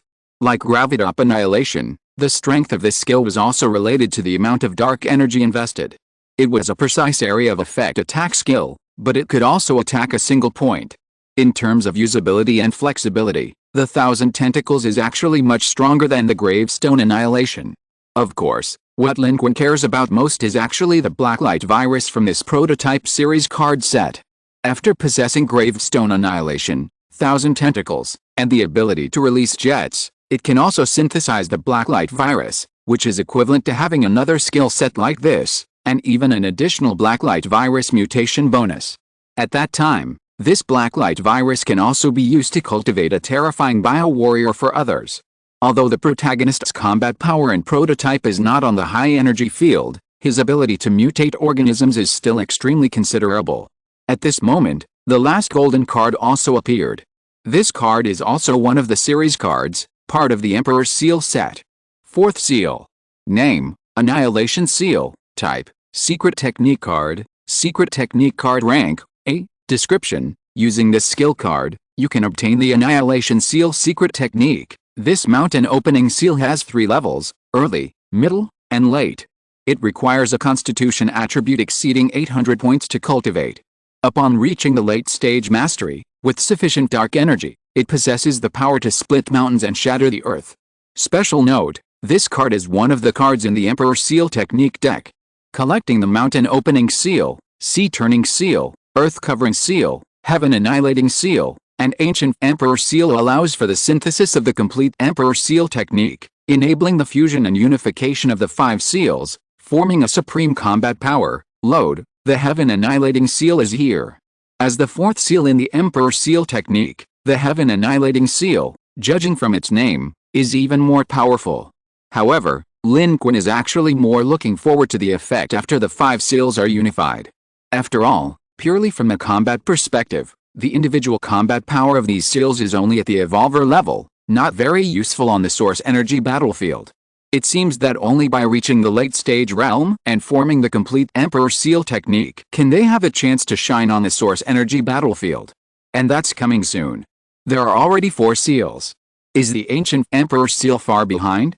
The prototype card is also missing only 1 more card. Hopefully, he can complete both sets before reaching the level 5 card pool. The combined effects of these sets are often quite considerable. This time, the 4 cards weren't as good as last time. He only drew 1 all-encompassing technique, but it was still decent.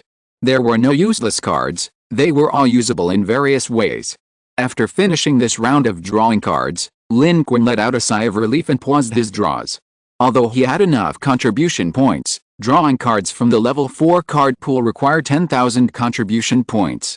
Without the fairy's good fortune, the cards Lin Qun drew were likely to be B grade or even C grade cards. After all, the level 4 card pool mainly consisted of B grade and C grade cards. 10,000 contribution points for a B grade or C grade card was truly useless. Therefore, without the fairy's good fortune, Lin Qun had no intention of continuing to draw. Contribution points were hard-earned. It was best to use them all to draw A-grade cards. Outside Lin Qun's window, the war was over, and Blue Star was peaceful and tranquil, with the artificial sun radiating warm light. People were enjoying the peace and joy after the victory, and Lin Qun was no exception. He didn't need to think about the war or worry about powerful enemies. He could focus all his attention on his own affairs. Lin Qun loaded the Annihilation Seal and the Myriad Tentacles cards, directly mastering these 2 skills. He then carefully stored away the Blood Sun Pill. Only then did he turn his gaze back to the Nero Summoning card. After a moment of contemplation, Lin Qun stood up, closed the doors and windows, and rubbed his hands together, preparing to summon a magical girl. However, after thinking about it, he suddenly chuckled. Summoning Nero made him seem a little guilty, like a thief. It wasn't like he was hiding in a room doing anything unspeakable. Ahem. Lin Qun calmed himself down and directly summoned Nero. Come forth, Roman Emperor. Lin Qun noticed that the moment he used this summoning card, 500 points of dark energy were immediately deducted from his account. However, Lin Qun had plenty of dark energy now. 500 points was nothing. Immediately afterward, a mysterious magic circle appeared in his room. The dimly lit room, with its doors and windows tightly shut and curtains drawn, was instantly illuminated by this mysterious light. Then, a clear, noble voice emerged from it. Nero Claudius, answer the summons. With this voice, the light turned a magnificent gold, and a figure materialized from it. She wore a red dress, wielded a strange sword, had golden hair, emerald eyes, and a delicate face that exuded the natural majesty and pride of a superior being. As the light faded, Nero Claudius was fully revealed before Lin Qun. Unlike a two-dimensional character, as a figure summoned from reality, the Nero before him felt more real. Though not as cartoonish as a two-dimensional character, she possessed a remarkable elegance, a truly noble and stunning beauty. However, her clothing, manifested in 3 dimensions, appeared somewhat revealing. Her long legs, her exposed underwear, and her perfect figure were outlined, her fair and smooth skin almost frozen in time. She slightly raised her chin, looking at Lin Qun with a hint of disdain in her eyes. It was you who summoned me here, strange. She paused for a moment, as if sensing something, before finally exhaling and saying, I understand. This is the battlefield of another world. You didn't descend through normal means either, but this is such a world? The magnificent, dangerous, and dazzling starry sky is the stage. Since I have answered the call, my name is Nero Claudius. I am willing to respond to your call and, together with you, put on an exceptionally brilliant performance in this world. Lin Qun was somewhat bewildered. After Nero appeared, she muttered a lot to herself, but he realized that Nero, like the legendary figures in his alternate dimension, had probably gained Lin Qun's memories upon successful summoning. Nevertheless, Lin Qun tentatively asked, "My name is Lin Qun. Should I introduce myself?" "No need. I already know your story. You fight for civilization and your race. You are qualified to be my disciple, but you are still under my observation. Now, quickly show me what this world is all about." Nero's eyes gleamed. As she spoke, she magically sheathed her sword, tossed her clothes aside, and was about to pull Lin Qun outside. Lin Qun thought to himself, this is too familiar. However, considering that Nero already possessed Lin Qun's memories, this familiarity wasn't a big deal. But Lin Qun wasn't very familiar with this Roman emperor, and what was this observation period all about? And, dressing like this would be one thing in the two-dimensional world, but how were they going to run around in the three-dimensional world? Nero, however, clearly didn't have so many thoughts. She simply said, "I want to see if this world is my history and dynasty." That shouldn't be the case. Wait. Lin Qun hadn't finished speaking when a thought struck him. Someone was coming. His senses told him it was Chu Yaowei. For some reason, Lin Qun instinctively covered Nero's mouth. Nero, caught off guard and never expecting Lin Qun to dare cover her mouth, was immediately covered, her eyes widening as she began to struggle. Ugh. Lin Qun's attention had been entirely focused on Nero, and he had been somewhat relaxed. Since Chu Yaowei was an evolved being, he only noticed the visitor's arrival at this moment. A moment after Lin Qun finished speaking, there was a knock on the door. "Lin Qun, are you there?" It was Chu Yaowei outside. She had prepared an excuse and come looking for him. Even before she got close, she could faintly hear sounds coming from inside. Out of politeness, she didn't use her senses, but instead used the normal knocking and inquiry method. However, silence followed the knocking. Chu Yaowei frowned and knocked again. Then, she heard a fleeting, disgruntled female voice, You, let go, hey." This time, Chu Yaowei fell completely silent. A moment later, the door opened, and Lin Qun stood behind it. The room behind him was empty. "Lin Qun, haha, the weather's nice today." "Chu Yaowei, what brings you here? Is there something you need?" "I just woke up." Chu Yaowei glanced inside and indeed, the room was empty. "Lin Qun, haha." Chu Yaowei stared at Lin Qun like a cat eyeing its mouse prey. "Lin Qun, why aren't you saying anything? What's wrong?" After a moment of silence, Chu Yaowei finally spoke. She leaned forward slightly, her bright eyes fixed on Lin Qun's face, choosing a rather direct approach to her question. Her tone was serious, like a private detective. "Mr. Lin, may I ask, are you keeping a mistress?" Lin Qun. Chapter 565 Access Control. "No. Look, there's not a single person here," Lin Qun said with a guilty smile. He deliberately took a half step back, making way for Chu Yaowei to see. Lin Qun's current residence was also in Jinling City, but his room wasn't a villa. It was part of the Federation's important personnel residential area built in Jinling City. However, because of Lin Qun's special status, this room was designed specifically for him from the beginning. It was quite spacious, with 2 bedrooms and a living room, more than enough for one person. However, due to low utilization, it lacked any sense of life. It was simply furnished, yet clearly empty. It was obvious that no one was inside. Of course, for an evolved being like Chu Yaowei, she didn't need to look. Her senses were sufficient. As a beneficiary of the fiend pill, although not a proper cultivator, she possessed all the necessary senses. However, Chu Yaowei didn't do that. She merely stared at Lin Qun for a moment, then stepped into the room without activating her senses or even looking around. "I didn't mean anything by it, I was just asking, please sit down, I'll get you some water." Actually, Lin Qun scratched his head. He only just realized that Nero had nothing to hide. After all, he was his summoned creature, and his ability to summon from unknown sources wasn't exactly a secret in the Federation, as Chu Yaowei was well aware of. At most, the sudden summoning of a girl dressed in a gorgeous outfit was somewhat difficult to explain. However, Chu Yaowei didn't say anything. Apart from the initial question, her expression remained normal.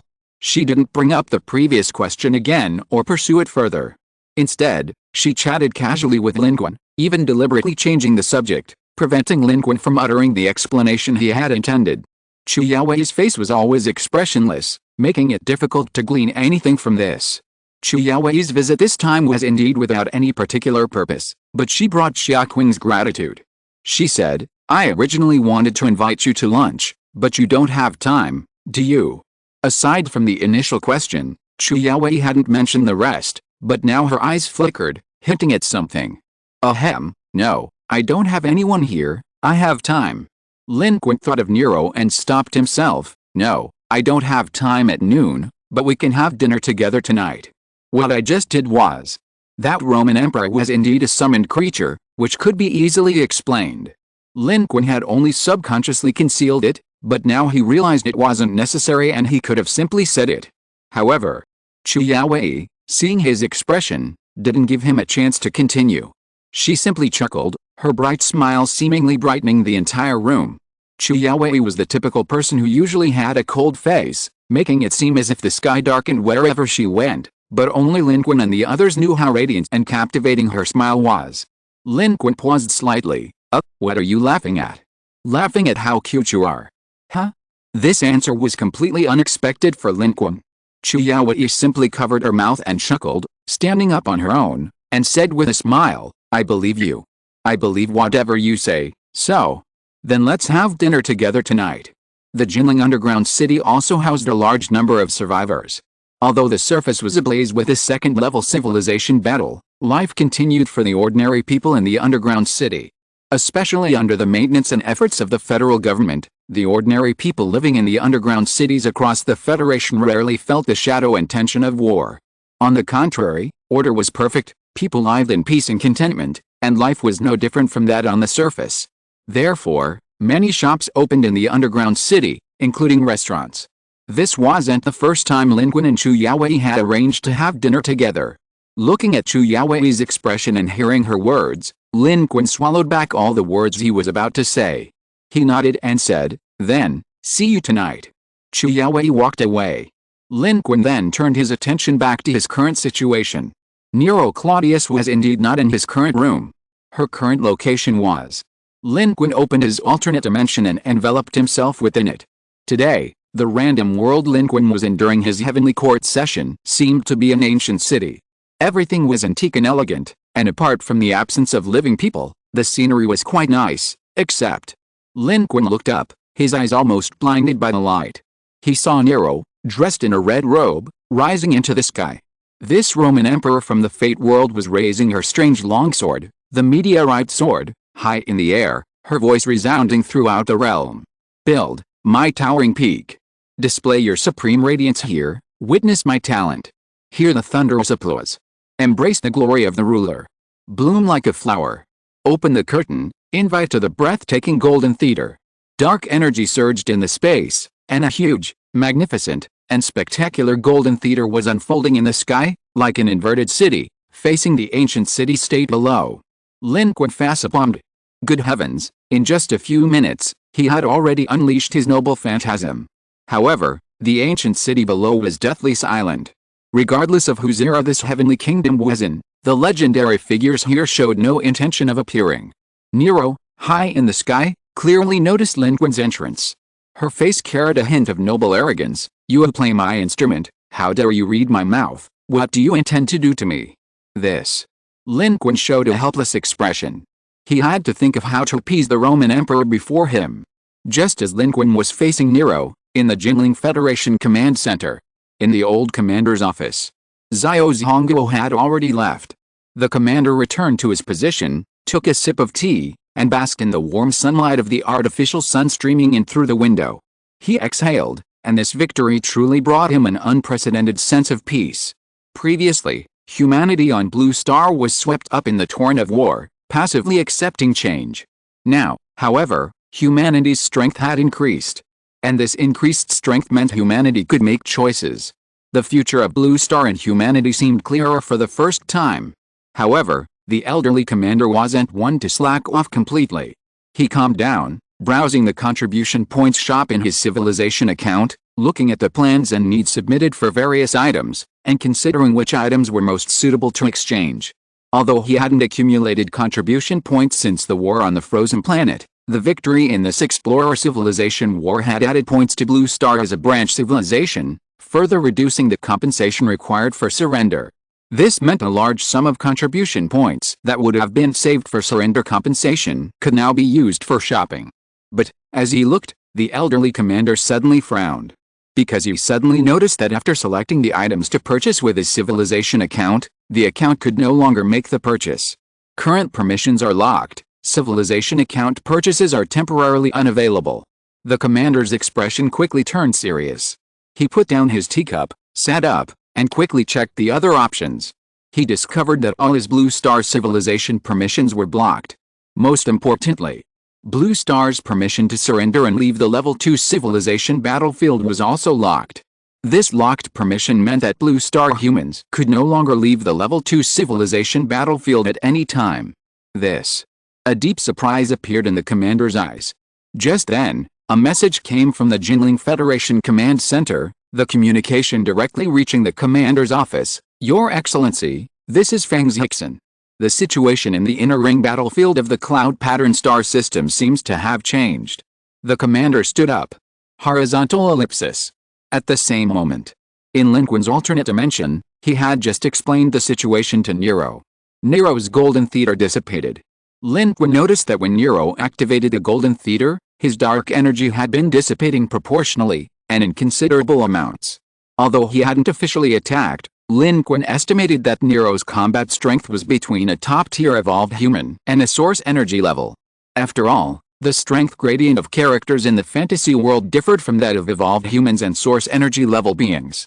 This was evident from the 4 heavenly kings. Directly defining their strength by evolved humans or source energy level was inaccurate. Nero stood on the empty streets of the ancient city, tiptoeing, and stroked the head of a stone lion as if petting a kitten. She laughed. So that's how it is. You're the most guilty one, afraid your little girlfriend will discover my existence. Ahem. Lin Qun, not my little girlfriend. You're right to do that. With my charm, your little girlfriend would probably be captivated by me. However, Nero said, since there's a reason for it, I'll forgive your disrespect just now. Nero's understanding seemed to be different from what she had thought. Lin Qun's lips twitched. He said, you've seen my memories too. It's not appropriate for a modern person to go out dressed like this. How about this, you can stay in my room first. I'll put on some TV shows and movies for you, and then I'll go out and get you some clothes. I'll then show you around the world, okay? Hearing that she could go out, Nero's eyes lit up immediately. She said, I'll reluctantly agree. Find me some glamorous artistic performances, those TV shows and movies you mentioned, and some food. I'm hungry. No problem. Having reached an agreement, Lin Qun closed the alternate dimension, allowing himself and Nero to return to their room. He immediately found an ancient European performance for her, temporarily confining her to the room, while Lin Qun went out. However, Lin Qun had only reached the bottom of his building when he slapped his forehead, thinking, I don't even know what size clothes she wears. I can roughly tell her height, but everything else. Lin Qun rubbed his chin, beginning to recall Nero's figure, shoe size, waistline, and chest. However, at that moment, Lin Qun's personal terminal flashed. An emergency call from the Federation's High Command was coming in. Lin Qun's thoughts were interrupted. He glanced at it and was immediately startled, because it was a call directly from the old commander. He chose to answer and heard the old commander's voice, Mr. Lin, you'd better come to the Federation headquarters. Something's not right in this level 2 civilization battlefield. Lin Qun turned his head to look at the building behind him, remained silent for 2 seconds, and still went to the Federation Command Center first. When Lin Qun arrived, the commander was already in the conference room at the back of the command center. Besides him and Lin Qun, only Feng Zixin was there. Upon seeing Lin Qun arrive, Feng Zixin stood up and cut to the chase. Mr. Lin, something's not right in the starry sky.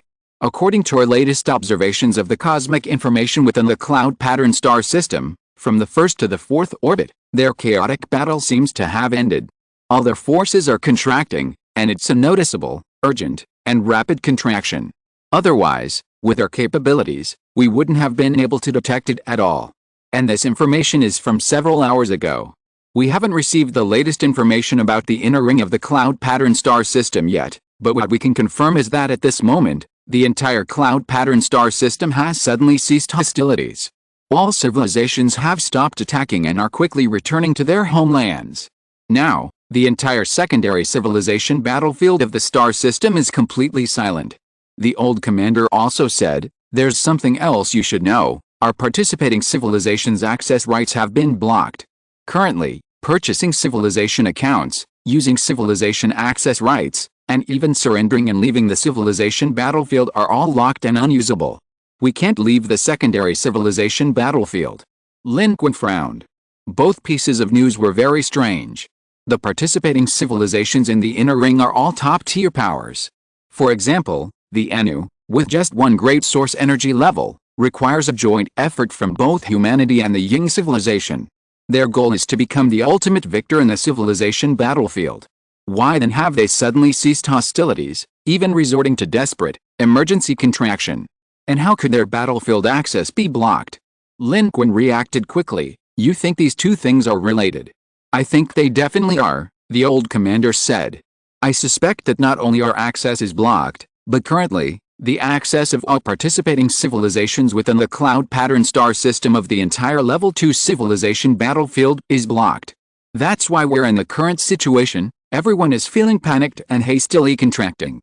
Of course, it's also possible they know more, or something happened in the inner ring that caused this situation, but in any case, there must be a causal relationship between the two. Either the civilization contraction is the cause, or the access blockade is the cause.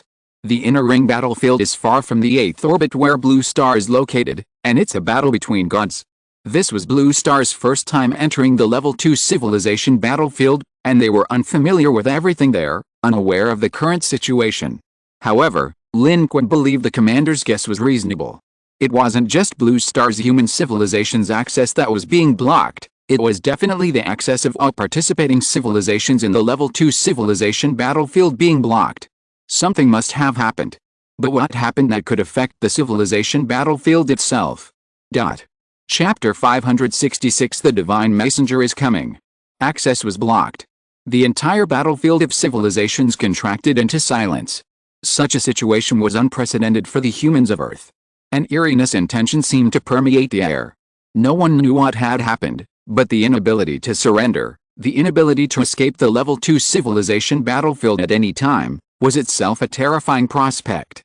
What if they could never escape? They might be trapped here forever.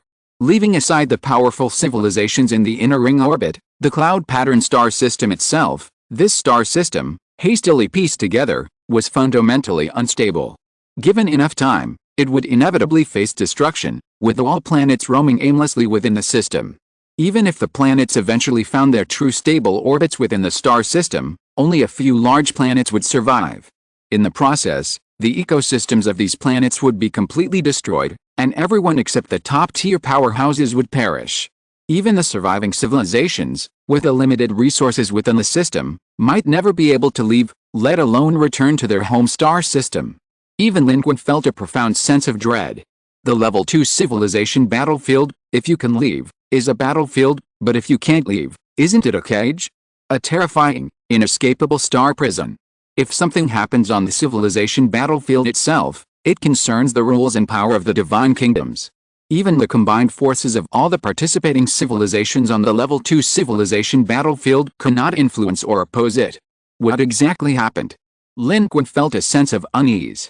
This unknown was more nerve-wracking than the arrival of a powerful enemy. He said, "I can try contacting the great source energy level of the British civilization. What if they know something?" Fangs Hickson frowned, "But we no longer have a common enemy with them. Even if they know, they might not tell us anything." "Ask." The Supreme Commander shook his head, saying, "Even if they don't say anything, it's still information. Mr. Lin, you have to do it. In the eyes of the British civilization, you are the only life form in human civilization qualified to communicate with them. If we were to request communication, they would only disdain us and would never agree." Lin Qun nodded. Although his communication channel with the British civilization's St. Ava was closed, it was still active. It was equipment left to him by the British civilization, allowing him to contact them at any time. Lin Qun, as a source energy level being of human civilization, had twice displayed his military prowess.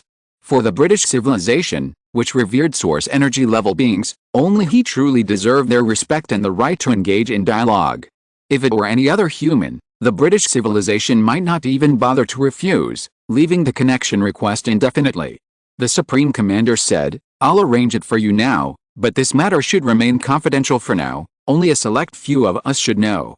Soon, communication was re-established. As everyone expected, Lin Qun, this human source energy level being personally invoked, quickly established communication with the British civilization. St. Ava's projection appeared directly in the conference room. It remained unchanged, its gaze lowered. All eyes were on it. However, only a powerful human like Lin Qun could communicate with a high-level source energy being of the British civilization. At this moment, the elderly Supreme Commander could only remain silent. Although Lin Qun had cooperated with the British civilization before, there wasn't much to say. He went straight to the point, directly raising his questions. Upon hearing Lin Qun's question, St. Ava's expression shifted, and she said, "It seems your experience in the civilization battlefield is insufficient." Lin Qun remained silent. Humans indeed lacked experience. To gain information, one must reveal this fact upon asking. If the other side saw through it, so be it. They might have already seen through it long ago. There was nothing that could be done. St. Ava didn't seem to expect any response from humans, and said, "Human, I don't mean any offense, but the civilization battlefield was established by the Divine Kingdom. Who else do you think could pull off such a feat?" "You mean?" Lin Qun raised an eyebrow. "The current situation is the work of the Divine Kingdom." "It should be," St. Ava said. "If you asked me something else, I might consider whether to tell you. But this matter, our initial assessment is that the Divine Kingdom froze the civilization battlefield. It's very likely that a divine envoy from the Divine Kingdom is coming. A divine envoy from the Divine Kingdom is coming." Hearing this, Lin Qun and the Supreme Commander exchanged a glance, their eyes filled with deep surprise. Lin Qun immediately remembered. He had heard Yeagis of the Lin Yuan civilization mention it once before the Blue Star Level 3 civilization battlefield ended, during a conversation with Yeagis. Although no one knew exactly what the Divine Kingdom was, or whether it truly was that infinite, eternal land, there were indeed divine messengers of the Divine Kingdom in the starry sky. They were the representatives of the Divine Kingdom, deepening its credibility. And now, in this cloud pattern star system level 2 civilization battlefield, a divine messenger was coming? Such a grand spectacle, with even civilization authority frozen, yet a divine messenger was coming. Lin Qun's heart skipped a beat, and he quickly asked, "Is the divine messenger from the Divine Kingdom? Why is it coming? Has something happened in the war within the inner ring of the cloud pattern star system? Can it answer everything about the Divine Kingdom? The descent of a divine messenger from the Divine Kingdom must mean something has happened." Before knowing this information, if Lin Qun was more concerned about the anomalies in the cloud pattern star system itself, at this moment, his attention was completely drawn to the divine messenger. The more one participated in advanced civilization battlefields, the more one could feel the incredible power of the Divine Kingdom. This gave rise to an endless longing and a thirst for knowledge. If that place truly is a safe and eternal land, then it is a path to choose. How could Lin Qun not be tempted? How could he not desperately want to understand the situation of the Divine Kingdom? If the Divine Kingdom is truly so wonderful, then humanity's ultimate path could also be the Divine Kingdom, perhaps even avoiding many of the twists and turns along the way. The description given by Yeagis, the evolver of the Lin Yuan civilization, had indeed moved even Lin Qun. If it were true, who wouldn't want to embrace such a life? However, the Divine Kingdom is too ethereal. Whether this information is true or false is too difficult to discern. The very nature of the Divine Kingdom remains a question mark. But, what if it were a divine messenger? To Lin Qun's series of questions, St. Ava simply shook his head slowly, saying, "I cannot answer any of your questions. Neither I nor my civilization have ever personally experienced such a situation. This information is what we've gathered from other civilizations through our experiences in countless civilization battles. Currently, we can only conclude that the situation is highly likely that a divine envoy is about to descend. However, as far as we know, the descent of a divine envoy from a divine kingdom into a civilization battle must mean something has happened. Otherwise, the divine envoy wouldn't arrive without reason. As for whether the Divine Envoy can answer all our questions about the Divine Kingdom, I can only say that we also want to know. In this vast universe, many civilizations participate in civilization battles, but how many have successfully reached the Divine Kingdom? Even those who have seen a Divine Envoy are few and far between. As it spoke, Saint Ava's eyes were tinged with a mixture of wonder and longing, clearly sharing Lin Qun's sentiments. They yearned for the beautiful Divine Kingdom described by all, yet were equally uneasy about its unknown and unpredictable nature. The choice of civilization was no joke, even the best Divine Kingdom was merely a description. Who wouldn't want to know what it truly looked like? Even those civilizations determined to reach it felt the same way. Saint Ava's words brought Lin Qun back to reality. In the second-level civilization battlefield, the Ying civilization was stronger and more advanced than humanity, but in the vast universe and before the Divine Kingdom, it remained incredibly small. They too were filled with unknowns about the universe and the Divine Kingdom. Their assessment of the current situation was based solely on information gleaned from previous civilization battles, believing that the Divine Kingdom's envoys were likely approaching. Beyond that, they were equally bewildered, their understanding entirely based on guesswork.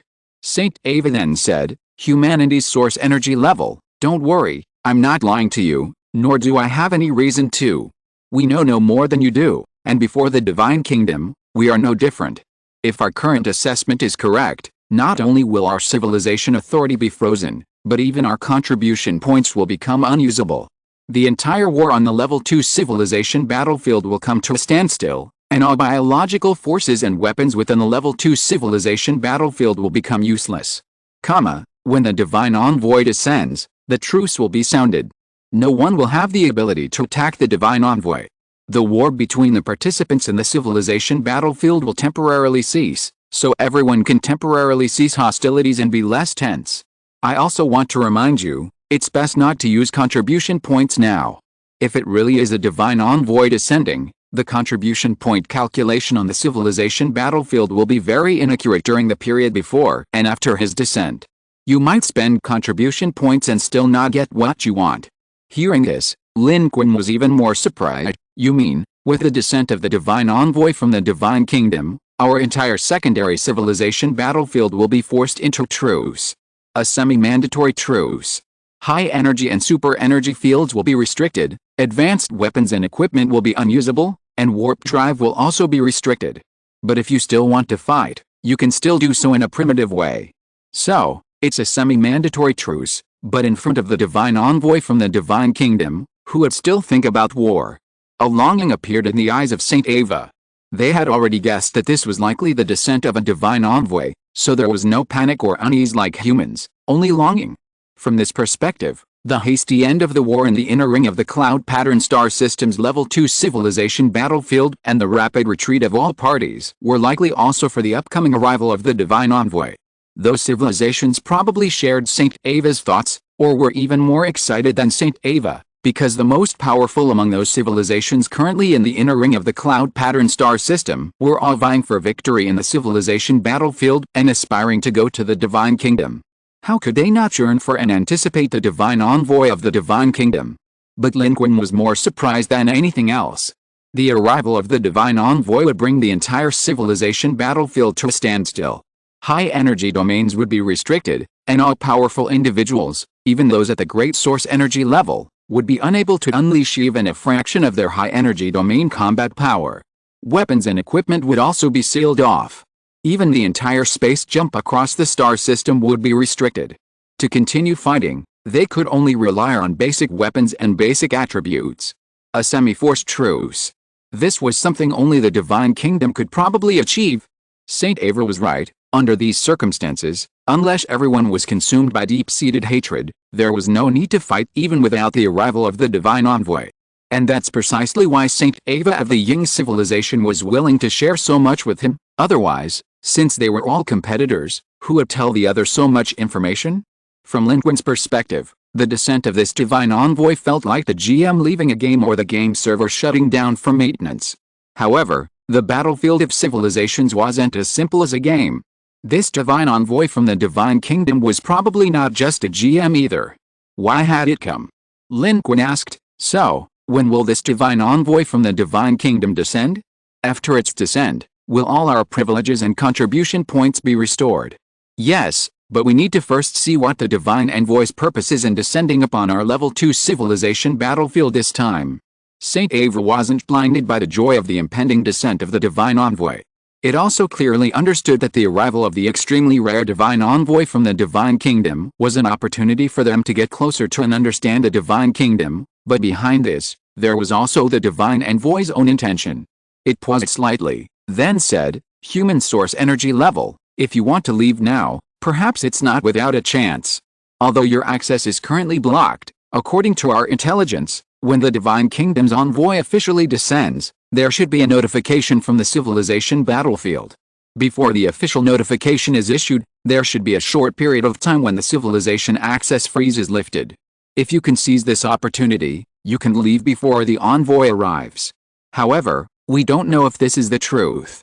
After all, our intelligence comes from other civilizations, and we ourselves have never encountered such a situation. If this is true, will you and the British civilization choose to leave?" Lin Qun asked, a thought stirring within him. "Of course not," Saint Ava said. "However, how many lives and civilizations dream of this opportunity? We've encountered it, how can we leave? We won't leave, we must seize this opportunity." Hearing Saint Ava's words, Lin Qun took a deep breath. The British civilization's great source energy level expert's answer was similar to his guess. Because at this moment, he too felt a stirring within him. He wanted to seize this opportunity and uncover the secrets of the Divine Kingdom. What hearsay could be more accurate than seeing a real envoy from the Divine Kingdom? But, what is the purpose of this envoy's arrival? Could such a powerful representative of the Divine Kingdom pose a threat to him, or to human civilization? Lin Qun asked directly, "Aren't you afraid that this Divine Envoy you yearn to see will bring danger and destruction?" Horizontal ellipsis. If you are listening to this novel on a channel other than Fanfic World, it means it was downloaded and re-uploaded without effort. We warmly invite you to visit our channel, Fanfic World. There you will find the original version of this story and many other novels of various genres. We look forward to seeing you dive into a world of incredible novels. Chapter 567 The civilization battlefield is frozen, and I have a cheat too. I've never heard of such a situation before. The arrival of the Divine Envoy, I suspect, is due to some bug in the civilization battlefield, something unrelated to its participants. The appearance of a Divine Envoy usually poses no danger to civilizations or participants in the universe. On the contrary, it's often a blessing, even a green channel to the Divine Kingdom. That's why everyone is eagerly awaiting to see the Divine Envoy. Saint Ava shook his head, saying, "Moreover, with the Divine Kingdom's capabilities and the Divine Envoy's methods, if they really wanted to do something, nothing we could do would be of any use. And given the gap between us and them, we're simply not worthy of the Divine Kingdom and its envoy doing anything to us." Lin Qun nodded upon hearing this. "I see. Yes, the Level 2 civilization battlefield was all created by the Divine Kingdom. The civilizations here aren't weak in our eyes, but in front of the Divine Kingdom, they're probably no different from ants. Who would specifically send an envoy to deal with ants?" Despite this, Lin Qun looked at Saint Ava and understood the British civilization's attitude towards the Divine Kingdom. The British civilization, as Yaga said, was the kind of civilization that firmly believed the Divine Kingdom was an eternal land. This conversation reveals a key point. In Saint Ava's mind, the Divine Kingdom is great, sacred, and supreme. The arrival of the Divine Envoy couldn't possibly bring danger, and even if it did, it wouldn't be something the civilizations of the second-level civilization battlefield could withstand, so the Divine Kingdom had no reason to do so. Saint Ava of the British civilization said, "If you have the opportunity, you can consider whether you want to leave. Right now, this second-level civilization battlefield is essentially at a truce. For the time being, no one will fight. But if the Divine Envoy really comes, all participating civilizations will have to pay their respects. The stronger ones will go first, while the weaker ones might be blocked at the back, without even a chance to see him. So, if you also want to see the Divine Envoy, we can go together. Our civilization is already considered relatively weak among the remaining civilizations in the second-level civilization battlefield, but if we continue to stick together, we can still be quite formidable. We can also have some say and status." It was only then that Saint Ava revealed a reason it was willing to tell humanity so much. The British civilization wanted to use this opportunity to contact the Divine Envoy, but worried that its own civilization wasn't strong enough to rank highly, and still wanted to remain bound to humanity. Lin Qun and humanity knew too little information to have considered this point before, but now that it had been explained so clearly, how could they not understand? However, Saint Ava had said all it wanted to say. As a major energy level being of the British civilization, it held a revered position, and its civilization level was actually higher than humanity's. Its willingness to communicate with humanity indicated it valued Lin Qun's combat strength, otherwise, it wouldn't have uttered a single extra word. Therefore, after saying this, Saint Ava closed the communication, leaving the decision to humanity. After all, it was too early to say anything now. If the British civilization's deduction was correct, then the true arrival of the Divine Messenger would only occur when the civilization battlefield announced it to all participants in the form of a notification. According to Saint Ava of the British civilization, this was only a test in early intervention. Saint Ava's image disappeared. Fangs Hickson said, "I knew it. The British civilization couldn't possibly be entirely benevolent. They're willing to tell us because they want to continue their alliance with us and gain an opportunity to perform before the Divine Envoy. Now that I think about it, freezing the civilization permissions of participants in the civilization battlefield is something only forces related to the Divine Kingdom could do. The civilization battlefield is, after all, the work of the Divine Kingdom. They are the initiators and the ones who set up and designed all the rules for the civilization battlefield. They can divide the universe into first level, second level, and third level civilization battlefields, encompassing countless civilizations. Freezing permissions and contribution points is not a big deal." Lin Qun also spoke, his eyes also showing some shock. The power of the Divine Kingdom is manifested in all its implicit aspects. And now, with the impending arrival of the Divine Envoy, these implicit strengths are becoming explicit, as if telling everyone that the battlefields and contribution points of your bloody battles are merely one of the countless platforms the Divine Kingdom has built in the universe. The Divine Kingdom is like a colossus reaching to the heavens. Even a single Divine Envoy, and the civilizations of the Level 2 civilization battlefield, even the powerful ones, must bow down and yearn for it. But in essence, this seems no different from humanity's historical tendency to curry favor. Lin Qun was somewhat relieved that his previous card draw seemed to have avoided this, otherwise, it would have been troublesome if all the contribution points from the card draw had expired. But this is also a good thing, at least we didn't come away empty-handed this time. I think what Saint Ava told us is at least 80% true.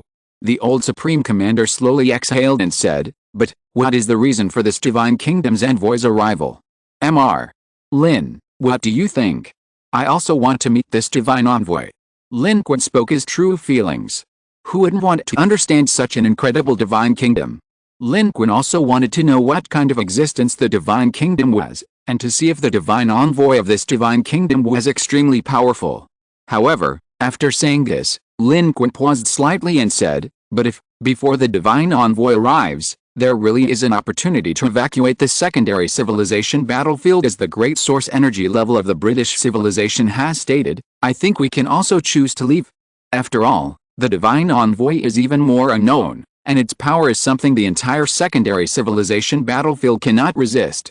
The arrival of this Divine Envoy has frozen all civilization authority, imposed high-energy blockades, spatial blockades, advanced weapon blockades, and even blocked contribution points. The combat power of the entire secondary civilization battlefield is restricted, so there is still a risk. The arrival of the Divine Envoy and the complete blockade of the civilization battlefield is a display of immense power and grandeur, but it also carries a risk. All power is restricted, even top-tier source energy levels are reduced to mere physical attributes under this blockade, essentially reduced to primitive forms. The divine messengers of the Divine Kingdom, however, are not necessarily restricted and are undoubtedly extremely powerful. This situation naturally carries risks. Compared to the potential crises brought by these risks, Lin Qun still prefers to choose the safe path. Even if human civilization is like an ant to the Divine Kingdom, perhaps even invisible, there's still the risk of being accidentally crushed. The remaining civilizations, like the Ying clan, are primarily drawn to the Divine Kingdom. They naturally yearn for it and hold it and its messengers in high regard, seeing no real risk. They have their own beliefs and reasons, perhaps based on a far greater understanding and experience of the Divine Kingdom than humans. But humans are different, and neither is Lin Qun. Humans and Lin Qun currently possess very little information and understanding of the Divine Kingdom, So caution is paramount. The Supreme Commander said, Mr. Lin is right. The arrival of the Divine Envoy is still risky. If there is a chance to leave, I will choose to leave quickly. However, we also have a compromise. We have been fighting on the battlefield of the Divine Kingdom civilization. We need to understand the Divine Kingdom. In the future, whether we should take the same path to the Divine Kingdom as other civilizations also needs to be clarified through understanding the Divine Kingdom. Therefore, we can recruit a group of volunteers. If we really leave the battlefield of civilization, these volunteers can stay here and help us obtain information. If they can hide until the end, perhaps they can bring information back to us. Lin Qun nodded and said, I agree with this plan. And if the opportunity mentioned by the great source energy level of the British civilization does not come, then we will make the best of it and cooperate with the British civilization again to pay homage to the divine envoy of that divine kingdom. I also want to see with my own eyes what kind of existence it is. Lin Qun's tone became resolute as he spoke. He had risen to his current position step by step, not out of cowardice. Even if the divine kingdom was powerful, he harbored a desire to explore it, but not fear. Even with risks, he dared to test his skills. After all, his methods came from another world. Even with high-energy superpowers blocked, Lin Qun wasn't without means based on his inherent attributes. Of course, he couldn't act recklessly. Judging from the reactions of Saint Ava of the British civilization and other civilizations, the arrival of the divine envoy from the divine kingdom didn't seem to pose any danger. Even if Saint Ava's influence played a part, otherwise, everyone wouldn't have reacted this way, nor would they have been scrambling to pay their respects. Fangs Hickson also agreed with the ideas and plans of the Supreme Commander and Lin Qun. Both possibilities had been considered. This was the best solution. The Supreme Commander immediately convened a secret meeting of the Federation's high-level officials. There was no need to pass this information down immediately, but the Federation's high-level officials had to prepare in advance. At the same time, they strengthened their observation of the depths of space, monitoring the movements of other civilizations. Everything seemed to be as Saint Ava of the British civilization had said. With the arrival of the divine envoy, the battlefield of civilizations is about to freeze. All civilizations have spontaneously ceased hostilities, awaiting the arrival of the divine envoy from the divine kingdom. At this point in the second-level civilization battlefield, what are the remaining civilizations fighting for?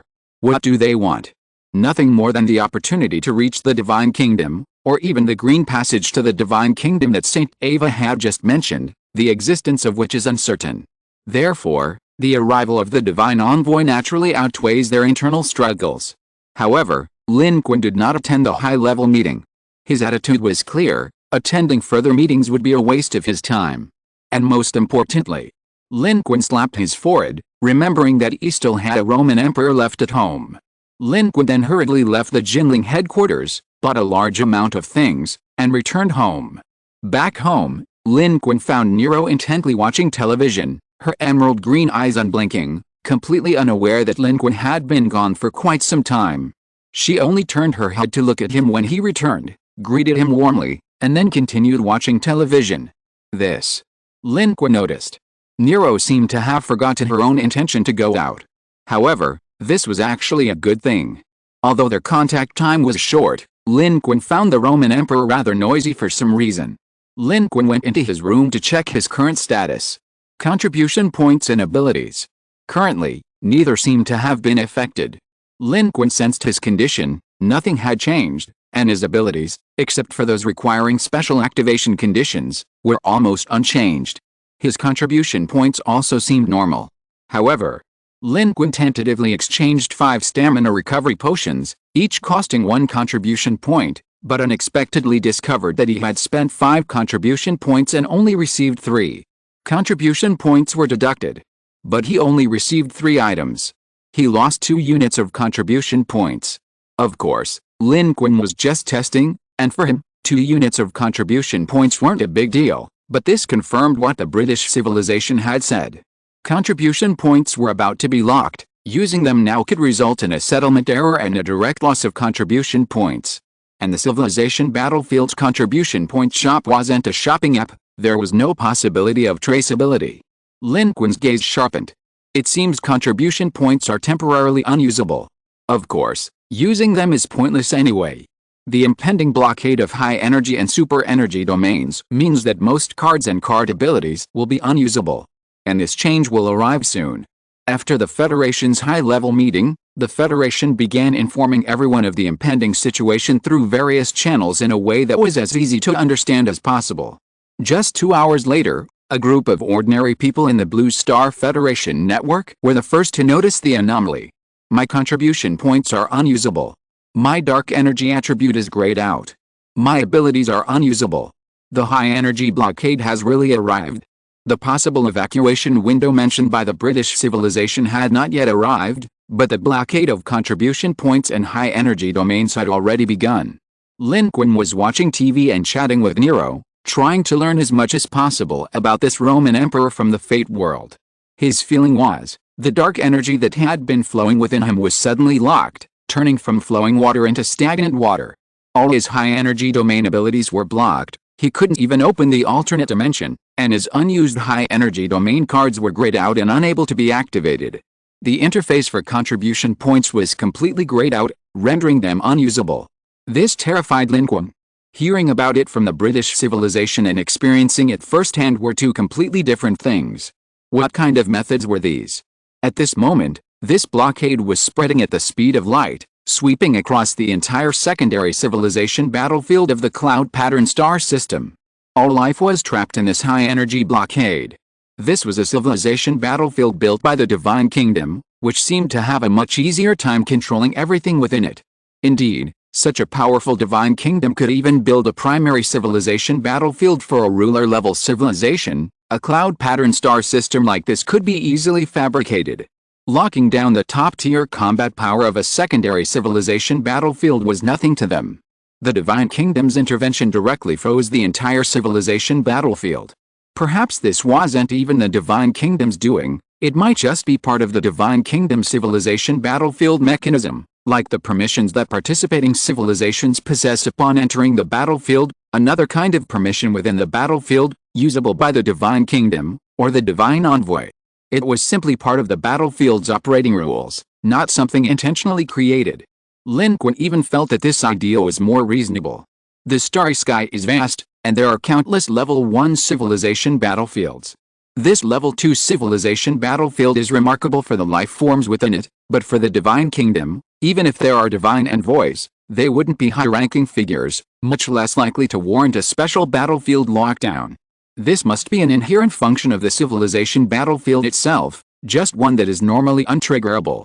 This further illustrates that the civilization battlefield is like a vast arena, like Summoner's Rift in League of Legends, possessing numerous explicit and implicit functions and mechanisms. Players, designers, and technical maintenance personnel all see, control, and have different permissions and abilities. This is perhaps the most fitting analogy, but it also highlights the incredible power of the Divine Kingdom. What kind of civilization, at what level, could create such a complete civilization battlefield? This lockdown would achieve a dimensional reduction in combat power, knocking all life and advanced technology into a deep abyss. Regardless of whether you are a powerful source energy level or possess advanced technology, you would all fall back into the planet, only benefiting from basic attributes.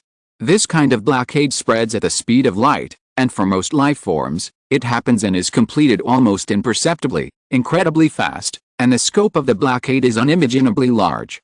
Lin Qun was also very curious about how this was done. However, at this moment, Lin Qun suddenly frowned and looked at Nero, who was sitting next to him eating popcorn. Hey, wait, why didn't you disappear? And your energy flow doesn't seem to be affected. What did you say? Player, don't bother me. Nero didn't turn around, angrily shaking his arms and kicking his legs, looking somewhat cute in his annoyance. Lin Qun's eyes widened as he looked at Nero, quickly realizing that this was no coincidence. He soon discovered that not only Nero was unaffected. Most of the other cards and skills in his hand were in a grayed-out state, or unusable, but all the summoning cards in his hand were unaffected. Nero was fine. Rodan was still usable. All 4 Heavenly King cards and the Southern Gate were usable. The shimmering, partially triangular octahedral form could also be used. Although his own high energy and superpowered abilities were restricted, it seemed that these summoning cards and effects from another world could all be used, unaffected by the current freeze of the level 2 civilization battlefield.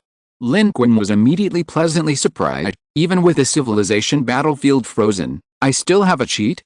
No, even with the civilization battlefield frozen, my cheat still works. For a moment, Lin Qun couldn't tell whether his cheat was superior or the rules of the civilization battlefield were superior. What kind of cheat could transcend the mechanisms of the rules? Chapter 568 Awaiting the Divine Envoy. The civilization battlefield is frozen, contribution points are frozen, high-energy systems are blocked. Although the Federation issued a warning 2 hours ago, this sudden change still caused a small panic within the Federation. After all, such a situation is quite unfamiliar to humanity. This is an anomaly originating from the civilization battlefield itself. Who wouldn't panic without knowing the specifics? Although the Federation issued an advance warning, it didn't fully understand these events and couldn't provide a convincing explanation, making this situation unavoidable. However, the panic wasn't significant, only spreading briefly among the lower and middle levels of the Federation. The upper levels were almost unaffected. On the contrary, thanks to prior preparation, the Federation's upper echelons were prepared for all possibilities and had ensured the safety of key projects within the Federation. Currently, the blockade of the civilization battlefield hasn't affected the progress of any Federation projects. The Federation's shipbuilding program and other projects are proceeding smoothly. The blockade targets high-energy, high-tech life forms. Currently, the Federation has very few high-energy life forms. Aside from space travel, nothing else can be blocked. These are all at the level of those who have just emerged from space. Only the new batch of ships and technologies currently under construction truly qualify as interstellar civilizations. Therefore, the freeze on the civilization battlefield, aside from the restrictions on authority, has very little impact on the Federation. On the contrary, all areas of humanity continue to develop and advance rapidly, especially under the Federation's protection. All of this remains unaffected. At higher levels, the impact on the Federation is even smaller. While the Federation is vigilantly responding, the reactions of various civilizations on the level II civilization battlefield in the cloud pattern star system are quite different. First orbital planet. Hot Jupiter. This gaseous planet is falling towards the main sequence star of this star system, forming a seemingly dreamlike band of matter between them. The planet is extremely hot. The gaseous structure forms a vast ocean, with flames flowing alongside these gaseous structures, a beautiful sight that makes one almost forget the deadly nature of it all. This planet is extremely hot, with gas flows at terrifying speeds, making it impossible for humans to survive. Beneath its seemingly magnificent and dreamlike surface lies a land of endless danger and death. Yet, deep within this planet, amidst the flowing gas and flames, dwells a group of life. From a human perspective, they resemble magnified versions of peacocks, their plumage displaying multiple shades of orange and red. Their life, like the gas itself, exists in a semi-integrated state with its environment, moving with the terrifyingly fast-moving gases of the gas giant. It's like a dream, as if this environment, for them, is not a death trap but a comfortable hot spring. They are the participating civilizations on this gas giant. They were communicating through strange information pulses. It should be true. The authority and the civilization battlefield are frozen. The divine envoy is coming. The divine envoy is coming. The divine envoy is coming. What should we do? So many civilizations on the civilization battlefield want to encounter something like this, but none are this lucky. I wonder what kind of being the divine envoy is. I heard that the divine envoy is the life form closest to the divine kingdom. Through the divine envoy, we might be able to obtain other opportunities to enter the divine kingdom. If so, the war might be avoided. They discussed enthusiastically, as excited as a group of children discussing a newly appeared cool character in an anime. Just then, deep within the hot Jupiter, the flow of gas suddenly changed direction, and a mighty voice emerged from it, saying, "Be prepared. If it really is the divine envoy, according to the intelligence we have, it should descend between the second and third orbits. We are very close. No matter why the divine envoy is coming, we must seize this opportunity." "Yes, Lord Fiayu. We understand. The spaceship is ready, Lord Fiayu. We can set off at any time to pay our respects to the divine envoy. We dare not neglect this matter." Hearing this voice, the life forms of the civilization on the hot Jupiter, who were flowing, exchanging excited thoughts, all fell silent, responding respectfully, and looking into the depths of the planet. Deep within the hot Jupiter, beneath the fiery expanse of the massive gas giant, A terrifying storm spanning hundreds of thousands of kilometers was swirling. From above, the storm resembled a gigantic, biological eye, gazing up at everything on the gas giant. Meanwhile, in another direction along the orbit of the first planet, another planet was positioned opposite the hot Jupiter, a great distance apart. But above this planet, thanks to its technologically concealed nature, all external signals were perfectly shielded, making it almost impossible for humans to perceive. To the outside world, this planet appeared as a dead planet scorched by intense heat, its inhabitants unknown. However, the true scene beneath this shield was that of a terrifying planetary war fortress. It was far more thoroughly and completely transformed than the planet terraformed by the civilization of 8-3 Dwarf Planet. The entire planet had been completely altered, a chilling war-torn wasteland. Above, various spaceships and aircraft rose and fell, their lights flashing.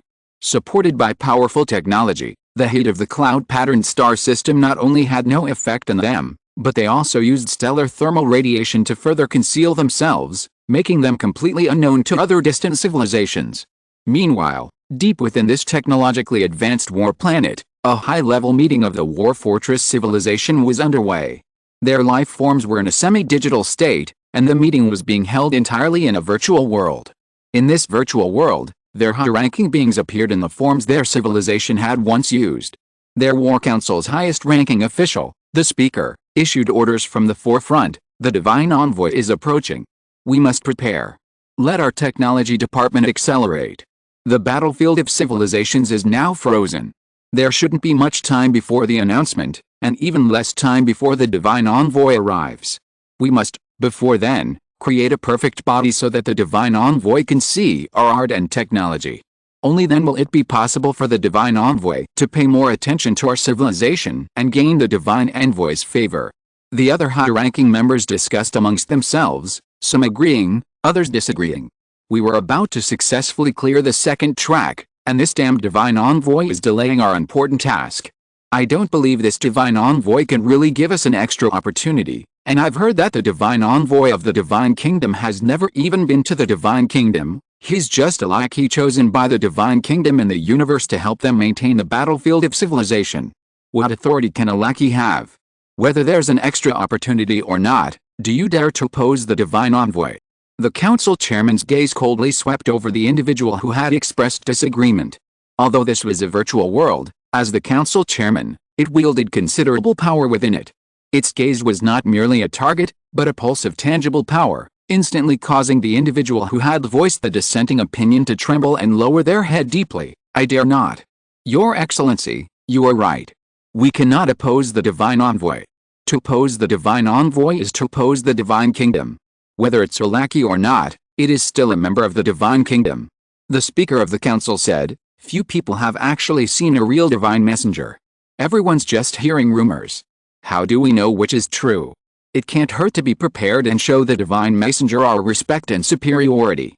Anyway, the battlefield of civilizations is frozen. Many of our technologies are ineffective, and even the war planet jumps are restricted. We might as well focus on preparing for what's happening now and await the arrival of the divine messenger. The council chairman's gaze swept across the entire room. No one dared to raise any further objections. Inside this planetary fortress, massive machinery was in operation. Under the control of individuals in the virtual world of this semi-digital civilization, automated factories were running, and the perfect body they were building, to be used to pay homage to the Divine Envoy, was nearing completion. On the second planet's orbit, only one planet remained. On this war-ravaged rocky planet, a group of slender carbon-based life forms were advancing through the underground ruins. They seemed to have suffered heavy losses in the previous war. Few remained. Their spaceships were hidden in underground cavities, while their lives were huddled together. Among them, a figure clad in silver armor stepped onto a higher position and said, "Civilization battlefield frozen. Civilization authority frozen. Although we don't know what happened, the attacks from the civilizations in the first orbit have temporarily ceased. This is good news for us. We can regroup and seek revenge. I believe victory will surely be ours. Our previous struggles have not been in vain. We will win the final dawn." Its voice was highly rousing, its words resounding and powerful, causing the voices surrounding it to rise and shout the same sentiment. Many individuals were even moved to tears. They had suffered heavy losses from attacks and ravages by multiple civilizations. The first, second, and third ring orbits were different from the later ones. Those who chose to land on the seventh and eighth orbits, no matter how strong, were no more than that. But here, the first orbit had two top-tier civilizations capable of vying for victory in the second-level civilization battlefield. The second orbit was weak, naturally becoming targets. However, because of this, the powerful civilizations in the inner ring orbits restrained each other, preventing them from being forced to retreat quickly. They had struggled to hold on until now, but this also made the civilization bloodthirsty, wanting revenge. But tragically, they lacked the strength and could only struggle and wait for an opportunity. And now, they believed that their opportunity seemed to be arriving. However, they were unaware of the reasons for the changes in the second-level civilization battlefield, blindly optimistic and ignorantly awaiting further developments. Behind them, their individuals were repairing their ships, their civilizations were licking their wounds, and preparing for a new round of war. A fanatical atmosphere was spreading. Meanwhile, on the fourth orbital planet, also a cold, rocky planet, unlike the participating civilizations' planets, it hadn't undergone any modifications. It resembled a giant helipad, with countless warships towering in the sky, massive and terrifying, like a steel mountain suspended in the air, heavy and orderly arranged. Below the warships, a large military base was brazenly built on the surface, its design exuding a twisted, cold hardness. Deep within this military base, a three-legged being stood in the conference room. Behind it, a being looked up at it, its gaze fixed on the massive star map projection of the second-level civilization battlefield before it. It said, "The Divine Envoy is approaching. This is our opportunity. The civilization battlefield freeze can block warp drive, high energy, and technology, but our high-speed warships will still be operational. We await the Divine Envoy's arrival. But we also thank the Divine Envoy for coming. Victory will surely be ours." Its face was covered with a dense cluster of eyes, resembling compound eyes. The images reflected within them shimmered. The images in its eyes seemed to depict the entire cloud-patterned star system engulfed in war. Fifth orbit. The British civilization was filled with excitement and tension. Saint Ava had already ordered preparations to pay homage to the Divine Envoy and await his arrival. For this purpose, the British civilization had also specially prepared a spaceship to travel to pay homage to the Divine Envoy. Saint Ava said, "Although the battlefield is frozen, we must still be careful. The inability of warships to warp doesn't mean they can't fly. Powerful civilizations still possess high-performance warships capable of interstellar combat. Perhaps someone will seize this opportunity to attack. We must be fully prepared, we understand." Below, the individuals of the British civilization responded in unison. They were making comprehensive preparations. All of them are advanced civilizations now.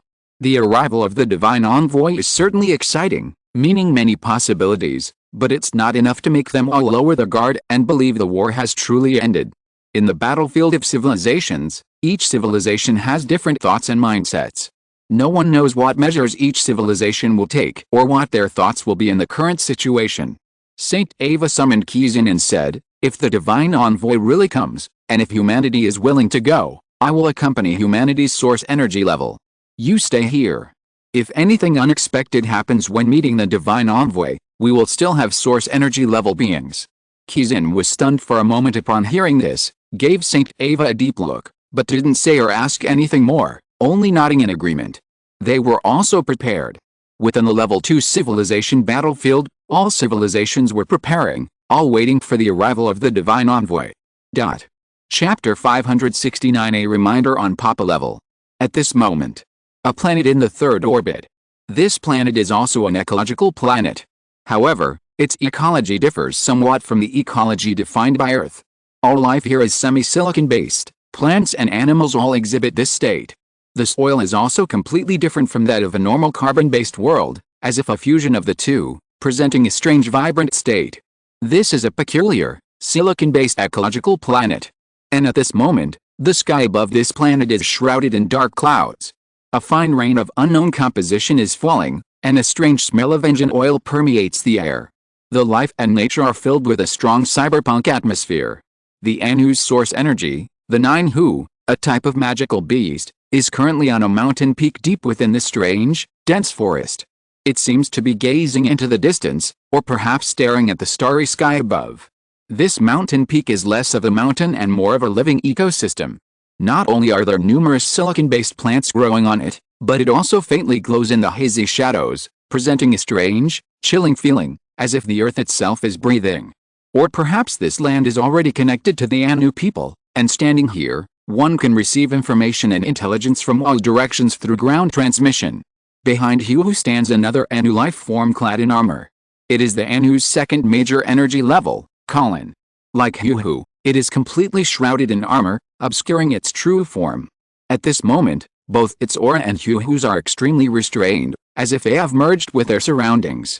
Colin is gazing at the same sky as Hu. But above them, all is dark, only clouds visible, nothing else. After a moment of silence, Colin couldn't help but ask, "My lord, did you release the message that attracted the divine messenger?" "I don't know, but the divine messenger's arrival must have a reason." Huxio silently withdrew its gaze, turning to look at Colin behind it, and said, "I'm afraid some civilizations are already overjoyed, believing this to be a once-in-a-lifetime opportunity.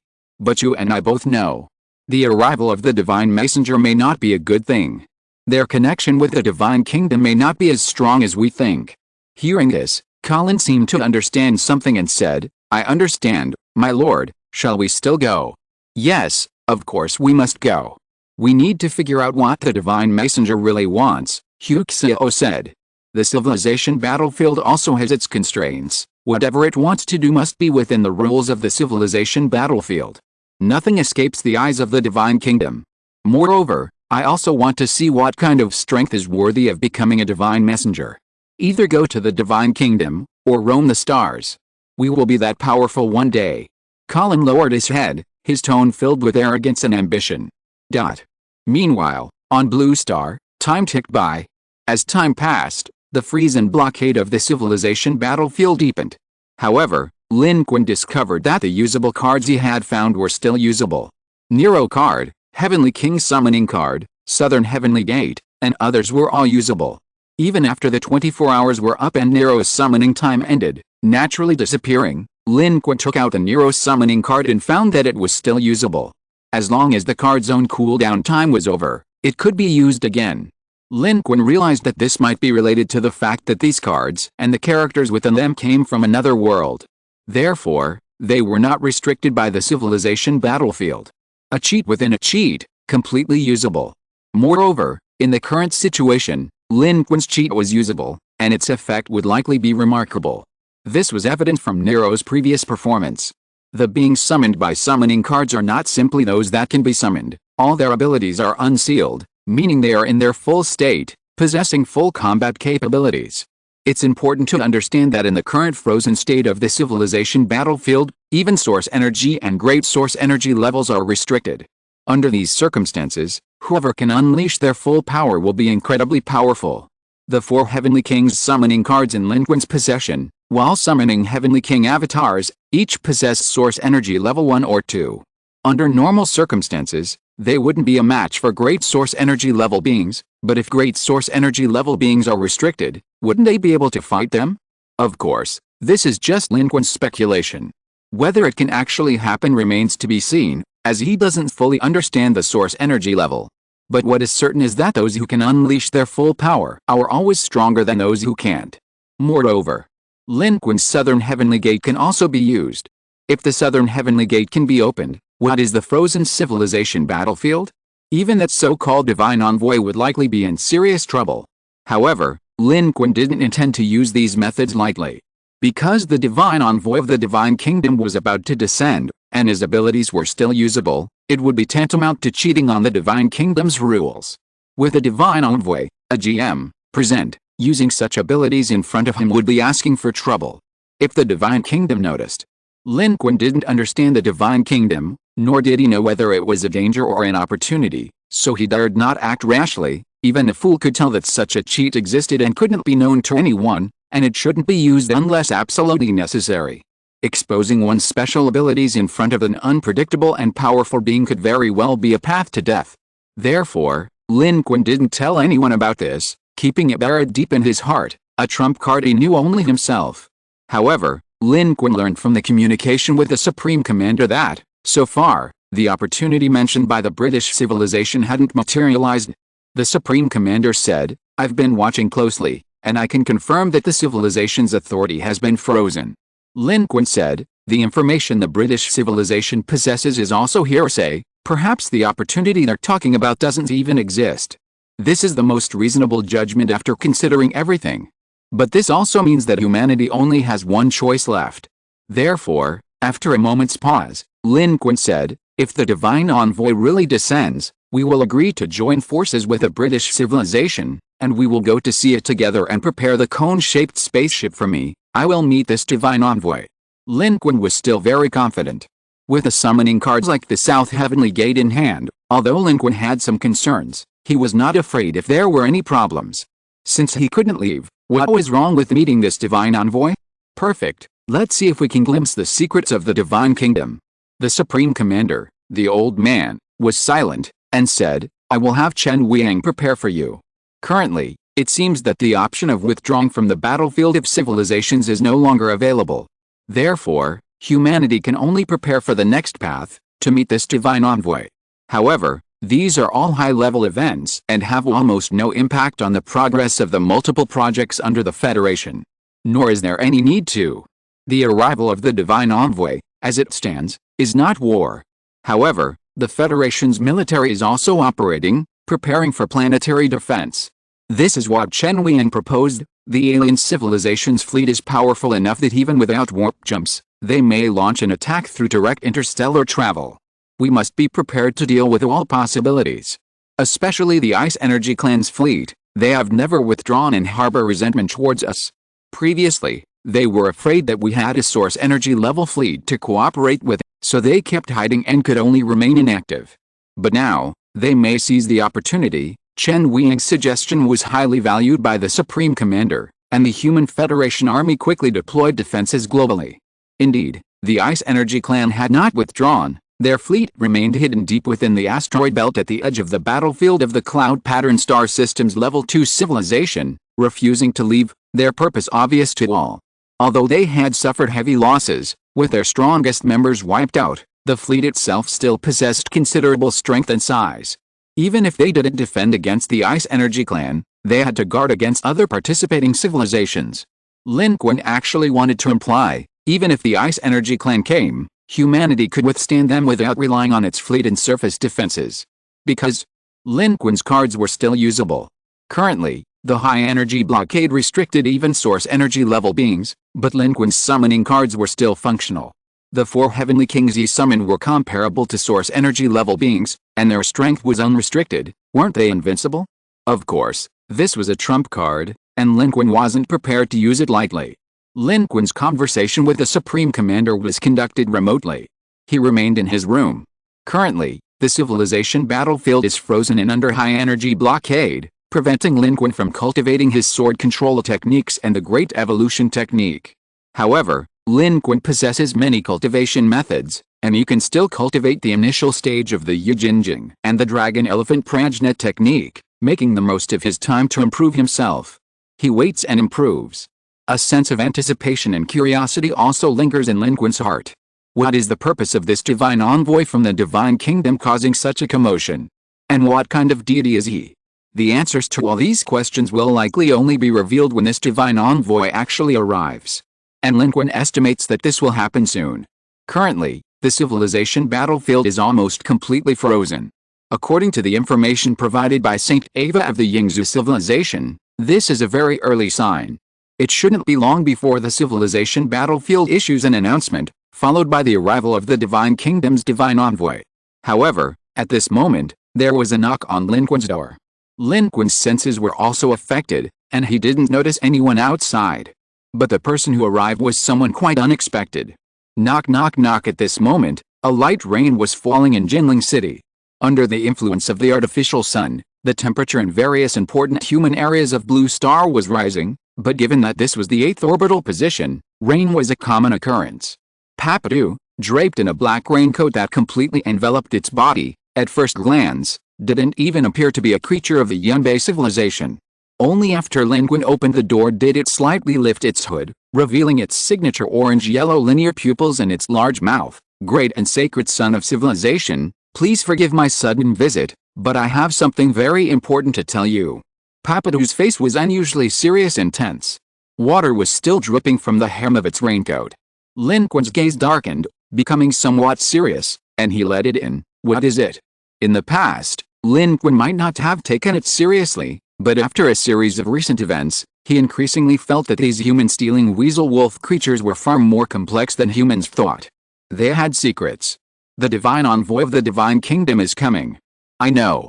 Where did you hear this news? Lin Qun frowned. This news was a secret among ordinary people, but not among the higher-ups. He didn't know if Papadou had been notified by the Federation, but since Papadou knew, it should know that Lin Qun should already know. That's not important, son of civilization. Papadou's next words surprised Lin Qun greatly. It took a deep breath and said, "You can't leave. We can't leave either. The arrival of the Divine Kingdom's envoy must mean something has happened on the civilization battlefield. I heard you were going there, so I came specifically to warn you. You must be careful. Nobody knows what the Divine Kingdom is like, but the Divine Kingdom's envoy may not be a good person." Lin Qun glanced at it and frowned. "You've seen the envoy?" Papadou's expression stiffened slightly. He said, "No, but as you know, we've traveled far and wide, heard many rumors. As far as we know, the messengers of the Divine Kingdom don't come from the Divine Kingdom itself. They are merely agents chosen by the Divine Kingdom in the universe, like representatives you humans talk about. They are ambassadors and representatives of the Divine Kingdom selected from the universe. They may know more about the Divine Kingdom than we do, but that doesn't mean they are part of the Divine Kingdom. In the battlefield of civilizations, they are also subject to the rules and constraints of the Divine Kingdom.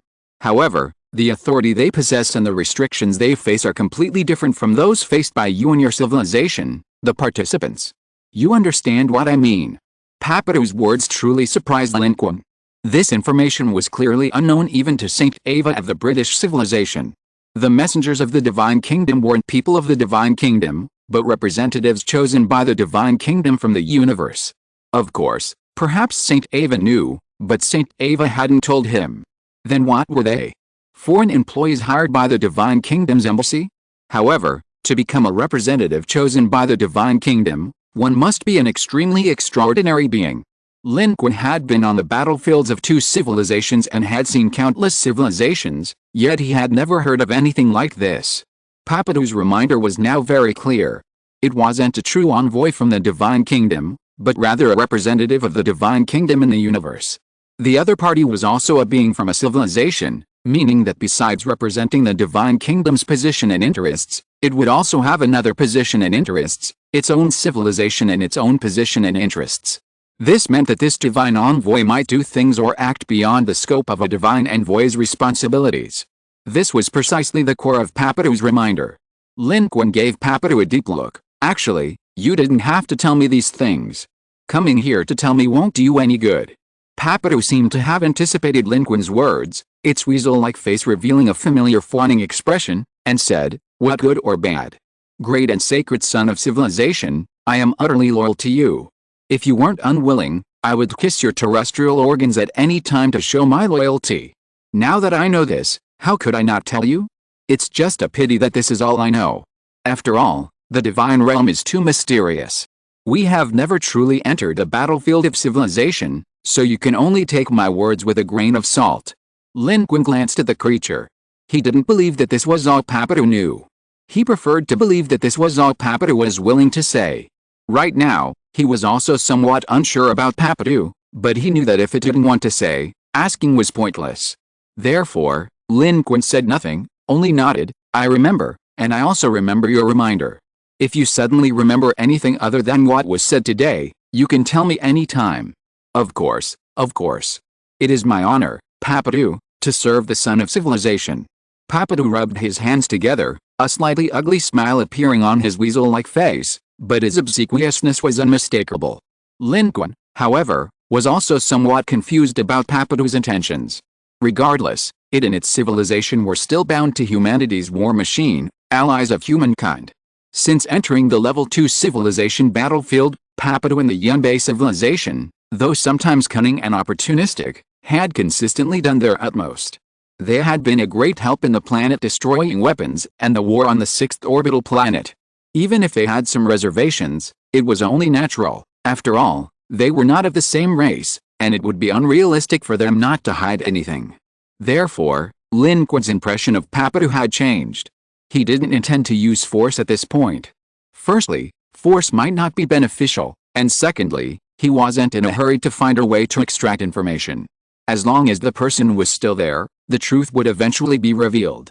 Force was difficult, but gentleness always worked. Hadn't it exposed itself today? They're all on the same chariot. If it truly harbors secrets it won't reveal, it will naturally surface and tell itself when danger strikes. There's no need to ask. Chapter 570 The Divine Messenger descends. Facing Lin Qun's gaze, Papadu only offered a fawning smile. The guy looked like a pathetic, incompetent sycophant, making it impossible to even muster the energy to slap him. Lin Qun exhaled and asked, Papadu, the divine envoy is descending, and I will be traveling there in a cone-shaped spaceship. Will you come with me? Papadu's eyes immediately darted around, seemingly lost in thought, before replying, Great and holy son of civilization, I won't go. Only powerful figures like you are worthy to meet the divine envoy. I could only help you pilot the spaceship, but with so many humans around, you don't need me, do you? This was a blatant rejection, but Lin Qun immediately interjected, What a coincidence. I need you. You piloted the spaceship well last time in orbit around the 6th planet. You'll come this time. Lin Qun's question wasn't a formal inquiry. He intended to take Papadu with him. Papadu was immediately dumbfounded. This. Son of civilization, I have important matters to attend to. The Federation needs me to build ships. It seemed completely surprised that Lin Qun would ask it to come along. A hint of panic appeared on its face. For some reason, Lin Qun felt that it seemed a little afraid to go. Lin Qun thought for a moment and said, It's all right, there are other Yunbei civilization beings. You'll come with me, it's settled. Papadu's face showed a bitter expression, but its reaction was quick. Those emotions from just moments ago were suppressed and disappeared in the blink of an eye. It nodded, Then I'll go prepare now. Lin Qun saw it off to the door. This guy obviously knew something about the divine envoy of the divine kingdom. Since that was the case, if he really went to see the divine envoy, he could take it with him.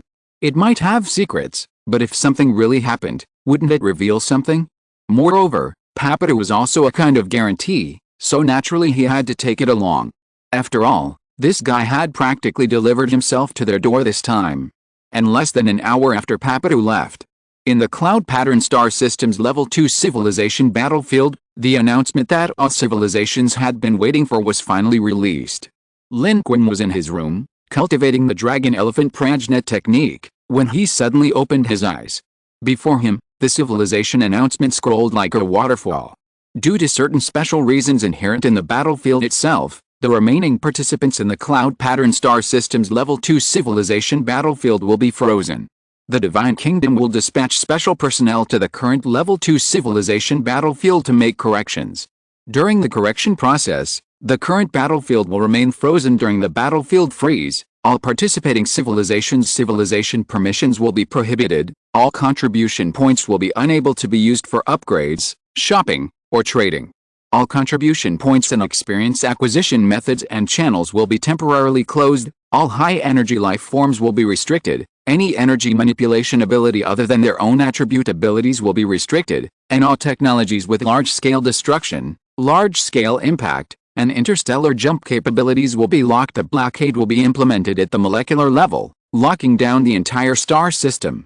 All civilizations are advised not to attempt to break through the blockade, as this could lead to unpredictable consequences. This freeze is due to a flaw in the civilization battlefield itself.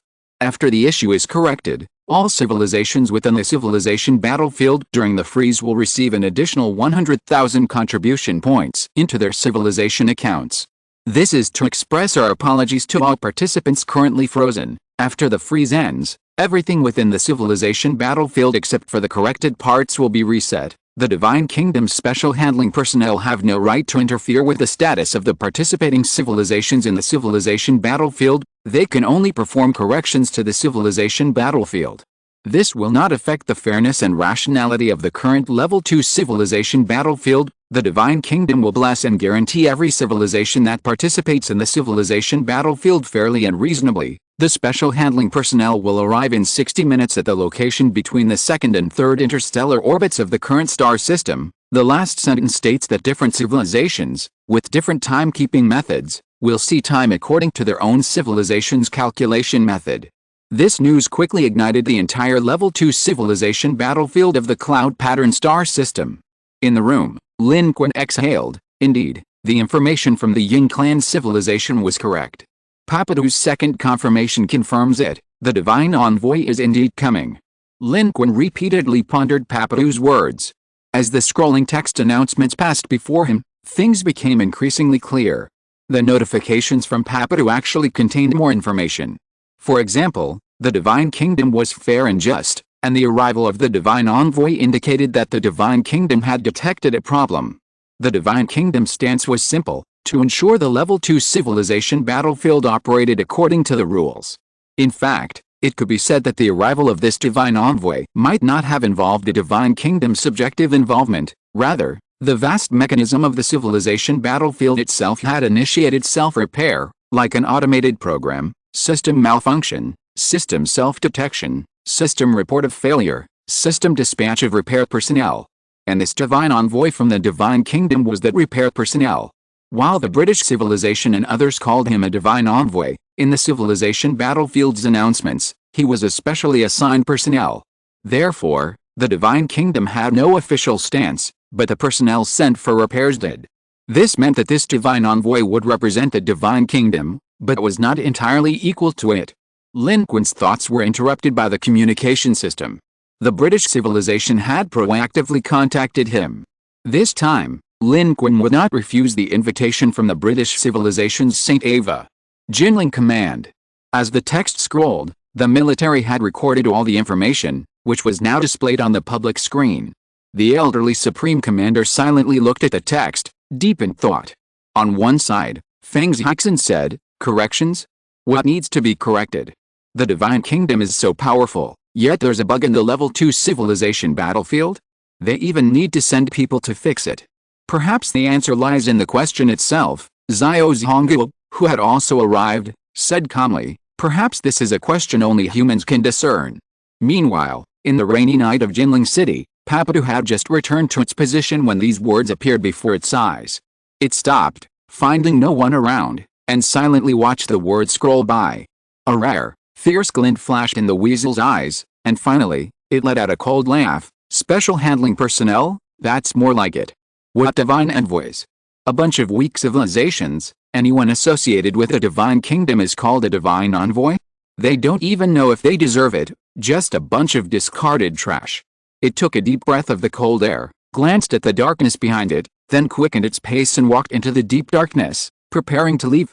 After a long while, its frustrated mutterings could still be heard. "Damn it, how can this human be so cunning? How did I get myself involved? Ah, no wonder he's the son of that bastard civilization I acknowledge." On Blue Star, the cone-shaped spaceship was already preparing and was about to depart. Jumping was blocked. The Divine Envoy would arrive in 2 hours. Blue Star was in the 8th orbit, and it would take a long time to get there, so naturally they had to hurry and depart early to rendezvous with the Ying civilization. Meanwhile, within the star system, countless civilizations were shaken. On the first orbital planet, hot Jupiter, they're here. They've finally arrived. Our giant warships have set off, and will be the first to reach the place where the Divine Envoy has arrived. On the planetary fortress, a massive fleet of starships set sail. They've departed. The warships from hot Jupiter have departed. We can't wait any longer. On the second orbital planet, special handling personnel. This. My God, is this someone from the Divine Kingdom? What happened? What happened? What is this special handling personnel here to correct? Their leader muttered to himself in his room. So that's how it is. Everyone knows, except us. Quick, let's see how the other civilizations are reacting. On the third orbital planet, Hu Zio's order was quickly relayed downwards. "We are the closest, but there's no need to be the first to go. Observe and see what kind of background this Divine Envoy has." On the fourth orbital planet, the forest of fleets slowly parted, and an advanced, cold warship rose from the fleet and sailed into the boundless space. Among them, countless participants from that civilization looked up at this scene. It really is the Divine Envoy coming. Our warship has set sail. Hopefully, it will bring good news. I never thought we would have such a day. We can see the divine envoy. Divine Kingdom, will we take a step closer to the divine kingdom? We should prepare for war. All sides gather before the divine envoy. We must wipe out all the civilizations and participants here. And on the fifth orbital planet. Kizin stood in their temple and looked up, just in time to see the British civilization's warships slowly rising. Among them was the British civilization's great source energy level St. Ava. St. Ava looked at the ground beneath his feet, a complex feeling welling up inside him. Meeting the divine envoy was enough to excite the entire British civilization. Their judgment was correct, the divine envoy had indeed arrived. Just then, a British civilization technician said, "Respected St. Ava, the human warships are about to rendezvous with us. According to the schedule, we should arrive 3 hours after the divine envoy's arrival." "I understand," St. Ava nodded. This was unavoidable, warp drive was blocked, and they could only rely on the warship's own capabilities to navigate, approaching from the 8th and 5th orbits, which would inevitably take time. What reassured St. Ava was that they would continue their alliance with human civilization. Even if it was later, they were not afraid of other civilizations. After all, with the high-energy blockade in place, the relative strengths of everyone were no longer so simple. However, the British civilization didn't just send one warship. Including St. Ava's vessel, they dispatched a total of 9 identical warships, all venturing deep into space.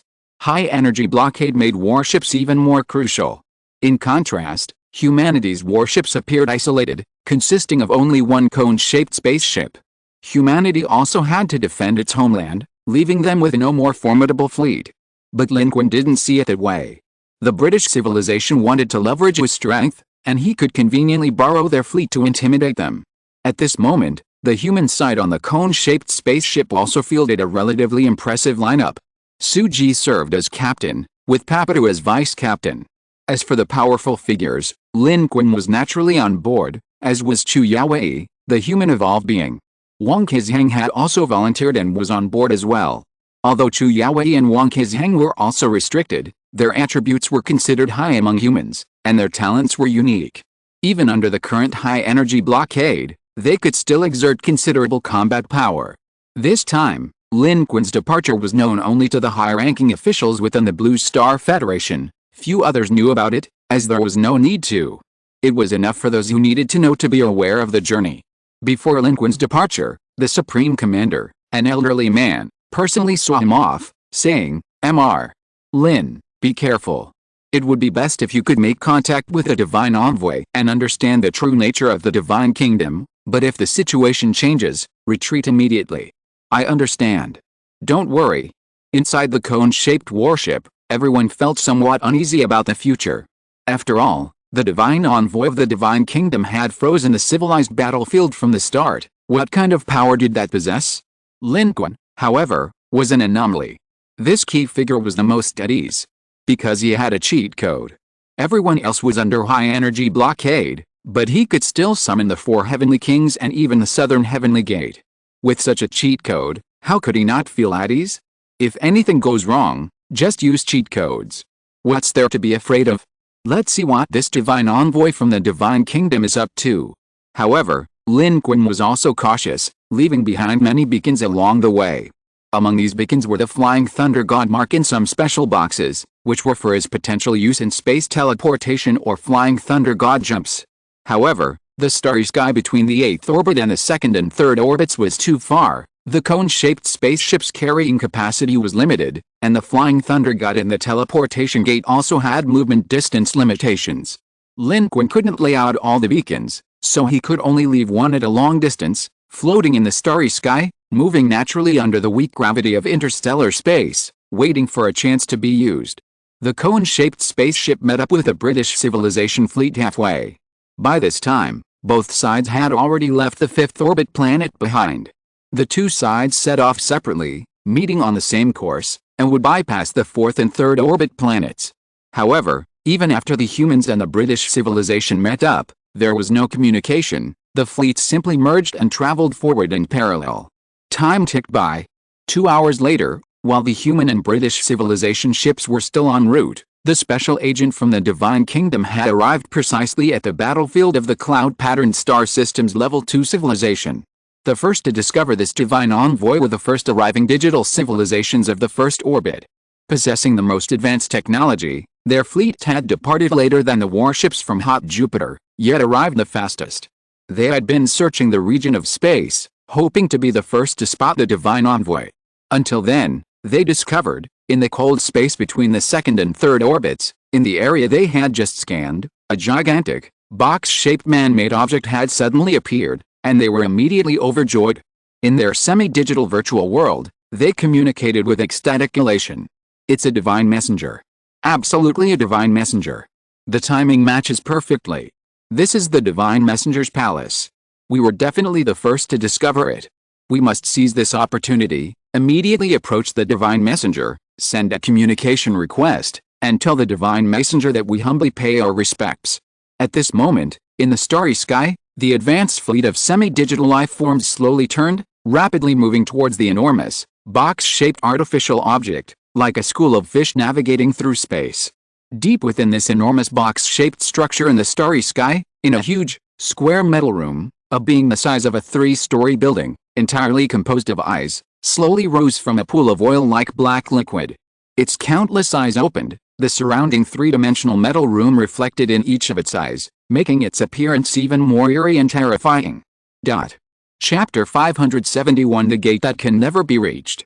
The arrival of the divine envoy stirred the entire battlefield of the second-level civilizations. All civilizations dispatched warships and fleets, advancing towards the location of the envoy's arrival, like a pilgrimage of all nations.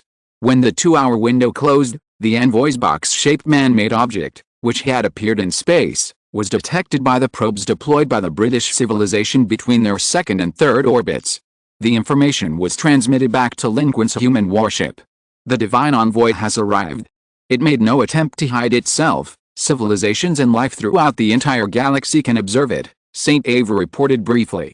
They were still observing, waiting to see who would be the first to approach the envoy's location.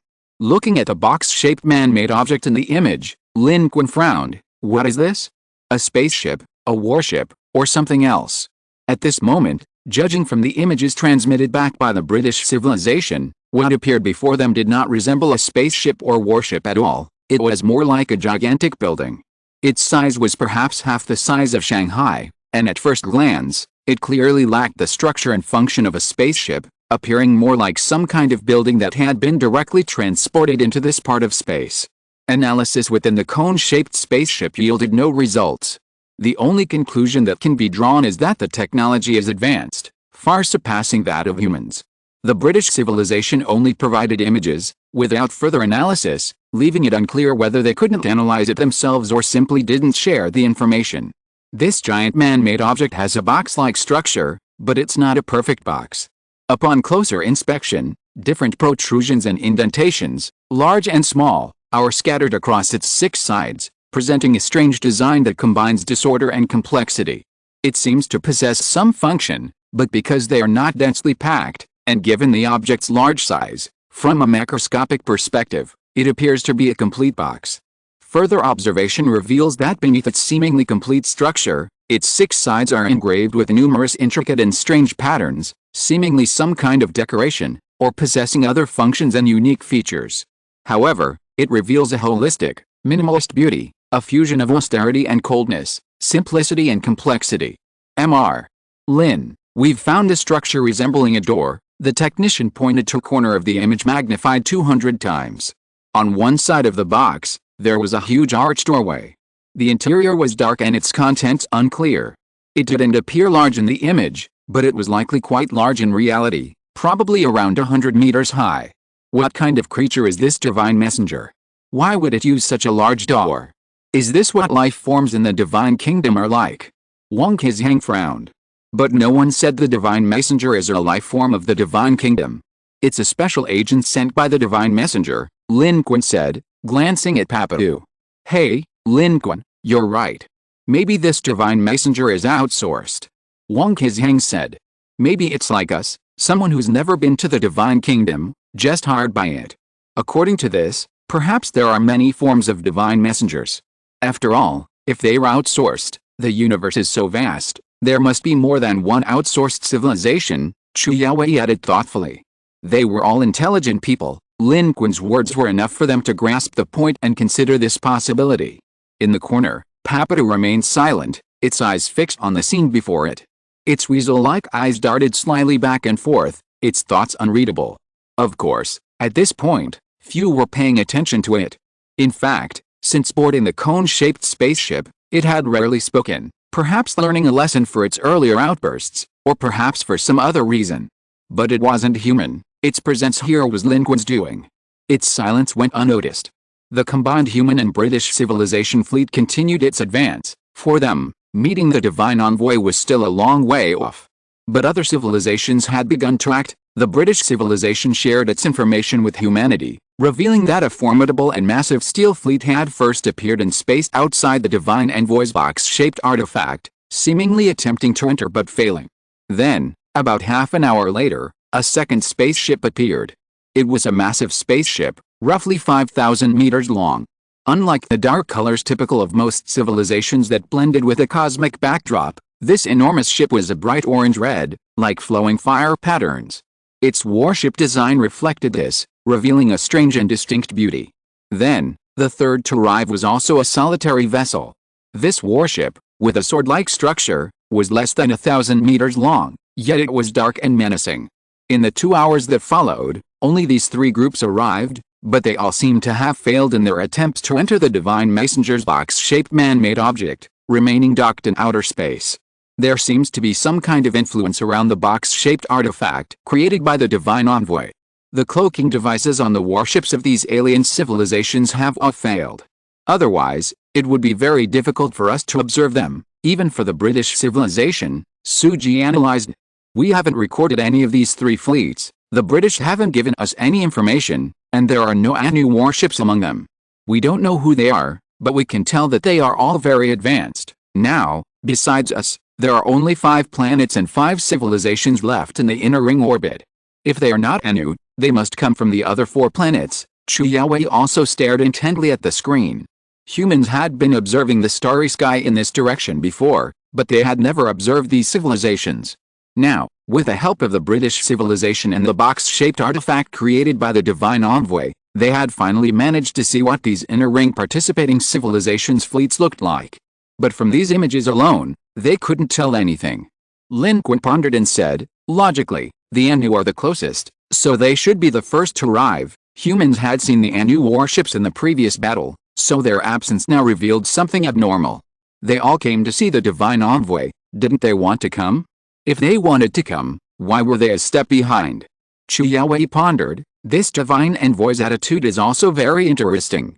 So many civilizations want to see it, yet it ignores none of them. What is it trying to do?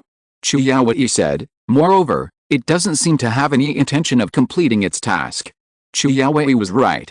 The box-shaped artificial structure had been there for some time, but so far, it was the battlefield of the second-level civilization of the cloud pattern star system itself that was moving. It had hardly made any move, and the Divine Envoy hadn't even stepped out of its box-shaped artificial structure. Perhaps this Divine Envoy is extremely powerful and doesn't even look down on these civilizations here, Wang Qizhang said.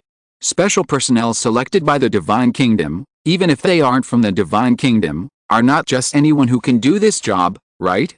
If you ask me, this Divine Envoy might end up not seeing anyone, completing the task given to it by the Divine Kingdom and then leaving.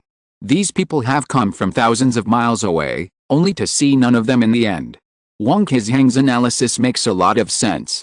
These civilizations may be enthusiastic right now, but the Divine Envoys might not care, much less even look at these people.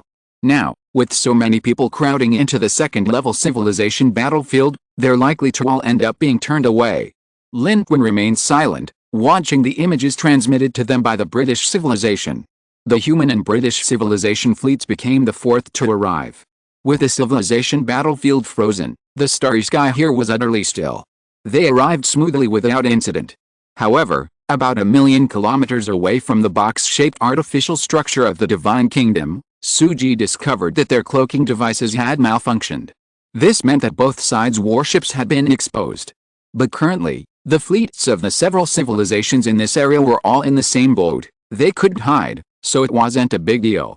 The fleets of the three civilizations that had arrived earlier were positioned approximately 20,000 kilometers away from the Divine Envoy's box-shaped artificial structure, facing each other in a standoff.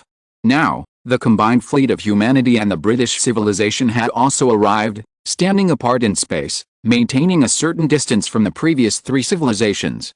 Upon arrival, both humanity and the British civilization observed their surroundings, scrutinizing the warships of these various groups. Unfortunately, even with the technology available to humanity, and even within the conical spaceship, they could not analyze the true nature of these fleets. They were all too powerful. While humanity observed them, these fleets naturally observed the human and British civilization's fleets as well. Although a temporary truce had been established before the Divine Envoy, they were still enemies, and none of them had yet seen the Divine Envoy. They were worried that others might see him, not only because they themselves couldn't see him. At this moment, inside a spaceship painted in a fiery red hue. This was a spaceship from the civilization on the first orbital planet, hot Jupiter. The interior of this spaceship presented a strange, smoky, misty environment. And at the front of the massive spaceship, within a huge cavity of at least 500 square meters, a terrifying, flowing cloud of fire filled everything here. This was the top powerhouse of the civilization on hot Jupiter. Everything in this space was part of its body. It received information from the outside and then transmitted it outward, the 8th orbit and the 5th orbit, those two civilizations that the Anu people didn't manage to conquer. How, they are so weak, yet they dare to come and join the fun? The Divine Envoy wouldn't even glance at them. And in the fleet of the semi-digital civilization, due to the uniqueness of their life forms, there wasn't a single creature that appeared to be a living being.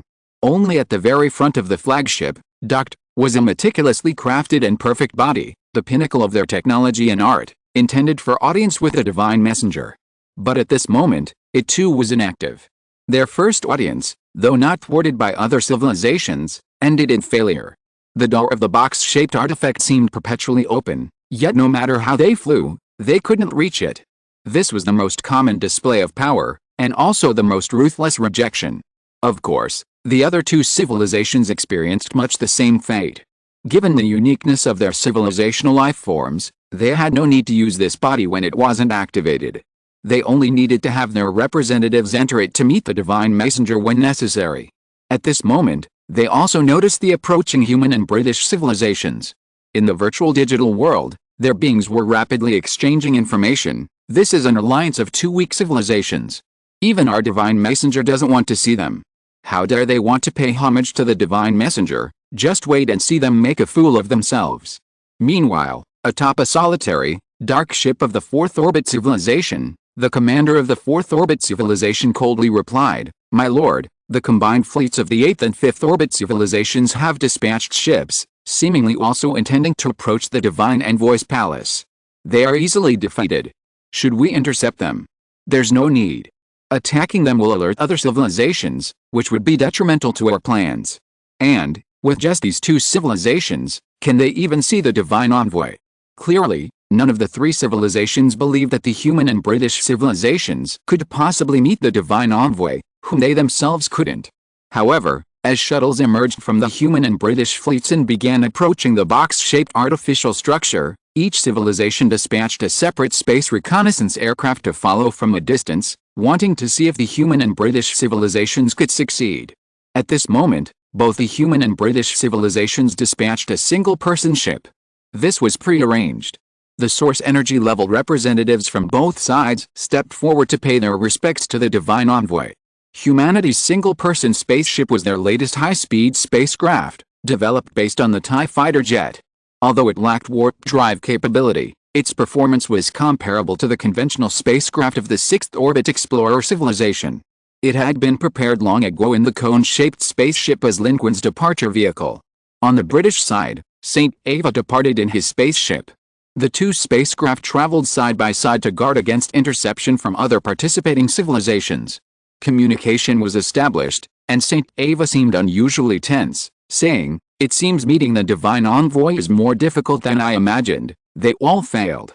Lin Qun remained silent, steadily approaching, joining the British spaceship towards the structure on the box-shaped artificial object that appeared to be a door. Behind them, Countless people in the British fleet and the human cone-shaped spaceship watched this scene with tension. However, as they approached, Lin Qun quickly discovered a problem. After approaching a certain distance, he discovered that no matter how far he and the British civilization's spaceship continued forward, the distance to the box-shaped artifact and its door remained constant. All instruments displayed normal readings. The spaceship continued moving forward. However, the distance between them and the box-shaped artifact seemed locked. No matter what they did, they couldn't get any closer, let alone fly inside to meet the divine messenger. The box-shaped artifact's tall, majestic, doorless gate, seemingly open, seemed to be a gate that could never be reached. Chapter 572 The Tragedy of a Weak Civilization. As expected, they couldn't possibly see the divine envoy. These two civilizations combined are no match for us. Even the divine envoy won't see us, so why should they? With the arrival of the divine envoy, every civilization thinks it can do anything. In the dark expanse of space, the human and British civilizations' ships were rapidly returning. The life forms of various civilizations had anticipated this, and they scoffed and mocked each other from their own warships.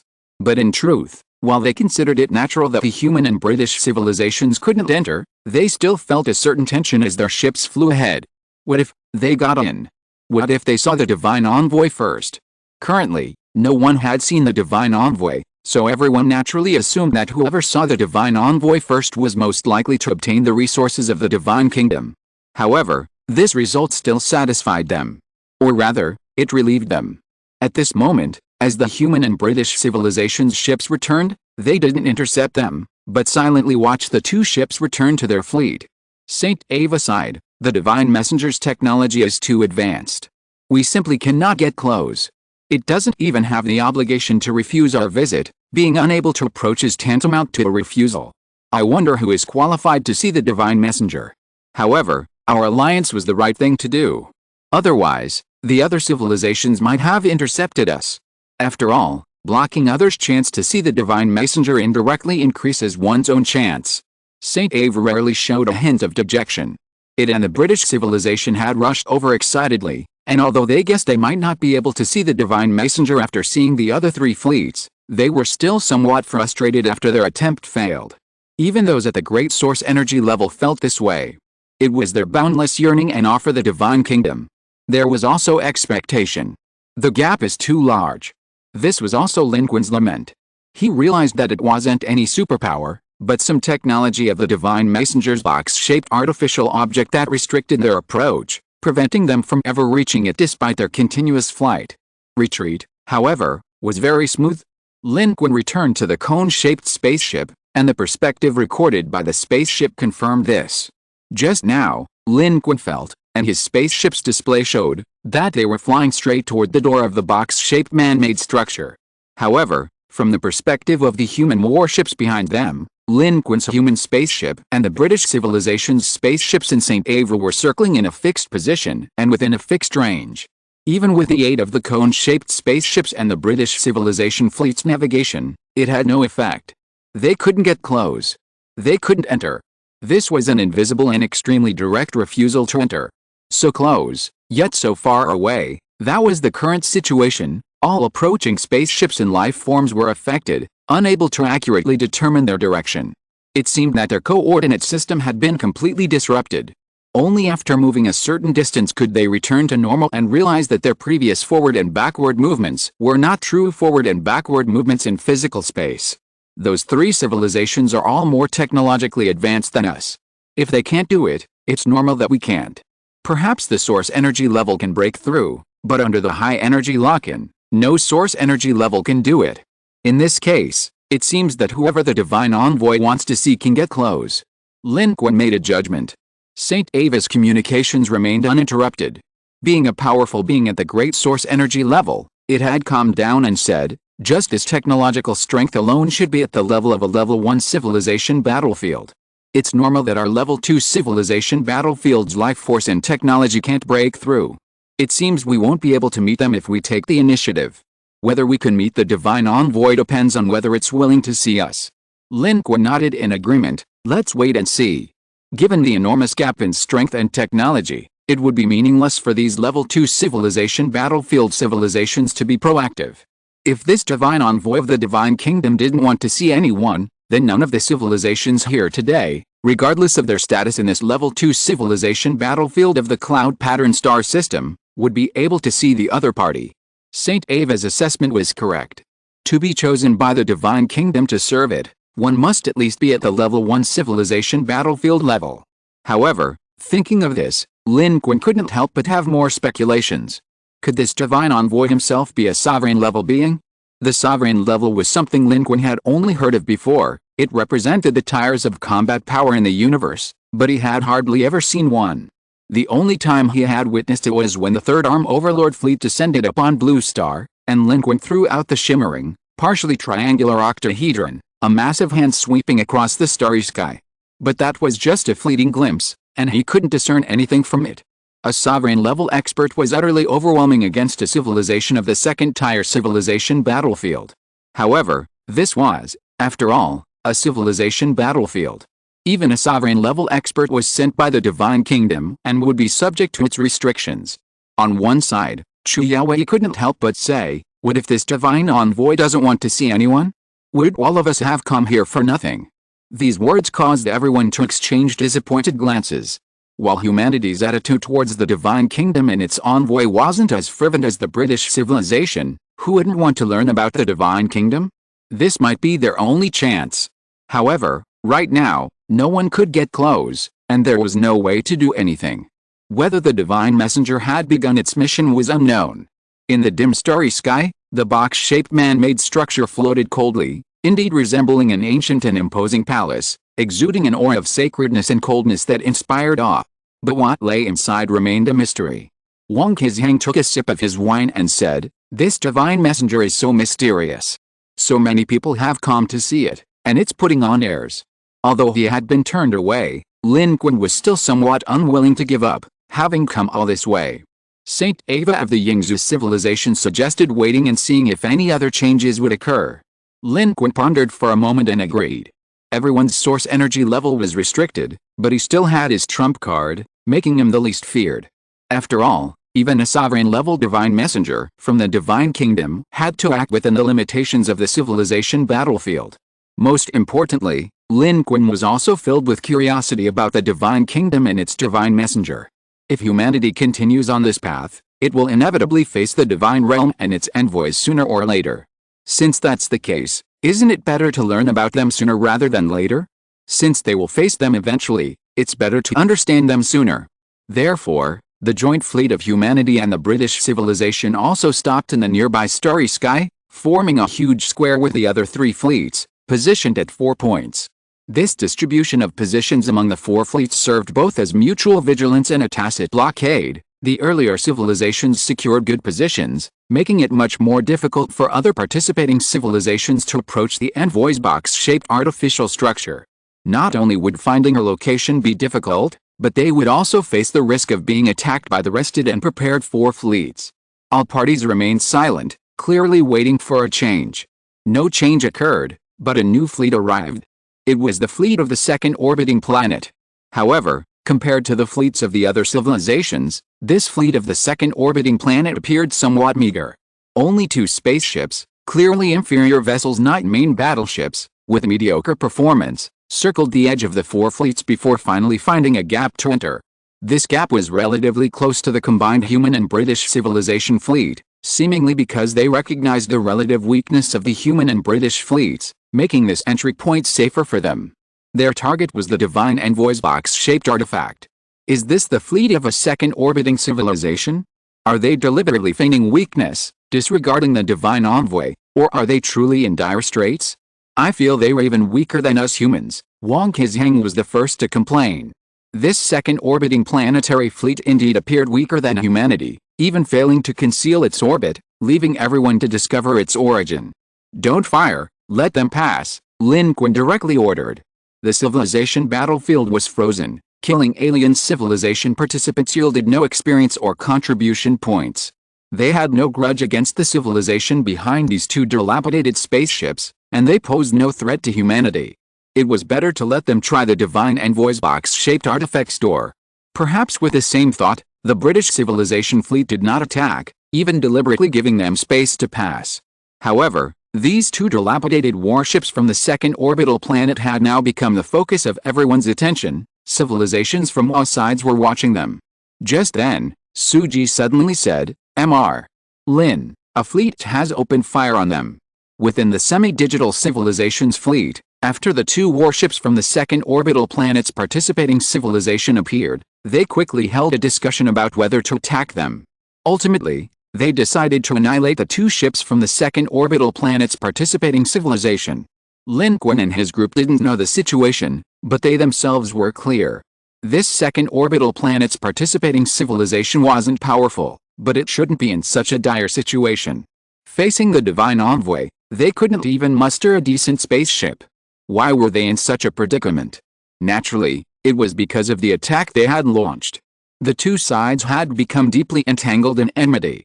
Although the semi-digital civilization's beings didn't believe that the second orbital planet's participating civilization could reach the divine envoy, whom they couldn't even see, with just two ships, what if they could? They couldn't bear such a risk. If their enemies were to see the divine messenger, whom they couldn't reach, it would be troublesome. Even if it might leave a bad impression on the messenger, they had to act.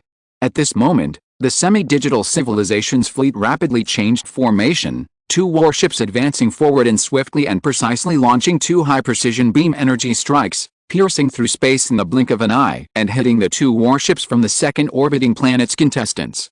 Although their advanced technology and weapons were restricted, they didn't need any sophisticated weapons to destroy these two dilapidated ships from the second orbiting planet's contestants. The difference in strength between the two sides was too great. The first warship was directly pierced and exploded in space, while the second, despite its attempt to evade, was also destroyed in space. Although it wasn't directly blown to pieces, it was torn apart and disintegrated. Many lives within it drifted through space, struggling and dying. The contestants from the second orbiting planet had indeed sent these two ships to meet the divine messenger. They were the last to know of the divine messenger's arrival, and upon learning of it, they were both surprised and overjoyed, believing it to be their hope for revenge.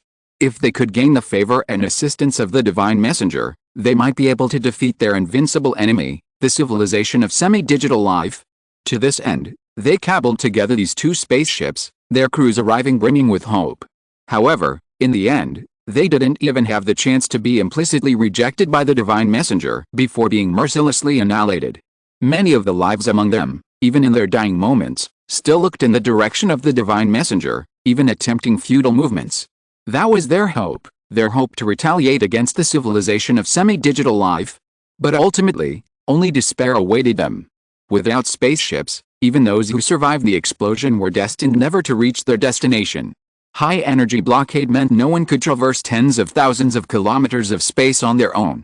Perhaps source-level and evolved-level powerhouses could do it, but that would take far too long. Watching this scene, the humans inside the cone-shaped spaceship fell silent.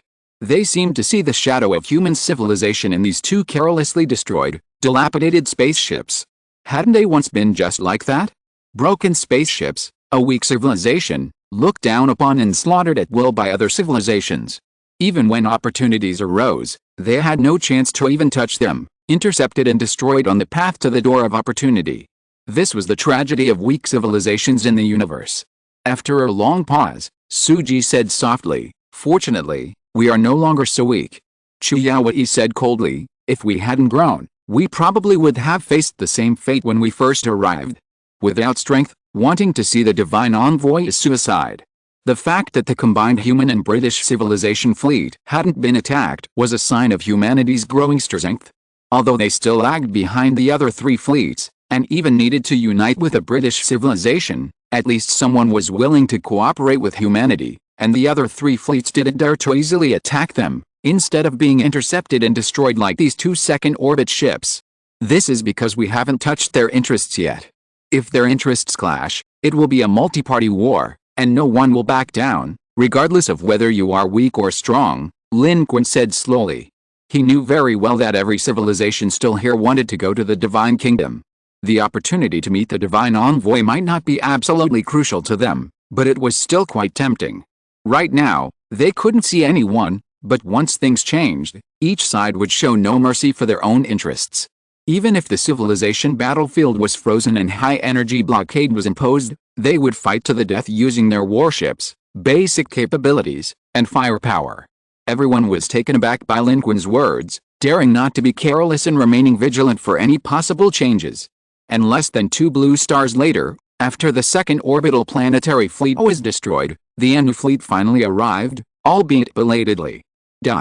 Chapter 573 The Divine Messenger wants to see you. The number of civilizations remaining in the Level 2 civilization battlefield is much easier to determine than in the Level 3 civilization battlefield. The number of participating planets indicates the number of participants remaining in that Level 2 civilization battlefield. Currently, there are 8 planets remaining in the Level 2 civilization battlefield of the Cloud Pattern star system. 2 each in the first and 8th orbits, 1 each in the second, third, fourth, and fifth orbits. The Ice Energy clan on the frozen planet in the 8th orbit has been destroyed and is hiding in the asteroid belt, unable to reach the other side. The remaining 7 civilizations are currently mostly there. The Anu fleet was the last to arrive. Their fleet sailed from the dark starry sky, and neither side even detected their arrival before they entered the 50,000-kilometer range of the Blue Star humans and the British civilization. The Anu's technology was still superior to that of the British civilization. However, they were still detected at close range. The Anu fleet was similar in style to the spaceships previously used by the Anu Yuan Jiu. The entire warship was seamlessly integrated, seemingly without any superfluous structures, with weapon systems deeply embedded beneath the armor. Only this time, their size was many times larger. They deployed only one warship. Cold and dark, its armor menacing, it stretched nearly 1,500 meters in length. Against the backdrop of the dark starry sky, it slowly emerged like a menacing shark. However, as a large spaceship, its technology and materials seemed less advanced than those of its Source Energy class counterparts. Clearly, a spaceship like the one used by the Anu's Source Energy Level 9 wasn't standard equipment for them. They couldn't yet create top-tier spaceships using the same materials and technology across their entire civilization. Nevertheless, this warship was already incredibly powerful. Its streamlined, integrated structure and perfectly dark armor, a difference that seemed obvious to the naked eye. And now, it was emerging from the darkness. This Anu warship was rapidly becoming the new focus of the 4 fleets. The box-shaped artificial structure of the Divine Kingdom's envoy remained coldly distant, quiet and silent, yet the intrigue among the participating civilizations never ceased. However, unlike the participating civilizations facing the second orbital planet, this time no one dared to make a move. The Anu's strength was undeniable. No one wanted to easily go to war with the Anu.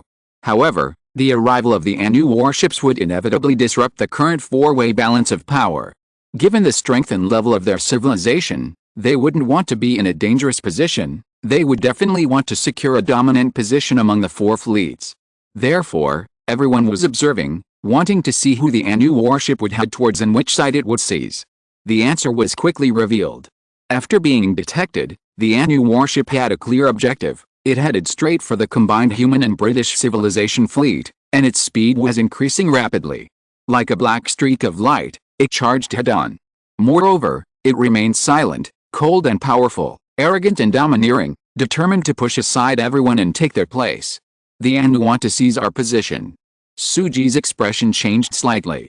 The Anu warship's technology was still superior to that of the human and British civilizations. Although there was only one warship, the pressure of its direct charge was still immense.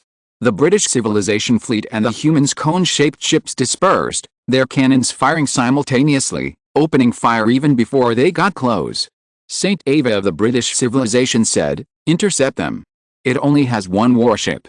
If their source energy level still had its previous strength, we would naturally avoid it, but now, there's no need." Lin Qun's thoughts were the same as Saint Ava's. The Anu warship wasn't charging at anyone else's positions, yet it was directly attacking them, clearly showing contempt. They considered the combined human and British fleet a pushover. And now, with their source energy levels restricted and unable to unleash their power, they weren't afraid.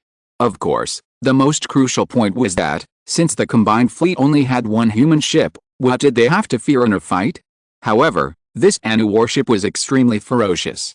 Facing the combined fire of 10 human and British warships, it still advanced rapidly. Dense bombardment pierced the starry sky, illuminating its outer shields with bright flashes. Torpedoes and missiles were deflected, disappearing into the cold, dark depths of space. It, however, didn't fire, but coldly pressed forward, braving the intense firepower, directly ramming into the lead British warship. The shields clashed violently. Only then did the bow armor of the Anu warship rise, revealing rows of dense, dark cannons that opened fire at close range, tearing through the shields of the British civilization's warship. The shields shattered like eggshells, and the Anu warship surged forward, smashing through the British warship. Flames erupted. Debris flew everywhere, swirling and gleaming with a cold, deathly light. In this sea of fire and debris, the Anu warship coldly sailed forward, like an unstoppable, terrifying warship on the ocean. It was utterly unreasonable. If you wouldn't move from your current position, then I'd just come straight at you, take your place, and crush you all. The British and human combined fleet was forced to change formation to avoid colliding with a rampaging Anu warship, while the other three fleets watched coldly and silently as this scene unfolded. Fear grips both the British and human warships. The difference is too great. Our advanced weapons are restricted, we're no match for them. This is technological annihilation. Their shields are more effective, and their warships are of higher quality than ours, and even higher than the British warships. They'll crush us one by one. Without warships, given the current frozen state of the civilization battlefield, we have no chance of returning to our planet. Lin Qun's attitude was resolute. Keep firing. We're restricted, and they're restricted too, even more restricted than us. Their advanced technology and powerful strength are all restricted. No matter how strong they are, they can't withstand our concentrated firepower. They're just trying to scare us away. Suji resolutely carried out Lin Qun's orders, alternating formations with the British, firing relentlessly at the advancing Anu warships. Meanwhile, on the Anu warship, Colin couldn't help but say, "Sir, we can't continue. We must retreat. Our shields are about to give way." His gaze fell on the retreating figure of Hu Zio, a hint of fear in his eyes. What it feared most was the loss of their spaceships, leaving them trapped here. The Divine Realm had frozen the entire battlefield of civilizations, severely restricting these high-level energy beings, making them indispensable to their warships. Without warships, their situation would be extremely dangerous. This time, fearing other participating civilizations might launch a surprise attack, they only sent one warship, keeping the rest on their home turf. However, with the battlefield frozen, even the most advanced and powerful warship was still somewhat insufficient. Current data indicated that their warship was nearing its limit in terms of the attacks it could withstand. If they continued their rampage, before they could even push aside the human and British civilization fleets and take their place, their own warships would be destroyed. However, the order to charge directly came from Huli. At this moment, no one dared to easily halt their warships without Lord Huli's permission. As the warship's situation grew increasingly dangerous, more and more people on the bridge looked towards Huli, awaiting its command. Everyone was extremely tense. At this moment, to outsiders, they appeared domineering and powerful, but in reality, their situation was also precarious. Colin knew Hu Xiao's intention, to intimidate and scare away the combined fleet of the British and human civilizations. Colin actually agreed with this. However, they did not retreat. These two civilizations were even more daring than he had imagined. Finally, Hu Xiao spoke, "Retreat, create distance." Everyone breathed a sigh of relief. The Anu warships quickly retreated, rapidly increasing the distance and moving away from the optimal firing range of the combined human and British fleets. However, Hu Xiao only uttered that one sentence and then fell silent, seemingly also annoyed by this defeat. But what they didn't know was that seeing the Anu warships retreat, the human and British civilizations also breathed a sigh of relief. They didn't know where the other side's limits were, and they had no confidence in their own abilities. Only Papadu's eyes darted around, and he said, as expected of a son of a great and sacred civilization, "You saw through the Anu's outward strength but inner weakness. The civilization battlefield is frozen, all their advantages have been exposed, how powerful can they be?" Lin Qun was almost immune to Papadu's flattery. Just as he was about to say something, Suji suddenly said, "Mr. Lin, you'd better come and see this, there's movement at the Divine Envoy's residence." Lin Qun was startled and quickly stepped forward. Sure enough, he saw that from the direction of the door of the box-shaped man-made object where the Divine Envoy was located, which had been completely still since its appearance, a beam of light suddenly shot out, splitting into 6 directions, each aimed at one of the 6 civilizations present. Is this an attack? No, this is pure light, and the light carries the divine envoy's information. At this moment, the attention of all parties present was instantly drawn. The small skirmish between the human and British civilizations' joint fleet and the Anu had given these civilizations a spectacle, but now their attention immediately shifted back. Because the divine envoy of the divine kingdom was the reason they were all here. How could the movement of the divine envoy not stir their hearts? Everyone received the messenger's message. Quick! What did the messenger say? Even those on the warships of various civilizations, whose attitudes towards the messenger had previously been ambiguous, couldn't hide their excitement. They were eager to know what information was carried in the light sent by the messenger. But, when they deciphered the messenger's message, they were all shocked. In the virtual world of the semi-digital life forms, the amount of information suddenly intensified. How is this possible? What does the messenger mean? Is this a mistake? Inside the giant ship on hot Jupiter. What is the messenger up to? He won't see us, he wants to see him. And he specifically named him. Who is this person? What's so strange about him? On a warship in the 4th Orbital Civilization Fleet. Interesting, very interesting. In the British Civilization Fleet, St. Ava, upon seeing the message, fell silent, revealing an incredulous expression. On the Anu warship, Huho, after reading it, remained silent. Colin exclaimed in surprise, "It seems the arrival of the divine envoy this time is indeed related to the information we reported before? Is there something wrong with this 8th orbit civilization?" His tone was filled with doubt and uncertainty. At this moment, all the powerful civilizations present were astonished. The message they received from the divine envoy had been translated into different languages, but the content was exactly the same. Human contestant Lin Qun enters alone, the others wait outside. No fighting is allowed. Meanwhile, inside the human cone-shaped spaceship, it was so quiet you could hear a pin drop. Everyone was stunned and instinctively looked at Lin Qun.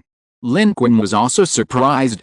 He hadn't expected that this divine envoy would ignore so many sincere and powerful civilizations and instead specifically request to see him. Lin Qun immediately guessed, "Is it here for me?" This thought, while somewhat arrogant, wasn't without merit. Lin Qun had many methods at his disposal, and his frequent actions in the second-level civilization battlefield might have violated some hidden rule of the second-level civilization battlefield, attracting the attention of the divine kingdom.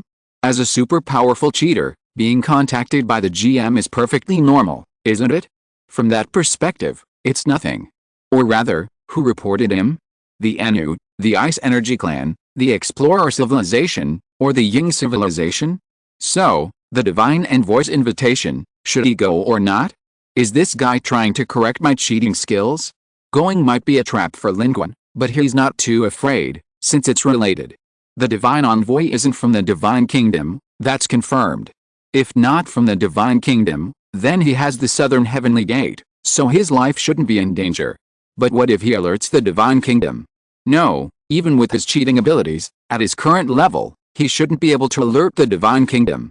Since that's the case, with his trump card in hand, he might as well go and see what this divine envoy really means. In any case, his current thoughts are just speculation. Since Lin Qun is here, he still wants to meet this representative of the divine kingdom. He doesn't want to miss this opportunity. According to the Ying civilization and Yegas's previous statements, meeting an envoy from the divine kingdom is an extremely difficult task, one that some civilizations may never encounter in their entire lives. Therefore, this is indeed an opportunity to contact the divine kingdom, even if it's just a representative, as it would provide precise information about the divine kingdom, information that cannot be obtained through any other channel. Whatever it is, he has to see. If he didn't have any trump cards, he wouldn't dare to act, but having them makes all the difference. Lin Qun had a vague guess, and after some deliberation, he had an idea. He wanted to go and see. With the southern heavenly gate in hand, and a way out in his grasp, he wanted to see what this divine envoy was all about. But others were unaware of Lin Qun's thoughts.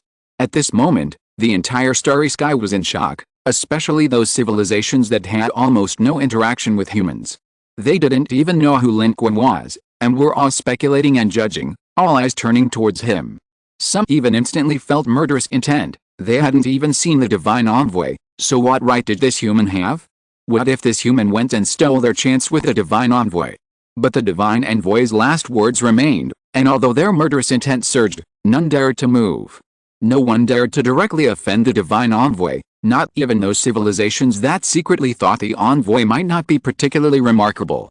Just then, as all the civilizations received the message, a beam of pure white light, like a bridge, suddenly shot out from the massive gate on one side of the divine kingdom.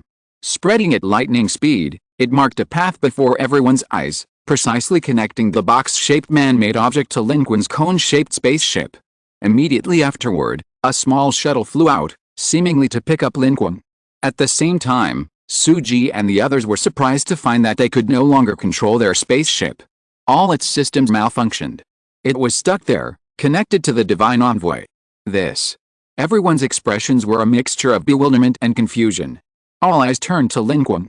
And just then, with the construction of the pure white bridge of light, Lin Qun, who was hesitating whether to go or not, whether it was a trap or not, suddenly saw a notification from the civilization battlefield appear before his eyes.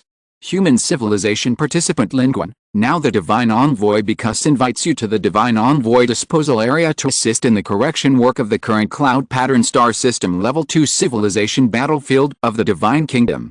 Please enter within 1 blue star time, otherwise it will be considered a violation and you will be eliminated. Lin Qun narrowed his eyes. It seemed that this was an invitation he couldn't refuse. Moreover, it seemed that this invitation already reflected certain attitudes of the divine envoy. Even if Lin Qun hadn't come here with the British civilization's fleet, he would still be in the 8th orbit, and he would probably have been invited all the way here. And an hour wasn't enough time to get here from Blue Star. However, Lin Qun was going anyway, so he simply took a step forward and wanted to meet this divine envoy. Since you insist on me coming, then I'll come and see what you can do to me? The golden card was in Lin Qun's Kayankin bag. What was there to fear? In the corner, Papadu, who had been silently watching Lin Qun, suddenly emerged from behind, a look of hesitation and struggle flashing across his face. Did this god invite you with access? He asked. Lin Qun was slightly taken aback. Only he could see the notification. How did Papadu know? All eyes were now drawn to Papadu. If you are listening to this novel on a channel other than Fanfic World, it means it was downloaded and re-uploaded without effort. We warmly invite you to visit our channel, Fanfic World. There you will find the original version of this story and many other novels of various genres. We look forward to seeing you dive into a world of incredible novels. Chapter 574 What is there to fear? Papadu's words drew everyone's attention. Lin Qun glanced at the countdown displayed above, his gaze sharpening slightly. He looked at Papadu and asked, "How did you know?" "We've been to many places and know some information. This should be the authority of the Divine Kingdom's envoy. You must go as soon as possible, otherwise, you will be eliminated by the rules of the Divine Kingdom, which are absolutely fair. And the Divine Kingdom's envoy is at least a Dominator-level being. But you don't need to worry."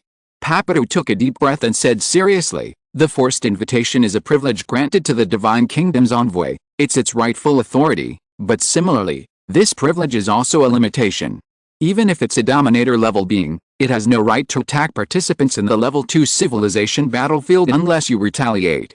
As long as you don't retaliate, it can't act. It can only use the Divine Kingdom's authority to invite you once. When that happens, as long as you go and leave, you can completely escape unscathed. Whatever its purposes, it's meaningless." Papadu's weasel-like eyes showed rare seriousness as he stared intently at Lin Qun. Lin Qun suddenly had a feeling. Papadu seemed to know why the envoy from the Divine Kingdom had invited him. Or rather, it vaguely guessed something. This meant that perhaps it already had a clear understanding of Lin Qun's abilities through observation, even surpassing human civilization's understanding of them. Of course, Lin Qun had never told Papadu about his abilities. The fact that it could establish such an understanding only meant that Papadu itself knew a great deal. And none of those present were fools. Lin Qun hadn't said anything, but from Papadu's words, he could sense something amiss. Just now, the Divine Envoy had extended an invitation only to Lin Qun and humanity. The crowd was surprised and delighted. After all, those powerful civilizations had been turned away. Receiving the Divine Kingdom's attention seemed like an immense honor. Only now did they realize that perhaps this wasn't so simple.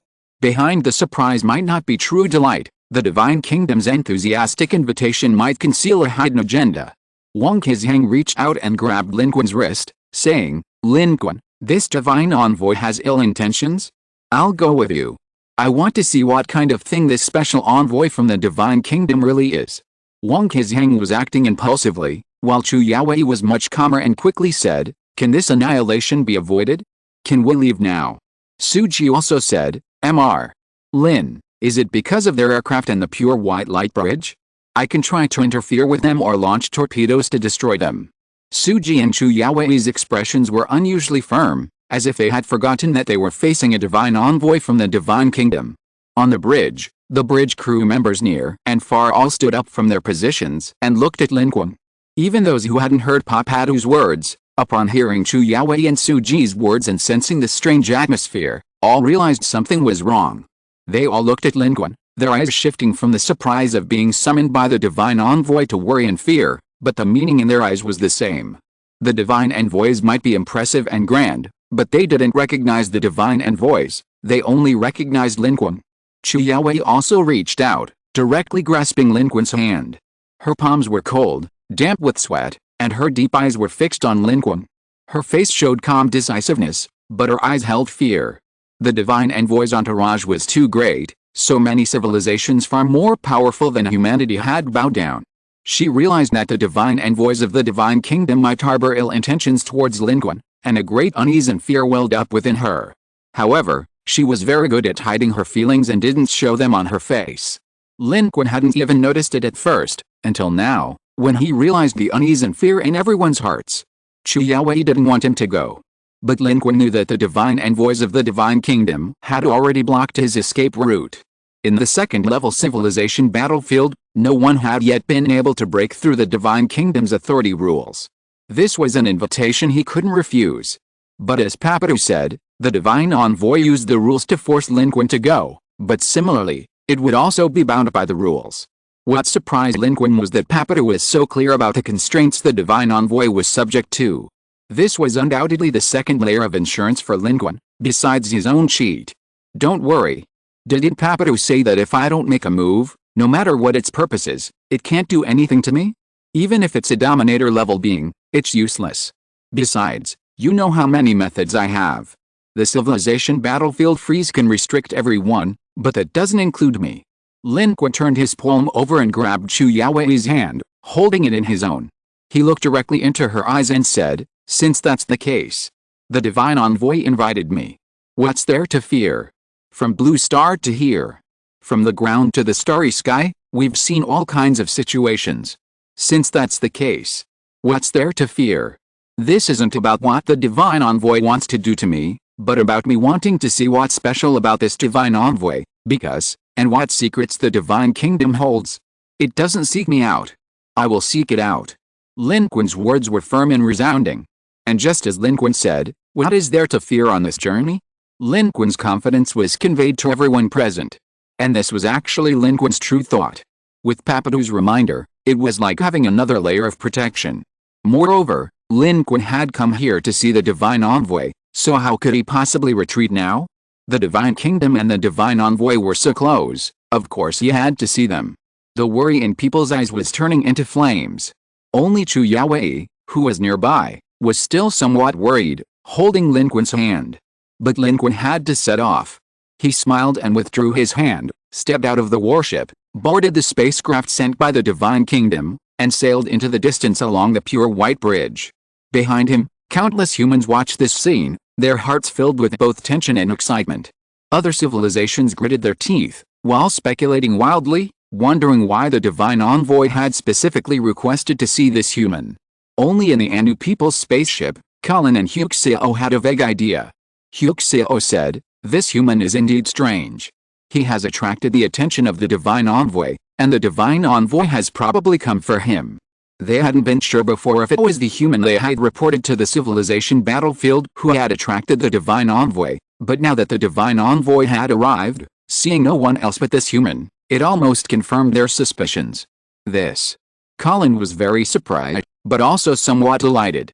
"You say, if it really was us, will the divine envoy and the Divine Kingdom reward us?" "The rewards from the Divine Kingdom are enough to make one's heart flutter just imagining them." Hu didn't answer. Its gaze was fixed on the distant spaceship that had flown across the pure white light bridge towards the divine envoy's box-shaped artificial object. It watched Lin Qun enter the massive doorway of the box-shaped artificial object and disappear. At this moment, no one could see what was happening inside. Those outside were tense, uneasy, and expectant. But Lin Qun remained calm. Despite the high-energy blockade, his cultivation level wasn't entirely useless. He could still observe his inner self and maintain composure and rationality. Lin Qun was the first to enter the Divine Envoy's palace. The spaceship that the Divine Kingdom sent to pick him up was strange, an egg-shaped aircraft, empty inside, and fully automated. Lin Qun boarded, and it flew at high speed, carrying him back. Lin Qun estimated that this egg-shaped aircraft should also be able to perform jumps, so even if Lin Qun was on Earth, it could quickly bring him back. This was a civilized battlefield created by the Divine Kingdom. The Divine Messenger descended, and whoever he wished to see, no matter where you were, would be invited. The countdown before Lin Qun's eyes vanished the moment he entered this box-shaped artificial structure. The interior of this box-shaped artificial building appeared even more spacious and majestic. It was indeed not a spaceship, but some kind of building. The exterior was primarily a cube structure, while inside, entering through a massive doorway, was a dark, long corridor. This corridor was equally tall and spacious, with only faint lights illuminating the walls on both sides as the spacecraft passed through, as if breathing. It was clear that this enormous corridor, possibly thousands of meters long and made of an unknown metal, was adorned with intricate reliefs on both sides and even the dome, depicting some kind of war. However, the egg-shaped spacecraft was moving extremely fast, and Lin Qun didn't get a clear look before it quickly swept past, passing through the corridor and entering a huge room ahead. The room, possibly covering tens of thousands of square meters, felt like a giant cave to the egg-shaped spacecraft entering. However, the walls were still made of cold, unknown metal, while below lay a black ocean, flowing with some unknown black liquid. From the liquid-filled ground, 12 enormous stone pillars rose, supporting a massive dome. Upon arrival, the egg-shaped spacecraft rapidly decelerated, eventually reaching zero. Then, the door opened, clearly allowing Lin Qun to disembark. As Lin Qun wondered where to go, a black metal platform, over 200 square meters in size, silently descended from above, landing right in front of him. He could step out of the egg-shaped spacecraft and walk onto this platform. It wasn't a vacuum, there was a thin gaseous environment, not one humans were adapted to. However, Lin Qun was an evolved being, and even with high energy containment, this environment wouldn't affect him. After Lin Qun left, the egg-shaped spacecraft quickly retreated, disappearing from the area. With gas, given Lin Qun's high base attributes, he could fly even without dark energy, and he also possessed the Mark 50 nanosuit, a perfectly usable backup plan. Lin Qun surveyed his surroundings. The only feeling he got from this place was emptiness and gloom. The environment was vast. 12 enormous stone pillars stood in 12 directions, each far apart, supporting this cubic room of tens of thousands of square meters in a black ocean, appearing majestic and grand, but the flowing black ocean only added to the eerie feeling. Standing on this platform of about 200 square meters, compared to the vast space, he felt incredibly small. As Lin Qun was observing his surroundings, a thought suddenly struck him, and he looked behind him. A figure had appeared behind him at some point. It was a human figure. It was a kind-faced old man who had appeared out of nowhere. He walked step by step towards Lin Qun and said, "Lin Qun, it's a pleasure to meet you." Standard Chinese. Lin Qun reached out and passed his hand through the body. This wasn't a real person, but a projection, or rather, a digitally encoded image. It was just too realistic. It looked almost indistinguishable from a real person. "Who are you?" Lin Qun withdrew his hand and took a half step back. "I am Bikas. A special envoy from the Divine Kingdom, also known as the Divine Messenger." Bikas appeared as an elderly human. "You are Bikas. It is me. Don't be surprised, and don't be worried. There's only me here. If you understand the mechanisms of the Divine Kingdom, then you should know that when the Divine Kingdom says it will send a special envoy, it doesn't specify how many, so it's one. And when the Divine Kingdom says it can only send one, then it can only bring one. I can't bring any other life forms in." Bikas's voice was very kind and benevolent. Noticing Lin Qun's retreat, it didn't advance, but instead circled Lin Qun halfway around, its eyes meeting Lin Qun's gaze, and said, "The Divine Kingdom is cold. The rules they've established for the battlefield of civilizations are strict and rigid. You should be aware of this, because you too are bound by the rules of the Divine Kingdom, aren't you? Have you ever been to the Divine Kingdom?" Lin Qun was direct. He had nothing to talk about with a divine envoy, and he felt this was a trap. Although Because was currently behaving very amiably, Lin Qun had no desire to engage in idle chatter. Because, however, seemed unconcerned and quickly gave a direct answer to Lin Qun's question. I'm sorry. I haven't been to the Divine Kingdom. Your question should already tell you that this so-called divine envoy, am not from the Divine Kingdom, but rather a representative chosen by the Divine Kingdom in the universe. And the role of us representatives is to help the Divine Kingdom maintain and ensure the normal operation of their battlefield of civilizations. This matched the information Lin Qun had heard before, and it also aligned with his conjectures and judgments. Since the divine messengers weren't from the Divine Kingdom, they were essentially outsourced employees working for it, the ones doing the work. Lin Qun pondered this, while Bikuse's voice continued, you must be curious how I became a representative of the Divine Kingdom. The answers are simple. My civilization and I were defeated in an unprecedented level 1 civilization battlefield. The Divine Kingdom saved us. They deemed us strong enough, and although we hadn't won, according to the rules we couldn't gain entry to the Divine Kingdom. However, they could specially recruit me as their special handling specialist. Thus, I became someone working for the Divine Kingdom.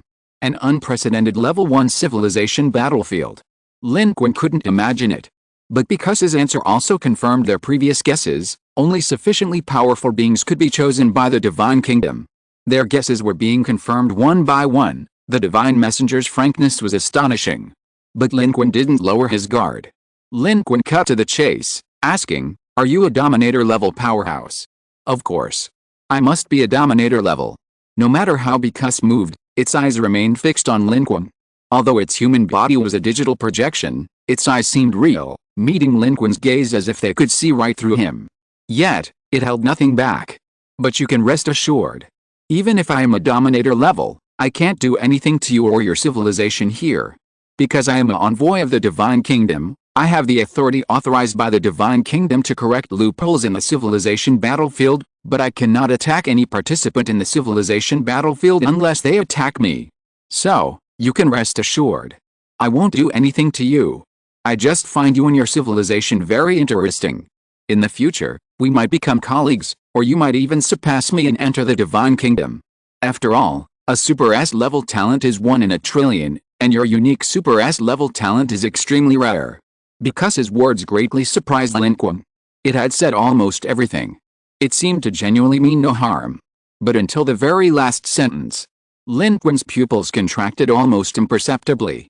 It knew about my innate abilities? And it seemed it even knew the specifics of my innate abilities? Because his voice continued, its tone kind and magnetic, the directness of human language giving it a unique warmth. Don't worry, I am an envoy of the Divine Kingdom. Naturally, I know your origins and your talents. But I have no ill intentions. You can understand this as me coming here to establish a good relationship with a potentially powerful civilization and individual. Chapter 575 The Divine Kingdom is omnipotent. At this point, the human elder form that Bikuse had transformed into had unknowingly circled Lin Qun once, returning to his presence. He said, I can even tell you that I didn't actually notice you at first. Because the starry sky is vast, while civilizations are few in a single region, they are countless when magnified in space. There are also many civilization battlefields. It's almost impossible for me to notice a life form within a secondary civilization battlefield. It's the Anu.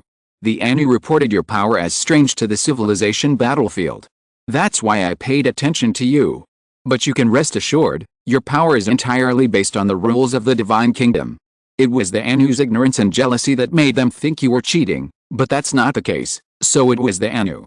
Lin Qun understood and realized what had happened.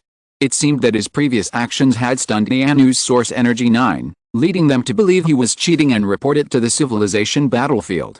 The Divine Kingdom civilization battlefield, according to its rules, entrusted the matter to this divine envoy, Bikuse, leading to the current situation. However, realizing this, Lin Qun's expression became somewhat strange.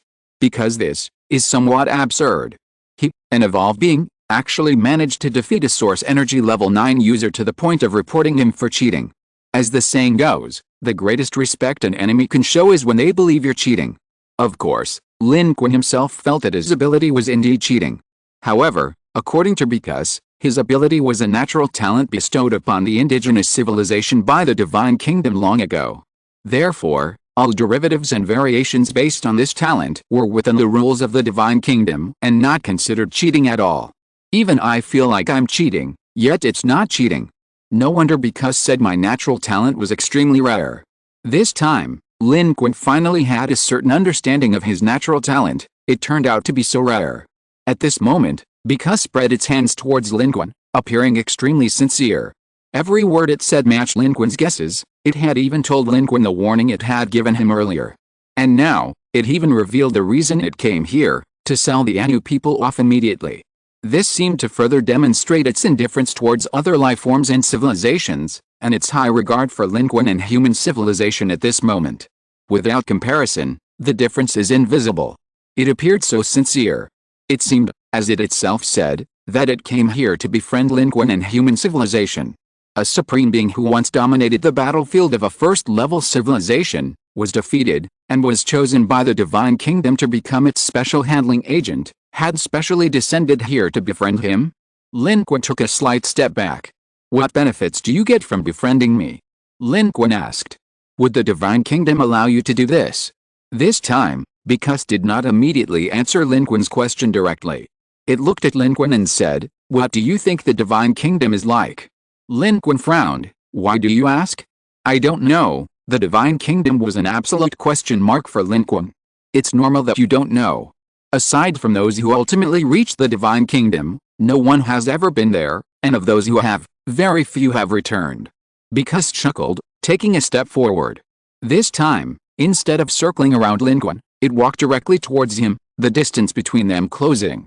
It said, then do you and your civilization want to go to the Divine Kingdom? This time, Lin Qun didn't instinctively back away. I don't know. He met the eyes of the old man because had transformed into.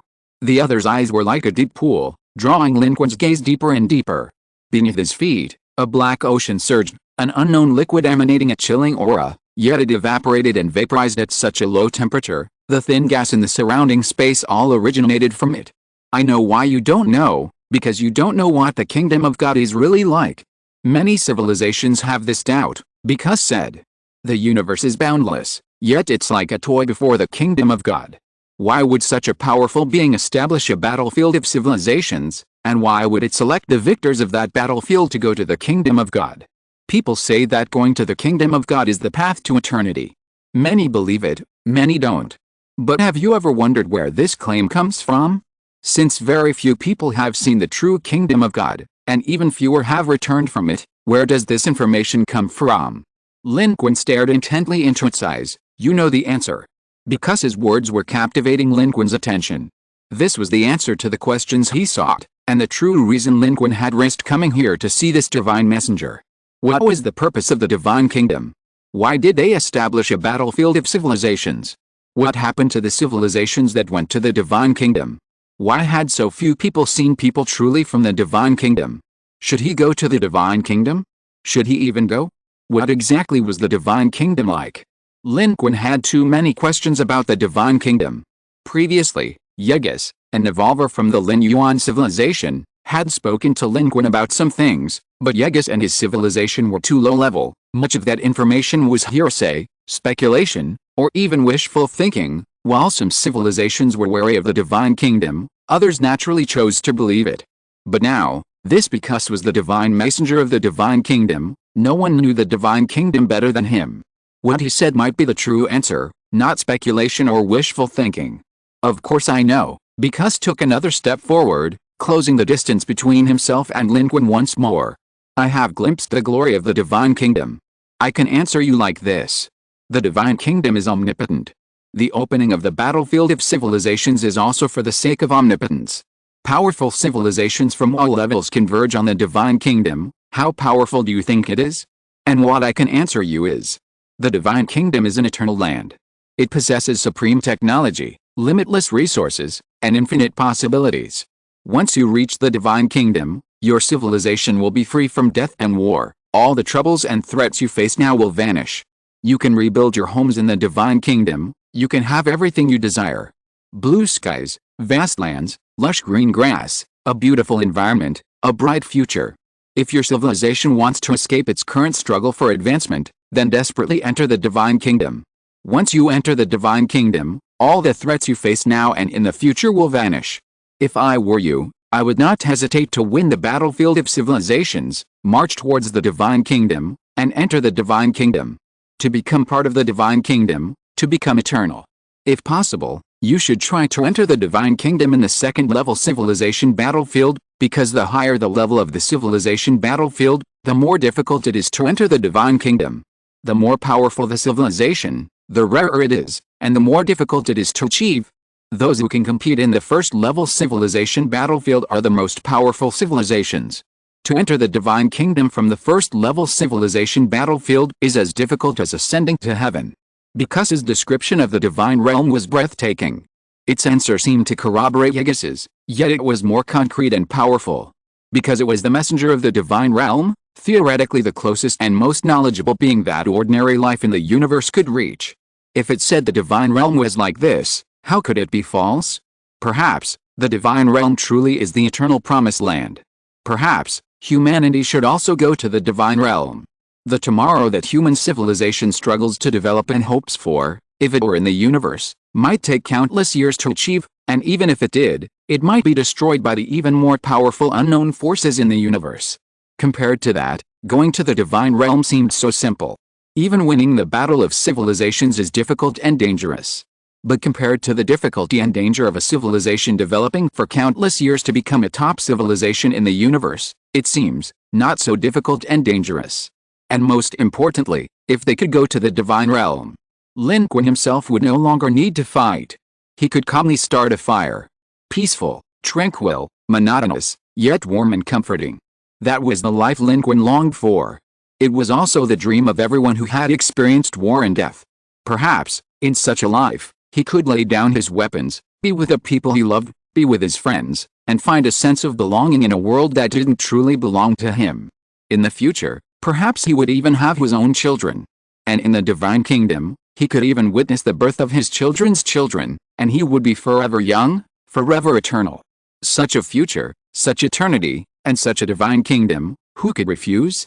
This future of his own was even more attractive and alluring to Lin Qun than the future of civilization described by Because. Images seemed to appear before his eyes. And Because' voice, seemingly possessing a certain magic, continued, its eyes meeting Lin Qun's, deep as black pools with a swirling attraction that drew one in, making it impossible to escape. And in the Divine Kingdom, you can also obtain everything you desire. You can imagine the kind of life you hope to see. On a sunny afternoon, free from all worries, with a few close friends, and the one you admire, you barbecue by the river, chatting happily, basking in the sun, feeling the cool breeze. This is the future so many lives dream of. I can help you, humanity. I can help you. I can help you win in this current level 2 civilization battlefield, giving you the chance to go to the kingdom of gods this time. The old man figure of Because spoke these words with an excited and persuasive tone. A hint of urgency appeared in its deep eyes. This was something no digital figure could do. Except for lacking a physical form, it was more real than a real human, and it could even do what real humans couldn't. It could express any emotion it wanted. In the space, gases emanating from the black ocean diffused, seemingly cold, yet dreamlike and ethereal. Lin Qun frowned slightly and asked, "This time, we can go to the Divine Kingdom?" "Of course." Because immediately gave an affirmative answer. "Human, my friend, didn't you just ask if the Divine Kingdom allows me to do this?" The answer was both no and yes. "I can act within the scope of my authority. The Annie reported you for cheating. This is a contestant's problem. The Divine Kingdom believes this is something the civilization battlefield rules cannot guarantee fair judgment, so they gave me the information to judge. I could have chosen not to come. I could have made a judgment as casually as you humans sitting in front of your office computers. But I could have come. That's the flexibility of authority. And I can also help you, help your civilization. Yes, your civilization isn't strong in this level 2 civilization battlefield right now, including you. Although you have top-tier talent, you haven't fully matured yet. You can't win this round of the level 2 civilization battlefield, but with my help, that will be possible. I can use my authority to open back doors for you. This is within the rules, yet outside the rules. Don't worry, the Divine Kingdom won't find out. At that time, You will soar to the heavens, defeat all those powerful civilizations, and become the ultimate victors in this level 2 civilization battlefield of the Cloud Pattern star system. You will obtain tickets to the God Kingdom. With just this one battlefield of civilizations, you will be able to embrace eternity. All you and your civilization need to do is cooperate with me so that I can smoothly use my authority to help you. And I only hope that when that time comes, when you reach the God Kingdom, you will remember me, the friend who once helped you. This is why I came here, willing to help you, and give you this opportunity. I cannot go to the God Kingdom, but I need the true backing of the God Kingdom. You should understand. Lin Qun's brows furrowed and then relaxed, taking a deep breath. Then how do I cooperate with you? First, I will upgrade your talent ability, upgrading it to its limit for free. Because his gaze lowered, looking at the black ocean beneath its feet, and said, you only need to sink into it, and as I say, present your talent ability to me, and I can help you achieve it. With your innate abilities, once you reach your limit, you'll be invincible on the battlefield, won't you? Yes. Lin Qun's gaze followed its gaze downwards, also looking at the black ocean beneath his feet. There was no wind here.